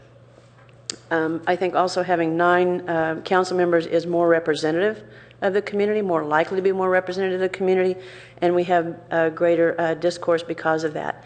If there are 7 of us and 2 people are away for whatever reason, which does happen, it really puts the load on a very few people. And I think that's also critical, especially in this community that's, thank God, so very, very engaged. So for all of those reasons and some others, but I won't take time to go into those. I think Councilmember Scharf raised a number of those. I support this motion. That's why I second it, and I will not be encouraging others to put this on the ballot. Thank you. Councilmember Price? I will not be supporting this. And just a couple of comments. I heard someone mention, well, just because other cities do it isn't a reason enough. I guess my look at this is other cities who have very strong reputations and very effectively govern, manage, and do quite well with 5 or 7. And I'm talking even much larger cities, and in many cities where there is significant amount of citizen participation and engagement. The other side of this, I think, is looking at it kind of from a 360 point of view. The requirements for staff to tend and manage and deal with 9 separate people with 9 separate schedules and 9 separate perspectives is also, I think, very challenging. I appreciate we have a strong staff. They do a very good job. But I look at that in terms of part of the 360 part of governance. And I'm sensitive to that. And I think that it does make things more complicated. I appreciate the comments about representation, but I do think the likelihood of having perhaps more convoluted or more extended discussion is greatly increased when you have 9 individuals with 9 different speaking styles and 9 different levels of styles of communication and engagement. So I feel, and also just to make the point, we have heard this from some community members. In fact, one community member came to us, I forget, many months ago, it was Roger Smith, who spoke to us, and I've heard this discussion and have had people say it to me specifically that they felt that this would be a more effective governance for the city of Palo Alto. I do feel strongly it would help us do a much better job, and there's just too many examples where it's been done effectively, including cities. We are not the only city that has utilities and all of these other activities. Many of those cities do quite well with 7. So those are my points. Councilmember Burt? Well, I must say I'm surprised the direction this is taken from, given that the recommendations of Policy and Services Committee and it changing here, but I'm pleased. So this is the one that I actually had more difficulty on. And I think it is accurate that the workload on staff of a 9-member council is very heavy. And those who don't witness that day in and day out probably don't appreciate the reality of it. So that is a consideration. And I also think that a 9-member council is a less efficient governing body. And once again, those of us who sit and observe that, I think generally believe that to be the case. But I think the other arguments in the net outweigh those two. That a larger body does provide opportunity for more diverse representation. It does drive toward the need to achieve a broader majority in initiatives often and motions that the council makes. And then finally, there is a sharing of the workload that exists. So in the net, I think retaining our 9-member council is appropriate for a city that has as many demands as Palo Alto has, including the only city in California to have full utilities in all areas. So for that reason, I'll be supporting the motion. Councilmember Klein.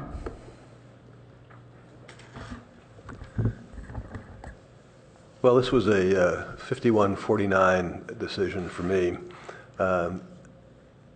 Many people over the time I've been on the council have approached me and said, well, why don't we reduce the number from 9 to 7? And I've always said no, that I wasn't interested in bringing that to the council. And what I've said was, in sort of a facetious answer, was that if I'd been a member of the original Charter Commission back in 1950 or something like that, whenever it was, I would have probably voted for 7 rather than 9, but I didn't really see much of a difference between 9 and 7, and I still don't. I don't think that going to 7 is going to create a much more efficient meeting or reduce the workload on staff. On the other hand, I don't think that staying to 9 is going to increase the representation throughout the community or get a more varied group. So I think that sort of both sides are overstating their position. I don't think 7-9 is going to make all that much difference either way. But I did vote in the committee, and I will vote here to put this to the people. And the reason is twofold. One, I've become increasingly concerned about our lack of candidates, not just for the council, but for we've seen a pretty significant decline in people applying for our more arduous commissions as well. And I don't think it's anything to do with hostility or anything of that nature. It's the demands on our time in the culture in which we live today. I think that that's going to be increasingly the case, that and where Palo Alto is not alone in this, that it's just harder and harder to find people who are willing to commit the 30, 40, 50 hours a week. And maybe some increased compensation will help, but I don't think it's going to change the equation very much. The second is, enough people have said throughout my time here that they think we ought to go to 7, but I think they deserve a vote. And I think it's sort of undemocratic at this point not to let people vote when there's been a significant number of people who said they think that the 7 would be an improvement. I think they ought to have a chance to register their concerns. We talk about democracy, and I think this is an opportunity to be democratic and say, okay, there are a lot of people who think that this would be better. Let's put it to a vote. In this case, it's not just we have it on the public record. We have one leading citizen who says he's willing to start an initiative to get it on the ballot to reduce it to 7. Well, I don't think we ought to force him to do that. I think that there's enough sentiment out there that thinks 7 is better, and I think that we ought to put it to the people to decide. Councilmember Berman.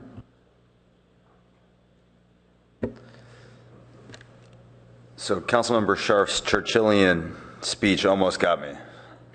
Almost.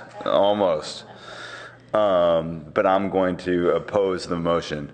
So, you know, I don't hear that many people come and say to me necessarily, oh, you should move it from 9 to 7. Whenever they are asked about it or it comes up in conversation, they absolutely think we should, but they don't necessarily initiate that conversation with me. But I have seen too many people, including one this past week in an email to a group that I'm involved with, say, I'm not going to be able to make it to the council meeting to talk about this issue because it's being brought up at 10:30 at night. And I don't necessarily know that changing our numbers from 9 to 7 will necessarily have an immediate impact on the length of our meetings. I know that you know, the two colleagues that we might lose by next year are two of the more brief colleagues. So that's not necessarily going to have a huge impact. But at the same time, you know, I think the length of the council meetings, I know, you know, for me personally, the length of the full council meetings, the length of the committee meetings are very difficult with also working 40 hours a week. And getting up in the morning. I mean, I think it's these types of things that make it difficult for people who work full time, for younger people, to participate. I was doing some quick research earlier, and Sunnyvale has 146,000 people and 7 council members. Santa Clara has 119,000 people, 7 council members, and a couple of their own utilities. I can't remember how many.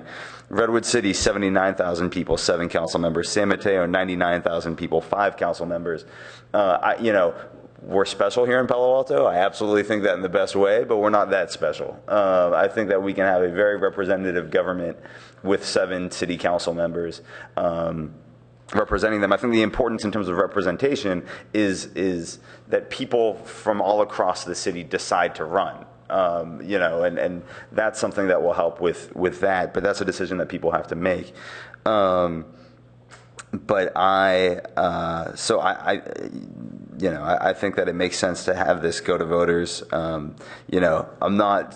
I don't care that much one way or the other. I see the pros and cons on both sides, but the pros outweigh the cons in changing to 7. And so I'm going to oppose the motion and support putting this on the ballot. Councilmember Schmidt. I just want to endorse the simple and straightforward words of Council Members Scharf and Holman, supporting democracy. I have noted, if you count people at the council chamber over the last 2 months, we've averaged over 50 attendees per meeting, which indicates that having 9 council members is not discouraging people who come and talk and participate. So, to bring a smile to the face of Clarence Darrow, I'll vote for the motion. Vice Mayor Ness. Okay, so do you mind if I do a poll? If you're working full-time and you're currently on the city council, would you raise your hand? I rest my case. That means that you either need to be, and Mark has gone to work since he's been on the council. Well, I was working earlier. I want to work full-time now. Yeah. So, Mark, do you feel it's easier now to work full-time and be on the council? That was just rhetorical. So, I'm troubled. I'm troubled by the fact that it's very difficult to work full-time. When I was on the council in the 90s, although there were 9, everybody worked full-time. Absolutely everyone. And I'm puzzled now that you feel like you either need to have your own private resources, or you need to be retired, or 2 council members at least, Gail Price and Nancy Shepard, have left their jobs while they have been on the council, both saying that it was very difficult to work at the same time. So I'm not going to support the motion, but for a slightly different reason. I think, as I did with the last one, that this is the time to send it out to the voter. There are 9 of us sitting here. We're making a decision for 67,000 people. I think the time had come for the city, for our constituents to vote this up or down.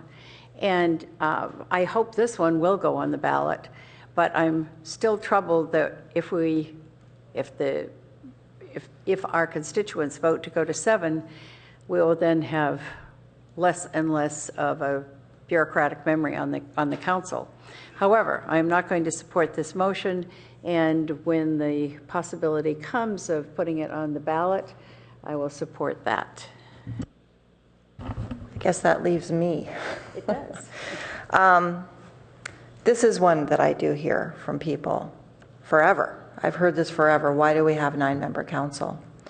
And I'm very sensitive to that one, because I know that I would not be on this council if it was only a 7-member council. When I got elected, I was elected as the number 4 candidate out of a 5-candidate race, with 14 members of the community running. And yet at the same time, I do believe that this is a time that the Vice Mayor says to send this out to the people to vote on this, because I have heard about this historically for decades. And I think it would be unfair to not allow the community to vote how they want to be governed. So I'm going to go ahead and make a substitute motion to place this on the ballot to go down to a 7-member council with the election of 2018. If I have a second. Second. I will go ahead and take my vice mayor as a second. I think I've spoken on this one. I do think that we will be well represented with 7 members. I don't think 5 is good. 5 is when you do end up with blocks where 2 people or 3 people get to decide how the city is governed. I do like having 9 members on this council, but I do believe that it's important to let the people go ahead and vote on this one, because this one has been out there a lot for a long time. And so I will be, so I hope that it looks like this will be a split vote. So I wish that that the community takes this seriously with what they have been talking about for so long. Vice Mayor, would you like to speak any further? Yes. Let me come back to democracy for a minute, because I'm not sure 7 or 9 creates a democracy. I think what would create a democracy, if we really wanted to go back to that, is the way I grew up in New England. Everybody comes. The whole community comes who wants to vote on it, and that's really true democracy. I have been studying this with my granddaughter lately, and we could have a quiz on direct versus indirect democracy. Think of that. It's all online. You could just Google it. But we are indirect democracy here because we represent you. And the reason you elect somebody in this community is you hope they'll sit here on Monday night, and you hope that they'll represent you favorably. You hope that they have good judgment, and you believe that they do, or you wouldn't elect them to sit here for in this case, 5 years for many of you, for some of us. I feel that this is the time to practice true democracy, which is to send this out to our constituents and say, what do you want? And I'm very sorry we don't have the term limits on at the same time. I think putting those on together would have made a lot of sense to the community. But that's not the way the vote has gone. So I will be supporting the substitute motion, which I did second. It looks like we're going to go out for a second round on this. I have Councilmember Holman and Councilmember Klein. So it's not a second round. I'm sorry? It's a new, no, I know, it's a new motion. It's just people did speak one way or the other on this. So Councilmember Holman. I'll be brief. Just a quick question. Does City Clerk know what the cost of this election is? $65,000 to the Registrar of Voters per measure, plus approximately $10,000 for legal notices that I do. So a total of approximate $75,000. Okay, and the reason I ask is because, yes, this has been a topic of discussion in the community for some time, but I also think that if the people really want to do this, and Roger Smith came forward, I mean, he or others could start an initiative and start a petition drive. It's done all the time. If the community wants it that badly, then I think the community should ask for it in that manner. Do I think that about everything? No, but this has been bouncing around for so long. You know, does the public really want it? I mean, it's not like it's a new idea. It's not a new idea at all, where I feel like the council needs to lead on this. I think it's a situation where the public should lead on it. And I gave all the reasons before why I was going to support the original motion, but I think the reasons I just spoke to are why I will not support the substitute. Councilmember Klein? I only want to speak to the question of why we've put 2018 on there. I think I've spoken enough to the merits of the position. I had originally hoped that if we were going to have this on there, we could have it effective 2014. But the more I thought about it, it really just doesn't work, because you'd be telling people that they had 5 votes, because that's what number of seats that are open this year, but only 3 of those people are going to turn out to be elected. And the reason it has to be 3 would be because we have 4 seats coming up in 2016. And yes, you could make it effective in 2016, but that would create a ridiculous imbalance. You'd be electing 5 people this year, 2 people in 2016, and then the cycle would continue. And instead of the usual 3 and 4, you'd have 5 and 2, and that doesn't seem workable to me. So the only way is really to wait until 2018 to have it effective, electing 3 people in that year, and then the 3-4 cycle would continue for hopefully many years to come. I just wanted to put that out there just so that at least you can understand one person's reasoning as why he supports the effective date of 2018, even though that's 4 years out. Councilmember Scharf. Yeah, I just wanted to note that, did I hear correctly that you don't actually support the reduction in the council?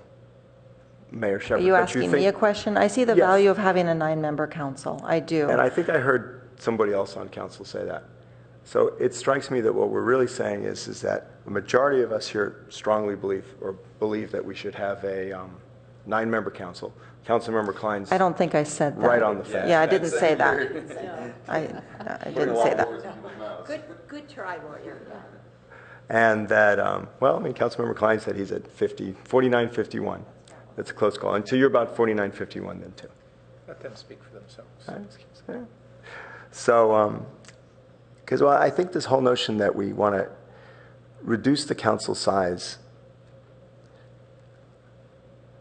well, never mind. I think I've spoken enough on it. Yeah, so just to reiterate, I think the people do want to vote on this. And I think it would be very strange if we forced them to do a citizen's petition to put it on, but that's just my opinion. And so I'm going to go ahead and call for the vote. There are no more lights. And this would be to put an initiative on the ballot to reduce council seats with the 2018 election. And that measure passes 5 in favor and 4 Holman, Scharf, Burt, and Schmid against. And we have 2 more items to take up, which is the council tradition of swear. Let's see, it would be swearing in new council members after the in December or November, more than likely December, after the caucus. Councilmember Burt. Well, just a question. Herb Borak raised some questions, and this is probably more for Molly, about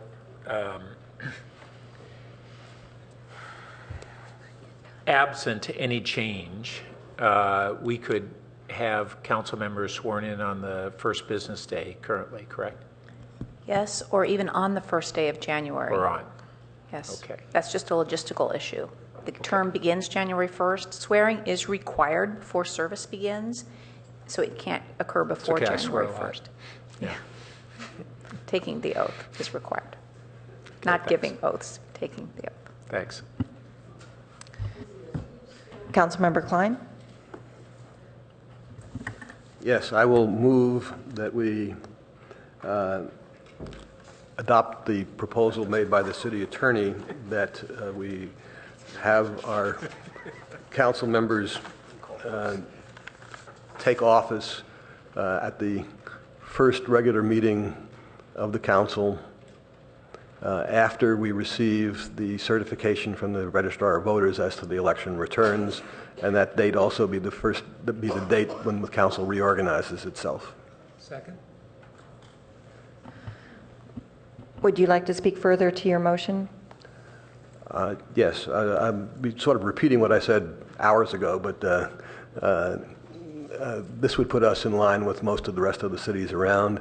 It would make us more efficient in that we'd be able to hit the ground running at the start of the year, and it would eliminate the theoretical problem, which could become real sometime, that as under our existing rules, the new members can't take office until January 1, and that's obviously a holiday, makes it hard to do, and we may have a situation where a mayor is going out of office, but there's no new mayor because of the hiatus on January 1st.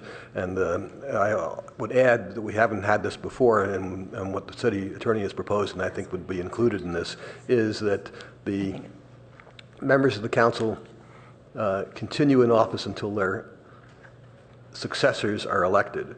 Again, this is hope never happens, but if we ever had a dramatic earthquake or something of that nature between election and people taking office, so that we couldn't have people sworn in or so forth, the people who were serving but whose terms would expire would continue in office until their successors could take the oath of office. And this would also take effect immediately with the election Yes, in thank you. this November. Right. Okay. Councilmember Schmid, would you like to speak to your second? Yeah, I looked at a calendar, 2014, 2015, and under current rules of having council members sworn in after January 1st, 12 weeks between the election and the first business meeting that the new council members can vote on. Of those 12 weeks, I think there's one business meeting.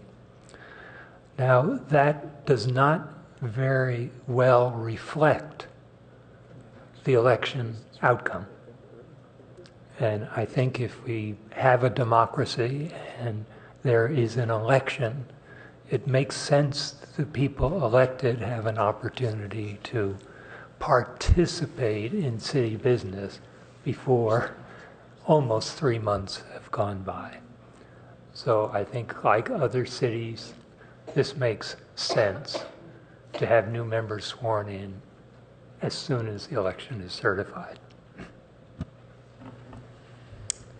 Okay, I would like to, I see no light, so I'm going to go ahead and ask a question. If I could ask if you would consider putting in the initiative to clean up the clerk's issue regarding the ballot order in this motion, to make an amendment to put that in, so you could, so we could put those two in the same ballot question. Yeah, could I ask a question of the city attorney? I think we should see if, point of order, I think we should see if this gets on the ballot before we do that. Gets on the ballot? I mean, yeah, because we may not make this change. idea. If we approve the I motion. actually agree.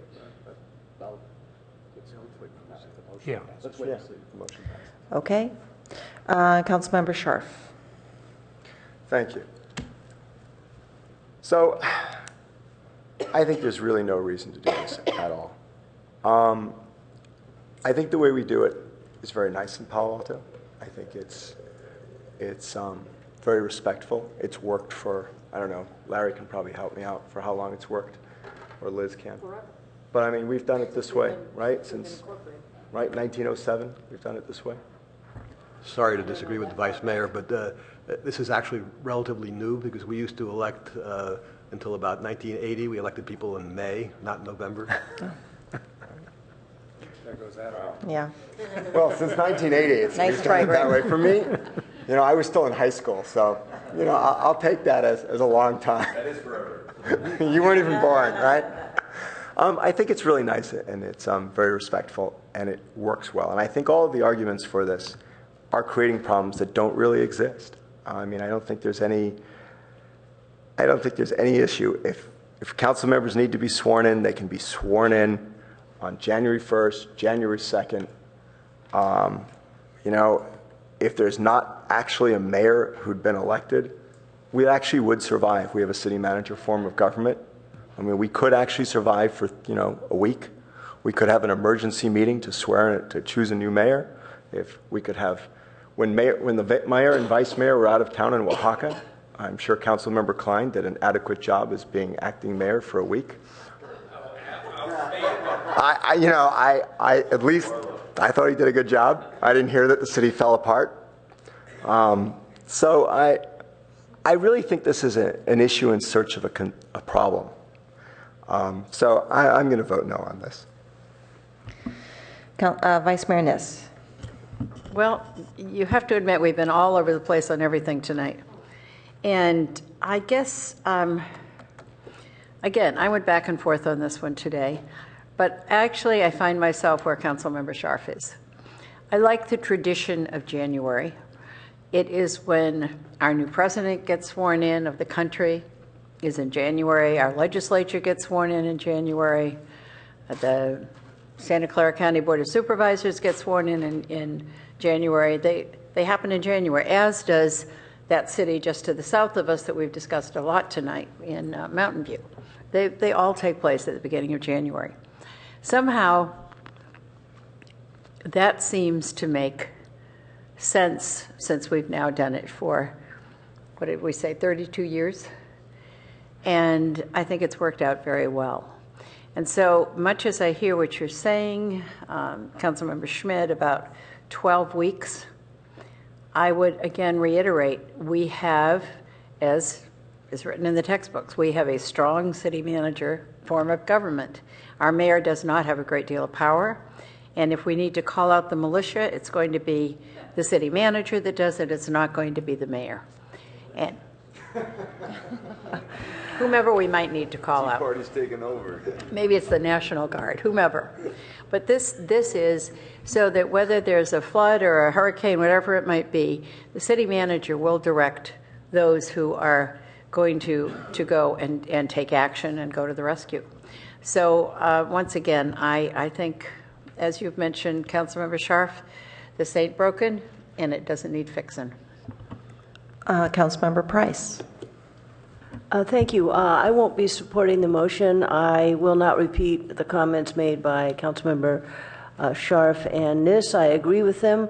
I think the issue of the being sworn in early in January is very good, and the fact of committee assignments and whatnot, the minute the results are certified regarding the election, I think that is the time when every council member who will be serving beginning in 2015 should get, the request set out to them in terms of their committee assignments, so that whoever is elected as mayor will have that information right away, even to require that people submit that information and their requests in December to get things going. As it relates to the number of meetings in January, that's easily fixable in my opinion. We could have a meeting other than a Monday because of Martin Luther King Day. And there are other ways that we could make sure that we're more focused and we make more effort to have a minimum of 3 working business meetings in January. I think it's doable, it's fixable, you can still have the outcomes that you need. So I think we're overcomplicating this. The other thing is, I would like to think that the people who have been serving on council will continue to make very good decisions and participate in discussions of items. In some cases, they are complex items, and I think that would be of value to the community instead of having newly elected individuals jump right in head first without the benefit of study and that kind of thing. So those are my reasons. Councilmember Burt. Well, I've heard a couple of arguments on behalf of this motion. One was Councilmember Schmidt's arguments that we only have, that new council should begin serving and legislating promptly, if I understood it correctly. And first, it's not accurate that we only have 1 business meeting from the election time. If you look at the calendar, we typically have 3 or 4. Okay.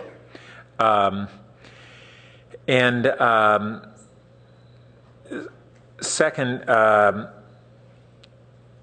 Councilmember Klein, though, made some arguments that are important. I think it's not correct to say they're irrelevant. I think they are relevant. We had, what was it, about 9 years ago, a New Year's Eve, New Year's morning near flood event.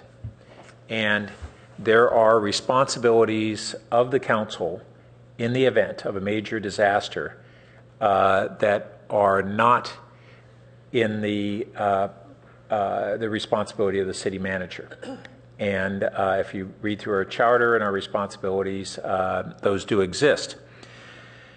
But I think the critical element to this is that in those few occasions where we have a mayor who would not be continuing in office after May 1st and a vice mayor who would not be continuing in office May 1st. Excuse me? January 1st. Excuse me, I don't know why I said it's getting late. After January 1st, I meant in both circumstances, thank you. The council has to have a mechanism for leadership. And, but I'm not sure that we need to go this far to address that unusual circumstance.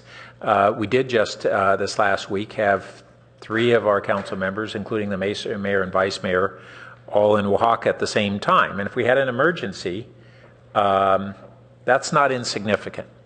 But we had a process to be able to for the mayor to appoint an acting mayor, and that could occur in this other circumstance. And Councilmember Klein says that's not the case. No, because the mayor's gotten out of office. But wouldn't the mayor not have that power to appoint, or for that matter, the council, before the mayor's out of office? The mayor would still be in office up until January 1st. And so could the mayor appoint an acting mayor and have maybe this is really a question for the city attorney. And I don't know if you've had a chance to think this through, but if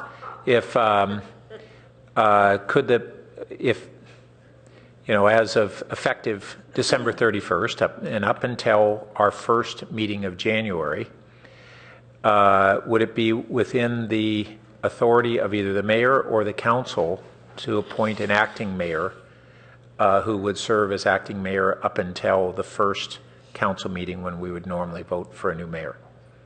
So in general, a couple of things.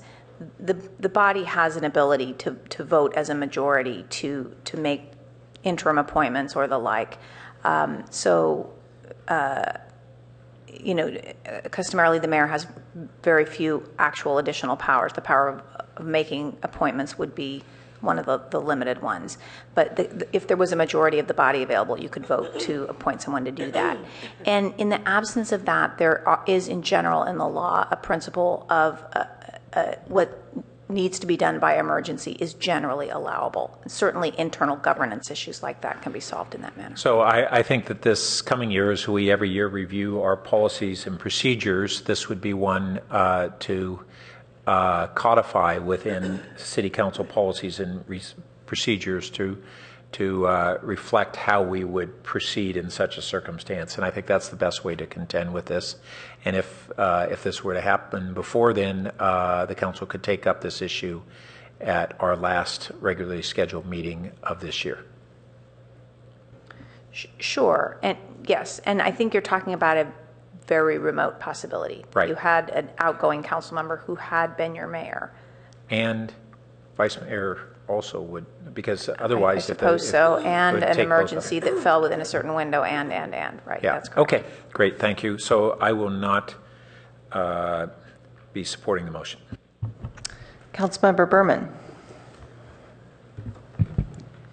So I lost count of where this vote's at, but I'm going to be supporting the motion.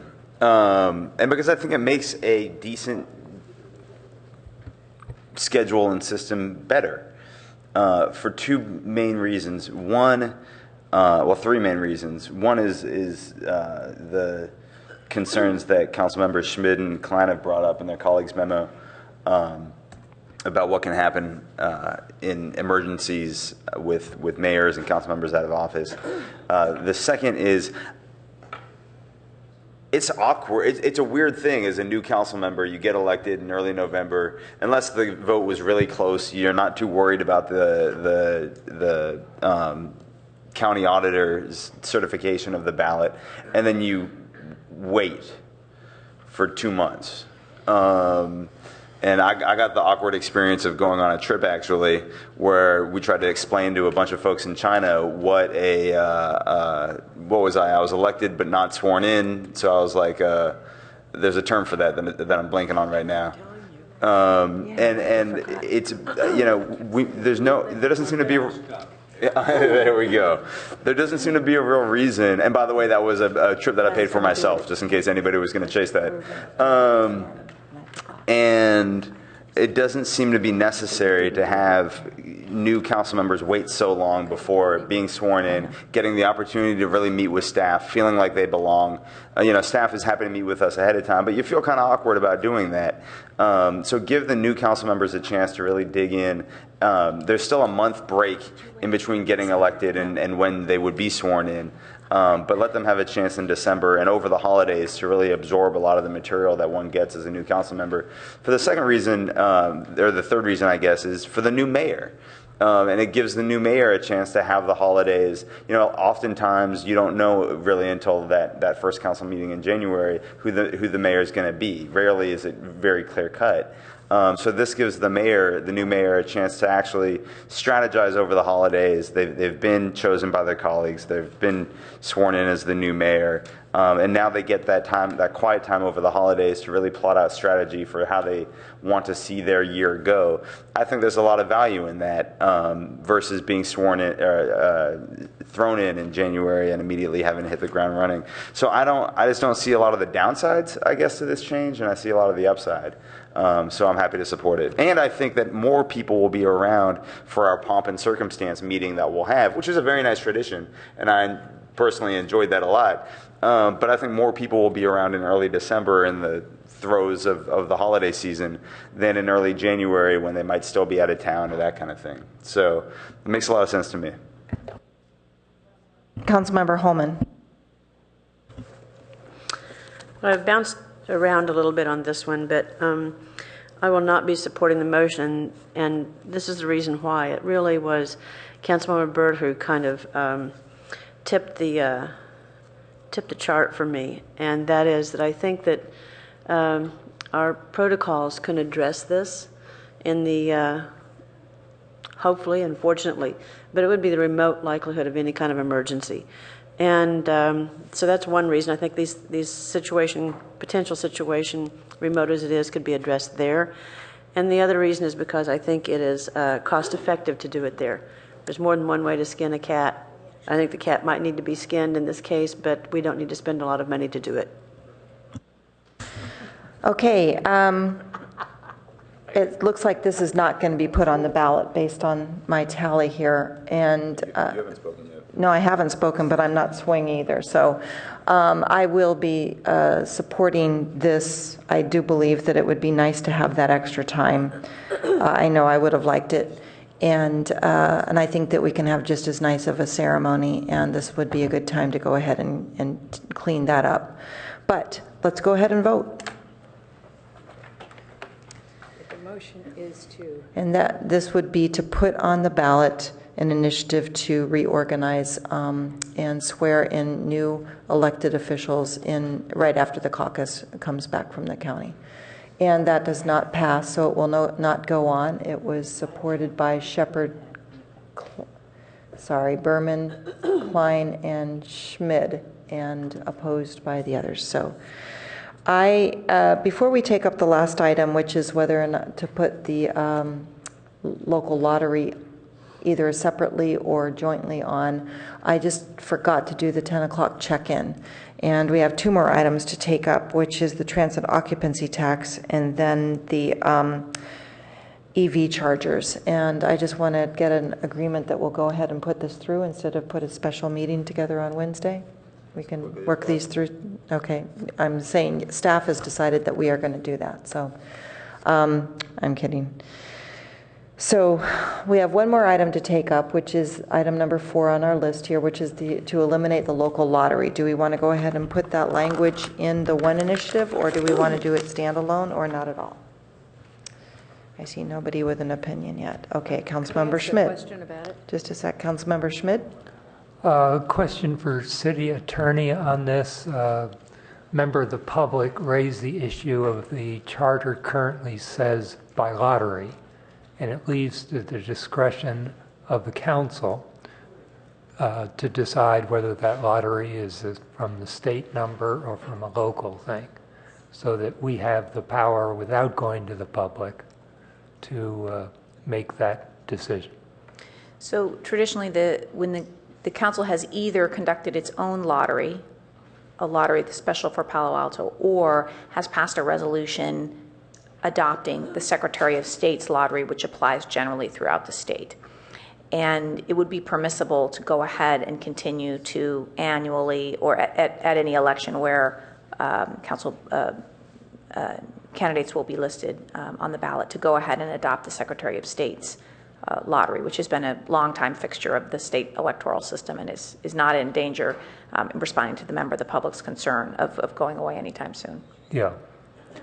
So it's not essential that we get a charter amendment approved by the people. It isn't. It would avoid having to pass that resolution on a regular basis. It's just really an administrative cleanup item. Yeah, thank you. Vice Mayor Niss? So this goes to the cost question, because putting something on the ballot, excuse me, we said would run around $65,000. So if this was added to something else on the ballot, if it became part of the other motion, does that keep the cost down, or does it just muddy the waters? The clerk's numbers were per measure. So you, as I understand what you've done tonight, you've decided to put one item on the ballot, which is to reduce Correct. from 9 to 7. If you added this administrative cleanup to that charter amendment, which is permissible to combine those two into one, then it would just be the one measure, which was the total that the so clerk. it's just the one cost. So that may persuade us. Well, why don't you make a motion and see? Pardon? Do you want to make a motion to that effect? I will, but I need some wording on this. So I'm glad to make the motion to change it, alter it, whatever needs to happen. To eliminate to eliminate the lottery provision from the charter. That's just what I would have said. I'll second it. So moved by Vice Mayor Niss. Do you want to speak any further? No, I think you've all spoken sufficiently on this, and there appears to be some urge or some will to do that. Excuse me, Vice Mayor Niss, you want that to be included with the other measure, though, Exactly. part of your motion, Right, yeah. correct? Okay, and I'll speak quickly to this, saying I think that this is something that will not be too confusing to the voters, since there's just a simple ballot initiative for the charter. And I think that this would save us from having to go through that clerical vote every time to not have to do it. And I think that that would be just better for the city operations. Councilmember Klein. I will vote against the motion. I think that to add it to the item that we're putting to the voters as to how many members there should be on the council will be confusing to the voters. It has no connection to how many members should be on the council. If the reduction in council members is turned down, I don't know what that means with regard to this. Maybe it's saying something beyond which we intended.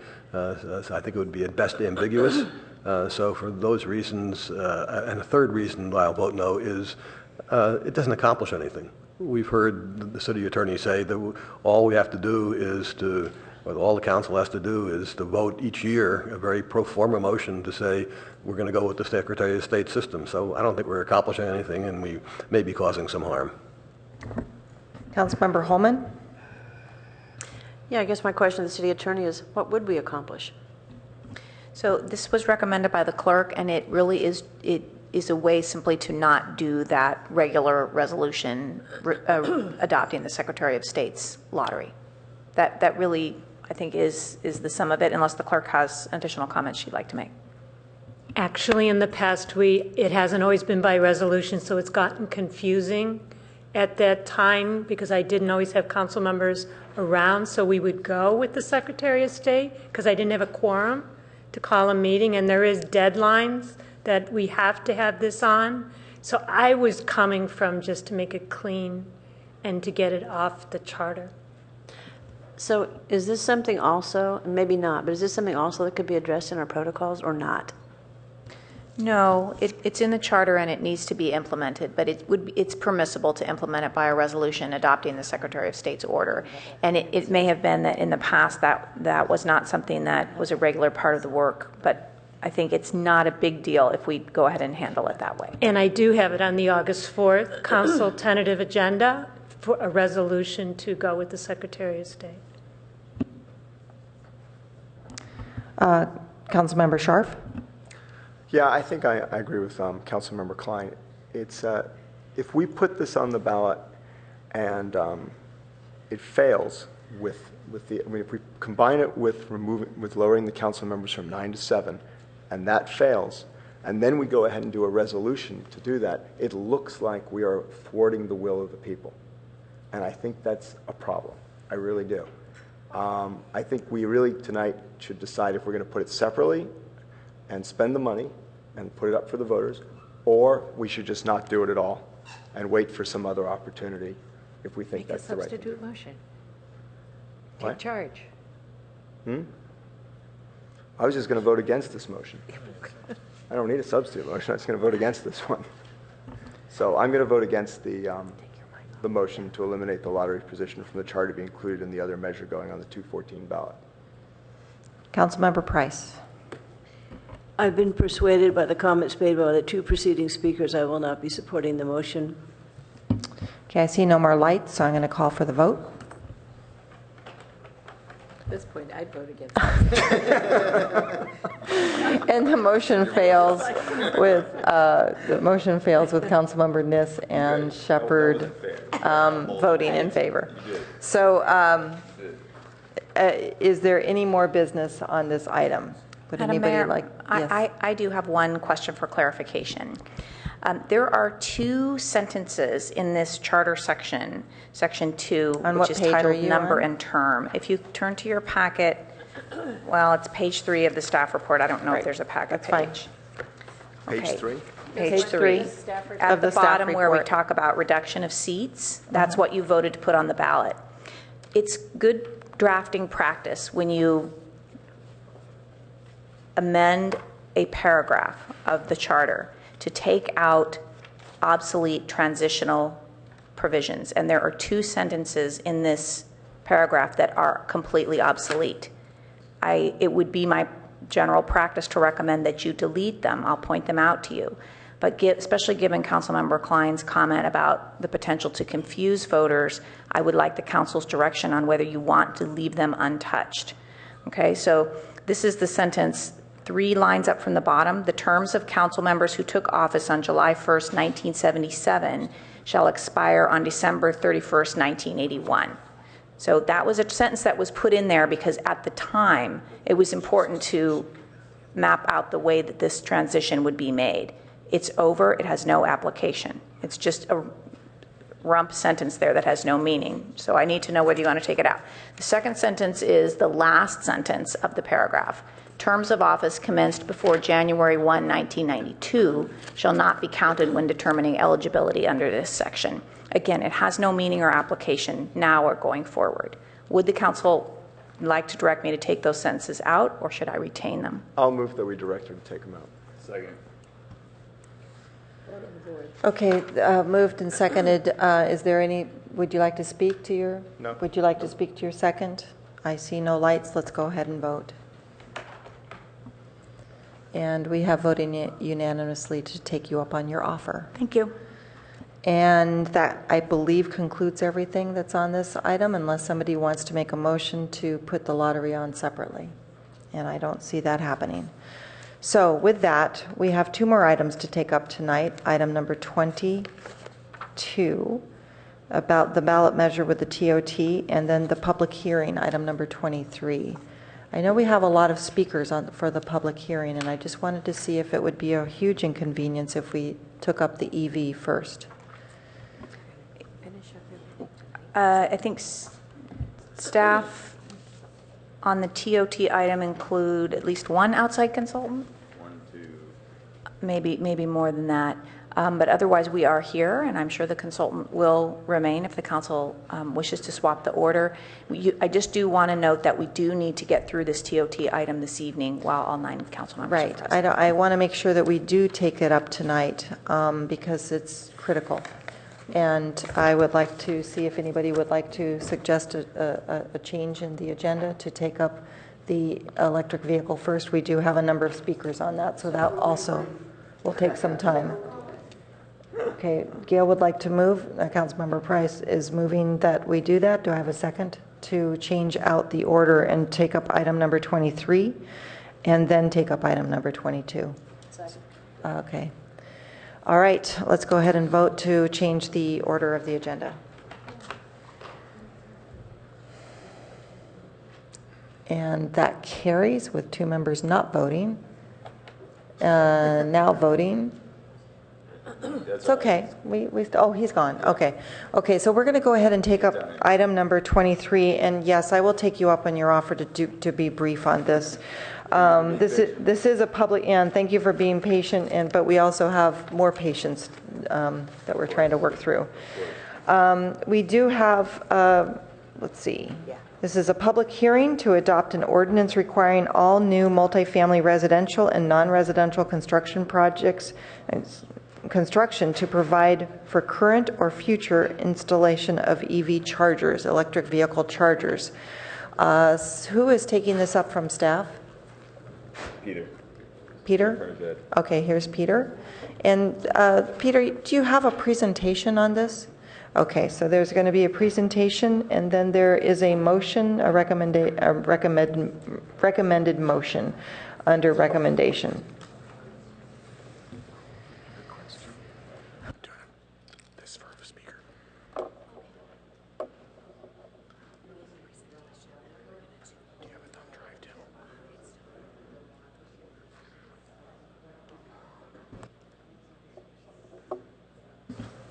I move 5 minutes for the staff. Do I have a second? I'm sorry. Peter, we've actually had some council members think that you could keep this to a brief presentation. Okay, thank you. The longer you talk, the more we get confused. You have the... Okay. Okay, let's see how quick we can do this. So this has been carried forward from council direction. Let's see, quick outline of what we're going to talk about. The background I won't get into. This is an important issue to the state as well as to the city. Background to this specific ordinance started back in December. Fast forward, we went to the Policy and Services Committee. They approved it, forwarded it to this council meeting back on the 13th of May with some minor amendments that have been reflected in the staff report. There's 3 types of electric vehicle equipment categories. This is important just to note the difference. EVSE installed means the actual unit is on the wall ready to be plugged in like a gas tank, like a gas pump into a car. EVSE ready outlet simply means that there's a plug in the wall ready for a car to plug into the wall, like a 110 outlet. And conduit only means that there is raceway in the ground ready for future installations of electric vehicle equipment. We're talking today about new multifamily structures, hotels, and commercial buildings. New of all 3. And we're specifically talking right now about new multifamily residential.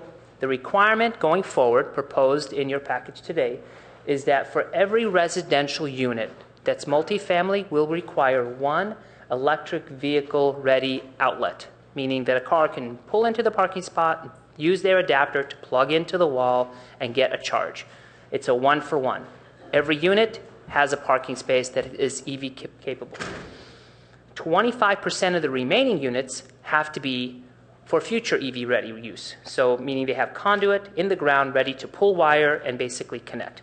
And one of those will be an actual unit on the wall that makes it super easy for guests to park in at minimum. And the last piece just says that all single-family homes we've already talked about last year, it's a 1-for-1. If you have a new single-family home, you have to put in EVSE equipment. For non-residential, this is, again, for new non-residential, this is a commercial building. Essentially, the requirement is that 25% of all spaces must have either conduit, outlet, or the actual unit on the wall. And for hotels, that requirement is 30%. This is what it would look like. If this was a single-family building, a commercial building, the C's represent those that have conduit. The E's represent those that have electric vehicle supply ready, meaning they have a plug. And the A's mean that they're handicap spaces or accessible spaces that also have electric vehicle supply equipment on them. So you can see the diversity between the C's meaning just a plug and the E's meaning more robust equipment to handle. And this is a cost comparison. We did this just so the council can understand that basically for new commercial buildings, it's going to cost about less than 1% of the construction costs based on the assumptions that we took on to construct a commercial building in Palo Alto. $7.5 million to construct a building. It would cost approximately $64,000 or 0.85% to install these additional electric vehicle parking spaces. For a multifamily, the diagram would look like this. The R's represent the one-for-one parking space that would be required if there were 30 units in a multifamily construction building. This is what the configuration of parking spaces would look like. The C's represent conduit only. The E's represent EVSE equipment. Basically, that amounts to about 0.9% of the construction cost of a new multifamily construction project. This is the recommended motion that the City Council adopt an ordinance making local amendments to the California Green Building Standards Code to require all new multifamily residents and non-residential construction projects for the current or future installation of electric vehicle chargers. If you have any questions, I'll be happy to answer them. Thank you. And since we have a number of people that want to speak to this item, I'm going to go out to the public right now. Now, public, you do have 3 minutes. I'm not going to cut you off, but I am going to have the light go on yellow after 1 minute. And if it's possible for you to keep your points to us brief, that would be great. So the first person will be Arthur Keller, to be followed by Mike Thompson. Thank you, Madam Mayor and City Council members. I speak as a member of the EV Task Force and not as a member of the Planning Commission. I wholly support the ordinance. I just have a few suggestions, and that is that after this ordinance is passed, that you refer to the EV Task Force, the review, the monitoring and pricing issues, to come back and not go directly to the policy and services, but give it to the people who know something about this in details. I mean, some of the people in policy services know, but not everybody does. We would consider us more the expert. I know that Greg does, but the other thing is that refer the requirements for major remodels also to the EV Task Force to work on next. Thank you. Thank you. Very nice. Mike Thompson, to be followed by Richard Castle. I'm a 15-year EV driver. I had the 1999 EV1, the 2002 RAV4 EV, and now the 2011 Leaf, so I've been doing this for a little bit. I love it. I visit Palo Alto probably 20-plus times a year from South San Jose, combined with work, errands, weekend leisure, etc. And so the charging in Palo Alto really facilitates that and makes it convenient to come visit. And when you have multiple errands in a day, sometimes you need to get a few more charging destinations in there. So this is great just as a user. I've been doing a little bit of data at the request of the city and some other sources and just my own information. There's an estimate of about 911 registered EVs from Polk data in the city of Palo Alto. I found another data source that's telling me there's about 22,000 people that commute by car, truck, or van. So that would seem to imply that of commuting vehicles, a little bit of a stretch here, but we're getting close to 5% EV population in Palo Alto. So, I mean, I'd like to kind of further verify that data. But that seems in line with a lot of things that we've seen. And as of the beginning of this year, there were 600 registered ChargePoint customers, a charging provider, which I happened to work with last year in full disclosure. And so that also, scaling to now, kind of gets us to that. Pricing on EV charging, even trivial pricing, 25 cents an hour or something, I think it drives behavior. Free tends to be abused. It's not a parking space, it's a charging space. That said, organizations have different goals. Retail versus workplace. Retail, maybe you get an hour free, then it goes to charge. Workplace, it's a different kind of turnover. And the different vehicles have different requirements, like the Prius, charging that freely, a fee that's free, pardon me, a fee that's reasonable to a plug-in Prius versus gas to that for a Tesla, since it charges about 7 times as fast, or pardon the numbers, 3 times as fast. is kind of an interesting issue. So on the EVC task force, which I'm also a member of, we'd love to help with the pricing and various things there to help get some guidance there. Let's see.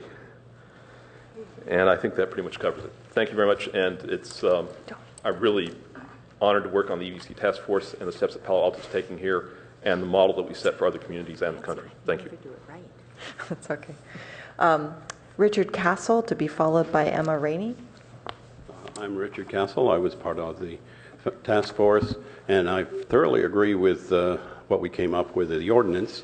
There is only a problem, however, as an electrical engineer, with it, how it's related to how your requirements for commercial, and that is the use of a disconnect. The conduit's okay, but how you get that conduit to the disconnect and then to the charger with all of these large number of units is really a problem from an engineering point of view. Now, the National Electric Code doesn't require it. It's just Palo Alto requires it. Now, if you go to Mountain View, you see a design which allows for a disconnection within line of sight for their systems, and it could work fine, and it works with the National Electric Code. Whereas if you go down here in Palo Alto, you've got 3 chargers, 2 of which are connected according to your code, and 1 that is not, because it would become very, very confusing if you put in another disconnect. You'd have 3 disconnects right next to each other with difficulty. So what needs to be changed is not the ordinance, but your requirements for the disconnect. The disconnect should be not a disconnect, it should be a disconnecting device, and it should be in line of sight, not 10 feet away. Thank you. Emma Rainey, to be followed by Wendy Lee. I'm Emma Rainey, and I'm going to be a junior at Palo Alto High School next year. Ever since my Girl Scout troop pitched the plastic bag ban when we were in 5th grade, helping the environment has been a passion of mine. When I heard about the opportunity to intern at Project Green Home, founded by Sven Thiessen and his family, I knew I had to be a part of it. The home is one of the nation's most energy efficient and has the triple crown in residential energy efficiency. In line with the house's design, Sven installed the nation's first permitted curbside residential charger and gives away electricity to anyone who wants to charge their EV. The demand for charging is clear in the following anecdotes. 3 out of 5 workday mornings, you will find Michelle's Volt plugged in at Sven's house. Her workplace in Palo Alto does not offer charging, so she charges at Sven's, and every time she does, she displaces over a gallon of gasoline. Last week, a Volt owner who occasionally uses the charger announced to Sven that he had driven over 7,500 miles in his Volt and had only used 11 gallons of gas. These stories show that there is a need to charge in Palo Alto. While many people have reaped the benefits of Sven's charger, the ordinance would make it so that even more EV chargers are able to experience the conveniences of a residential charger. Developed by EV enthusiasts, technologists, environmentalists, EV charger company employees, city staffers, and more, the ordinance sets the national standard for EV readiness in new parking structures. This graph shows that shows EV scales, or at least the cars that are more affordable, are only going up. Not only are the EV sales increasing, but the nation has invested roughly $1 billion in EV sales in just 4 models. Palo Alto, with the advantages of a highly educated and progressive population, combined with its small size, our own utility has the potential to be the nation's leader in addressing our climate crisis. In enacting this ordinance, Palo Alto makes it convenient to own an EV and reduces the dependence on fossil fuel. For my future, thank you. Thank you. Wendy Lee, to be followed by Craig Lewis. Hi, City Council, Mayor, thank you very much. I strongly support the ordinance, and I hope you do that too. This is very important because if you do so, you set up the first so other can follow. Thank you very much. Thank you. Craig Lewis to be followed by Stephanie Munoz. Thank you, Mayor, council members. I want to thank Peter Pernajad and his team for convening the EVSE task force, which was a tremendous, very widely subscribed group that helped put this ordinance and the thoughts behind it together. And I want to thank our new generation represented by Emma there for all her great leadership and helping us know that we are passing the baton to a really progressive, thoughtful generation. I'm going to keep this short. The reason that I believe that this ordinance is so important to support is that we will transition and we will extend the carbon-free Palo Alto into the transportation sector. Carbon-free electricity, we've already got it here in Palo Alto. Palo Alto is showing the country how to do it. Now we've got a chance to take that carbon-free and extend it in the transportation sector. This is a tremendous opportunity. I encourage and hope that you will support the ordinance. Thank you. Thank you. Stephanie Munoz to be followed by Jim Barbera.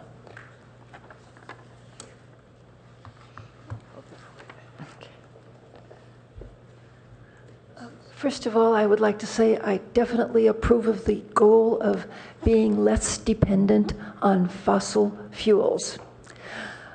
But I doubt that this is really a democratic way to do it. It seems to me that the Council of the City of Palo Alto is taking on itself to make a personal lifestyle choice for homeowners in the city, and an economic choice to favor one kind of business over another. Even the fact that the city is supplying electricity for free to people who buy these new vehicles is, in a way, a preference of one lifestyle that is to be paid for by other people. The second thing is, if the city is going to make people do things, I think I would start with the solar, I think I would start with the solar panels for every house, every new house first, because we know that that the sun is going to keep on shining, and we know that people are going to have to use energy. That it not be fossil fuel energy is a good thing. Or gray water. We have a drought. It would be good to make provision for mandatory gray water if we're going to go mandatory. It's the mandatory I'm looking at. And then, last of all, what if people say to you, I'm not going to drive a car at all, I'm going to take a bicycle or walk or a scooter, or you've gone to such great lengths touting the virtues of bicycling. I think Eureka with her bicycle was the best argument that you could have had, that people don't have to be 18 to use a bicycle, or even just 30. I can't use a bicycle. But you want people to use bicycles, and yet you're saying that every house in Palo Alto has to have an EV charger? It seems to me it would be more reasonable to say that every house has to make a provision so that they make it easy to put in the conduit, to put in the wires, that they not block it off with concrete, and that they allow for that. I think that might be more reasonable. And you charge a permit fee for it.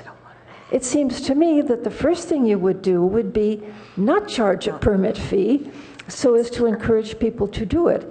It does seem a bit self-serving to help yourself to more money for something that you make people do. Thank you. Thank you. And our final speaker is Jim Barbera.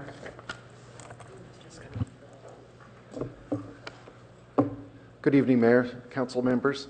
I would just like to express my support of this ordinance, and I would like to present to you three numbers in terms of juxtaposing the impact of our transportation into our household energy budget.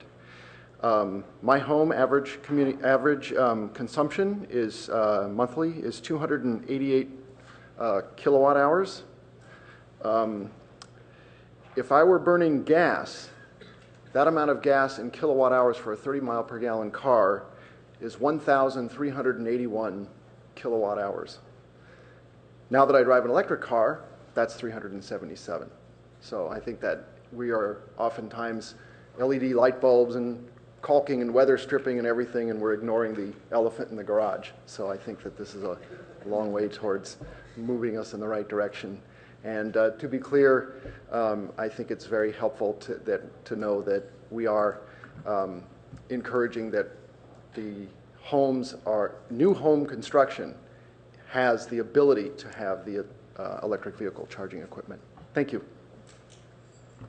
Well, thank you. And now we're returning to council. It looks like our motion got more elaborate during the speaking time, and or at least the likely motion. So, Councilmember Burt. Well, first, thanks for having such a charged audience tonight. Yes.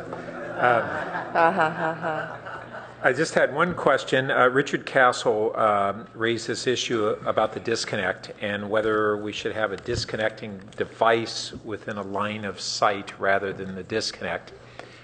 Peter, I wonder if you could speak to that. Sure. So the current requirement is that the disconnect be either a visible, lockable disconnect like you would see, or it could be a plug. It could be in the actual cabinet. So in either case, it's acceptable. What oftentimes happens is that these electric vehicle chargers are in a garage, in a commercial building, and the electric panel is nowhere in sight. So they need to put a disconnect somewhere within reason, somewhere within sight. So we've had conversations with our fire marshal about this, and so the requirement is that as long as it's within sight, within reasonable distance of the electric vehicle. So if it's on fire, they can go and either pull the plug or pull the, it's late, you know what I'm talking about? Yeah, so is that a code interpretation, or is that now in our code with clarity? That is in the code, that there has to be somewhere where you can disconnect. Right, but that interpretation, which Right. seems to align with what Richard was asking for, is that now clear that what he was asking for is actually permissible? That's an interpretation of the code, and that's an interpretation from our fire marshal and our chief building official. And can we codify that? Is that sure, so that we can make it within line of sight. okay? So that'll that become is in the writing, so that there's no ambiguity. We can make that in writing, sure. Okay, great, thanks. And on that notion, you're looking for a motion? Yeah. I will move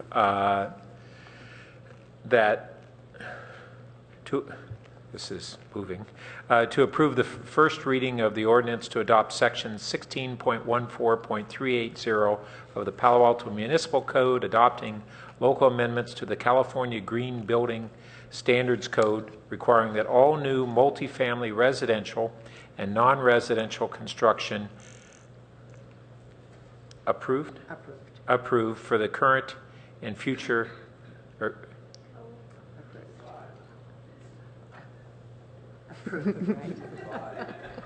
Pardon me? Keep reading. Larry, what are you saying it should say? Approved. Provide for. Yeah, that it should, You're right. all new multifamily residential and non-residential construction provide for current and future installation of electric vehicle chargers. Second.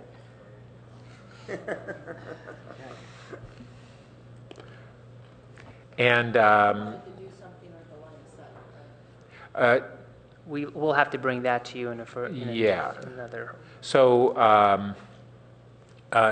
yes, I'll just add that and direct staff to return to the council with will it be a code change? Correct. With a code change to clarify that disconnecting devices be within line of sight. Councilmember Scharf, would you like to speak to your second? I didn't speak to my first, though. I'm sorry. That's right. But that's okay. I'll just say this is great. It's been a while in the making. A lot of people deserve to share credit for this, both staff, the community, and colleagues. And I really look forward to moving forward with this. All right. There you go, Councilmember Scharf. Yeah, I wanted to thank my colleagues on Policy and Services. We went through this. It was unanimous. Everyone was in full support of this. And thank the EV Task Force for the work and effort they put into it. And Development Center, I know, Peter, you did a great job at Policy and Services outlining and going through the whole process. And I know the City Attorney's Office worked really hard on this, putting the ordinance together. I think this is great, and I think, who was it? Right. You talked about extending the carbon neutral into the thing. I 100% agree with you. I think that's really what this is about. And I also think it's also a lot of people living in apartments want to buy an EV, and it is really challenging if you can't charge in your. And, you know, apartment owners are not necessarily willing to put it in. They have a bunch of concerns. They don't do it. So I think hopefully this will move this forward, the process forward, to make it easy and effective for everyone who wants to own an EV to be able to do so. Councilmember Price. Yes, thank you. Just a question.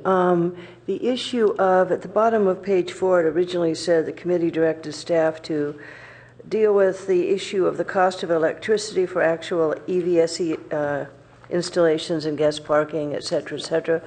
Now, Commissioner Keller, I believe, mentioned that he thought that those items regarding pricing should go to the EVSE task force and not Policy and Services. What is just where are we now on this? I think the recommendation or the suggestion was that there's a lot of ways to tackle pricing to incentivize, people moving their cars after they have a full charge, affecting behavior. I think he was really speaking to trying to construct a pricing strategy that would encourage more use of the charging spaces rather than trying to generate revenue. That's the essence of the comment. And I think what he wanted to do was bring that back to whether it be policy or services or finance would be the appropriate question. Well, I just needed a clarification. Of course, I immediately added it to Policy and Services work plan 3 days ago, Right. But I'm not hanging on to it. The issue is what's the staff takeaway regarding the next step on these items outlined in the staff report at the bottom of page 4?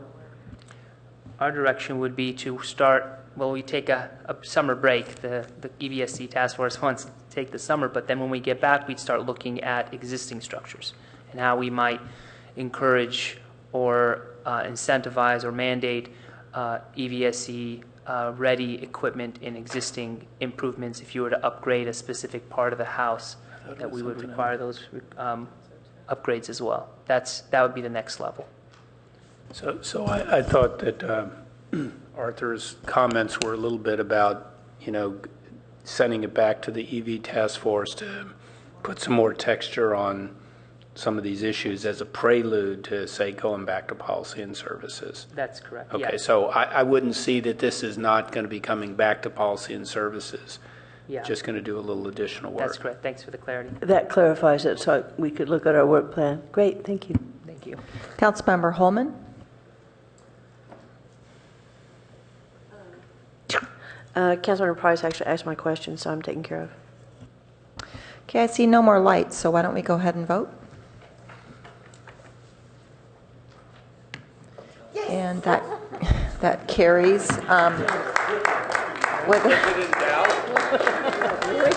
with Councilmember Schmid absent. So we just have one more item to take up, item number 22. So thank you for coming and thank you for your brevity. I appreciate that. We all do. So on item number 22, we're placing a ballot measure on the November ballot to increase the city's transit occupancy tax by 2 percentage points, and also update the ordinance to ensure equal treatment of both traditional and online bookings per attachment A. With this item, we will hear from our polling consultant, FM3, regarding how the TOT and the UUT polled, since both initiatives will be on the ballot this fall. I'm going to turn this over to staff for the presentation and return then to council for action. Do we really want to hear the staff presentation? Do we we really need it? I'd vote. I'll move not to We do hear. have some, let me let Molly take this over for just a moment so that you can get some clarity as to what's going on with what we did have in our packet. So just one thing. So this is before you to put the TOT on the ballot in the way that you've already seen it, which is the 2% increase that you've discussed many times. Also the language cleanup, which the polling firm has now looked at and will tell you that it's polling quite comfortably. However, you're also able to understand the polling on the UUT item, which you had previously put on the ballot. And in consultation with our consultants this morning, we will be recommending tonight that you direct us to return next week with a minor modification to the ballot question on the UUT. This is the telephone tax cleanup item where you voted to reduce the rate from 5% to 4.75. And based on the polling that was done, we think that the ballot question could be a little clearer so that the voters have an clear understanding of what that measure does. And we'd like to bring that back to you to revise what you previously approved. And we would do that on consent next week. So we would like that to happen tonight. You to direct us to do that. So yeah. So the presentation will focus on that point?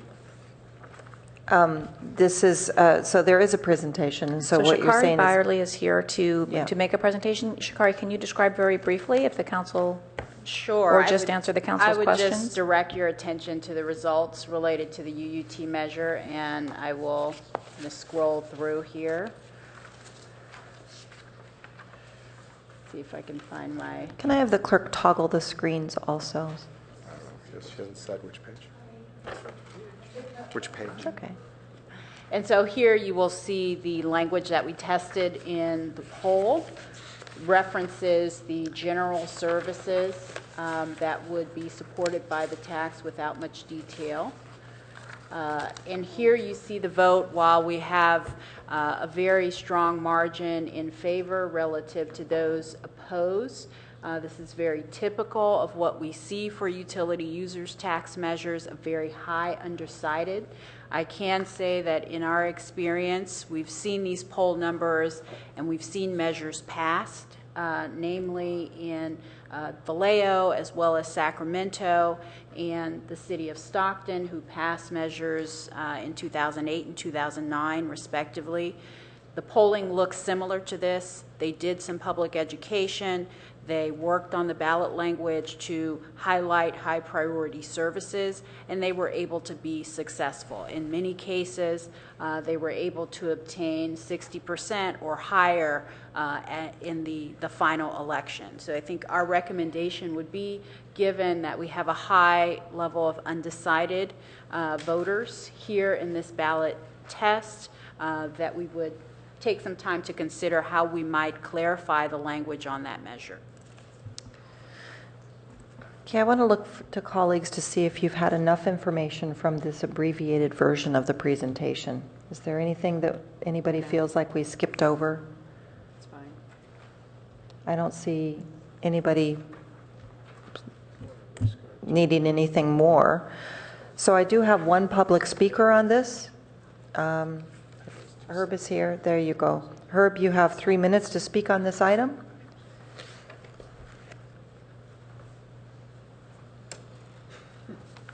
Thank you, Mayor Shepherd. The first I am concerned with is the ballot question that includes examples of what the tax revenues might be spent on, although the measure itself is considered a general tax. I don't think it's appropriate to include those examples in the ballot question, and they may be perceived as essentially campaigning and trying to influence the vote a particular way. You have two alternatives.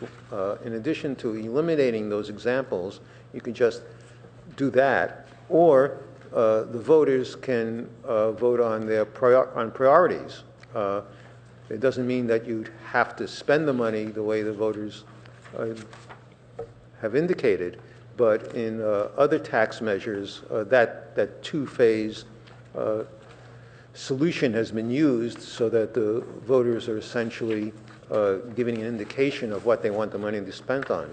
I noticed that one thing missing from that list is the police building, which in the past has been the major thing that the council has been mentioning as to why we would need a tax. Maybe that's because the polling has shown if the police building was included in there, that would decrease the vote, which is another indication that this is essentially campaigning in that ballot language.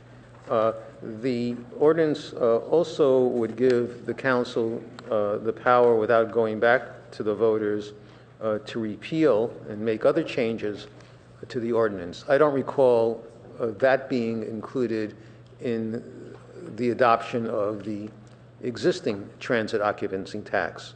And if I'm wrong, you can correct me on that.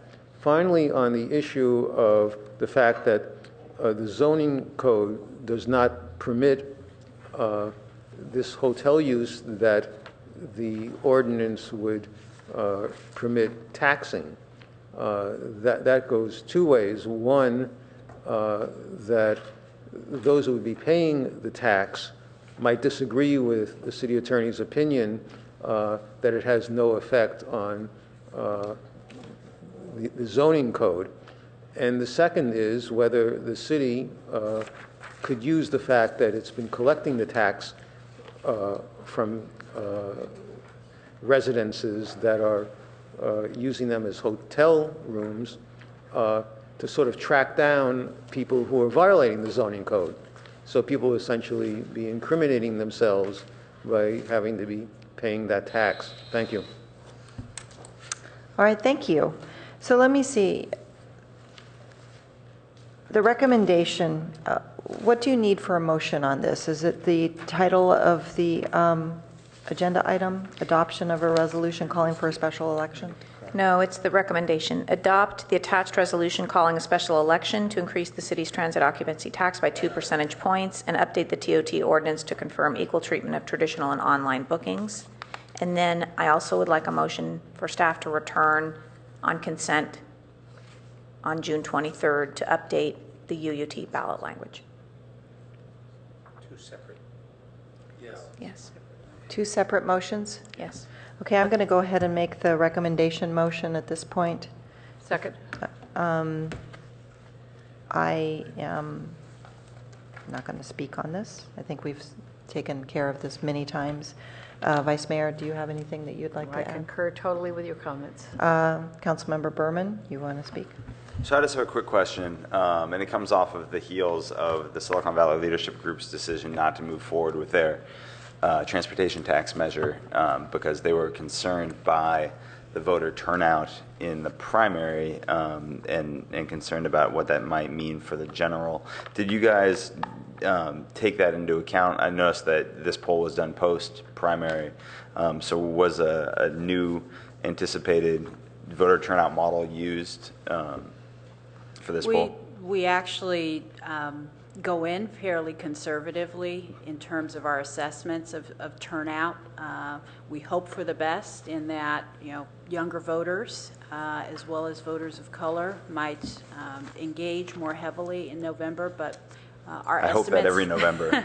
Our estimates have always been conservative. I believe it's 2 or 3 out of the last 6 elections is how we model our likely voter scenario. Okay. And we can, of course, go back and narrow that field even more if the council would like us to. Thank you. I think that's all I have. Councilmember Price?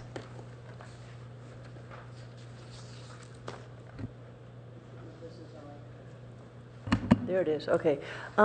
Just a question. When this is put, I'm assuming it's going to be put out there for a vote. In the language that is accompanying this, will it be clear that what the existing transient occupancy tax is, so that the voter has a context? I assume it is, but I just wanted to get that clarification.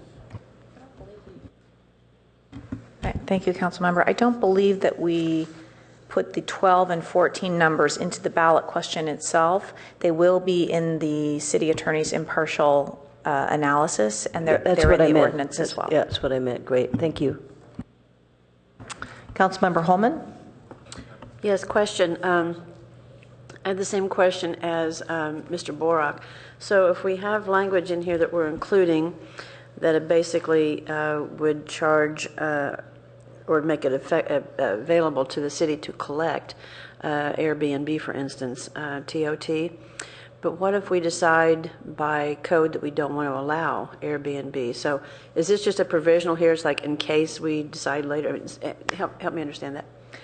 All this cleanup language does is state that if you are a broker that facilitates short-term rental, which is a hotel-type rental under 30 days, that although you don't pay the tax, the transient, the hotel guest pays the tax, is responsible for the tax. You have a responsibility to collect it. And if we don't get it from the hotel itself or the transient, we can ask the broker for those funds. So it's a way to ensure that the city has an administrative mechanism to collect the tax. It doesn't say anything about where in Palo Alto, if anywhere, it might be permissible to do that kind of casual rental out of a residence. So that discussion it remains to be had in Palo Alto. Mm-hmm. We do think that there is a substantial question about whether that is allowed in the R1 zones. There are other zones where the zoning code is a little more clear. So that discussion is slated to take place next year, and this will not prejudice that. Okay, great. Thank you for the clarification. Councilmember Klein? Just a cleanup item. The city attorney has placed at our places tonight a slightly different version of the ordinance, and I presume that's the one that's referred to in your motion, Madam Mayor. Yes, please. There's a typo. We actually forgot to change the word 12 to the word 14 in the ordinance itself, which was the entire point of the DOT ballot measure. So thank you to Councilmember Klein for catching that. That was a typo and has been corrected. And, well, we've exhausted our citizenry, but I'm pleased to know that the people who have been polled are so substantially in favor of this, and I think that we will be moving forward. I would just add that there was some reference to whether the public safety building is included in this, and the answer is that what we have previously adopted is that we're funding the public safety building from other sources, and that's why it's not mentioned. But I'm pleased that we're going forward, so I certainly vote yes. Okay, with that, let's vote. And we are putting that on the ballot with Councilmember Schmidt absent. And then the final item is to return on consent with updated language for the UUT at our next meeting on the 23rd. So I'm going to go ahead and make that motion right now. Second. Okay, I'm not going to speak to that. Vice Mayor, do you want to speak to that? No, thank you. Okay, and does anybody want to speak to this? I don't see that anybody does. So let's go ahead and vote. And that also carries, and that concludes our meeting, except for the last item on our meeting, which is council member comments. And Councilmember Scharf.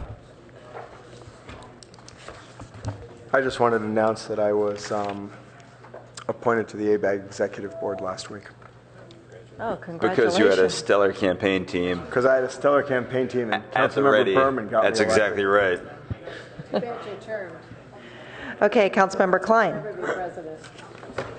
Well, colleagues, I want to get something off my chest that's been bothering me for a while and which is really exacerbated tonight. I think that, and this is to staff as well, we had an unfortunate 10-minute or so delay right in the middle of our meeting when we did not have the motion on the budget in clear form. And I think that was a problem with the staff not doing a sufficient job in proofreading, and in our also failure to make it very clear to our committee chairs what their responsibilities are.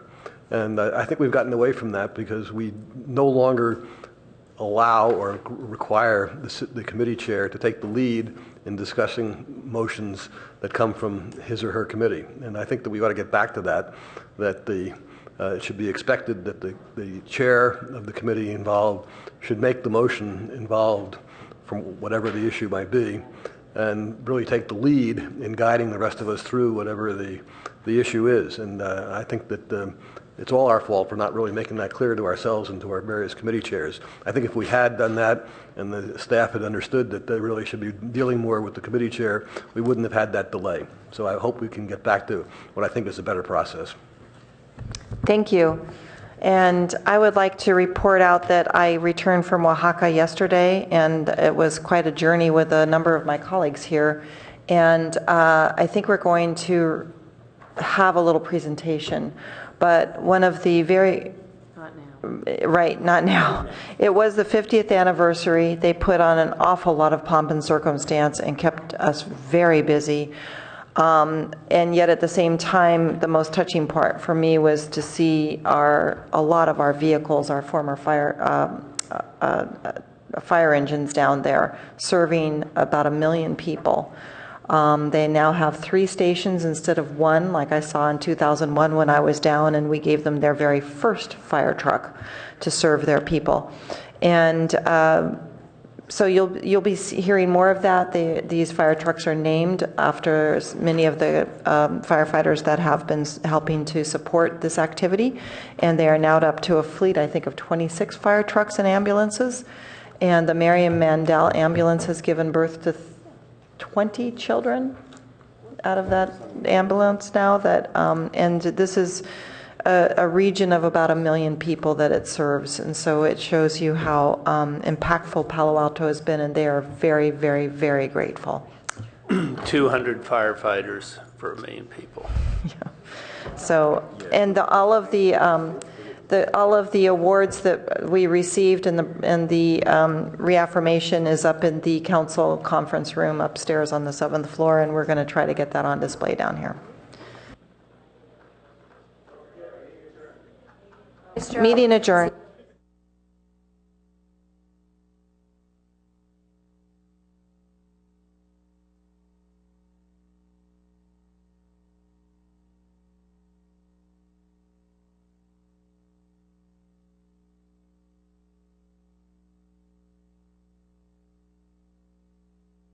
Larry Klein led the way.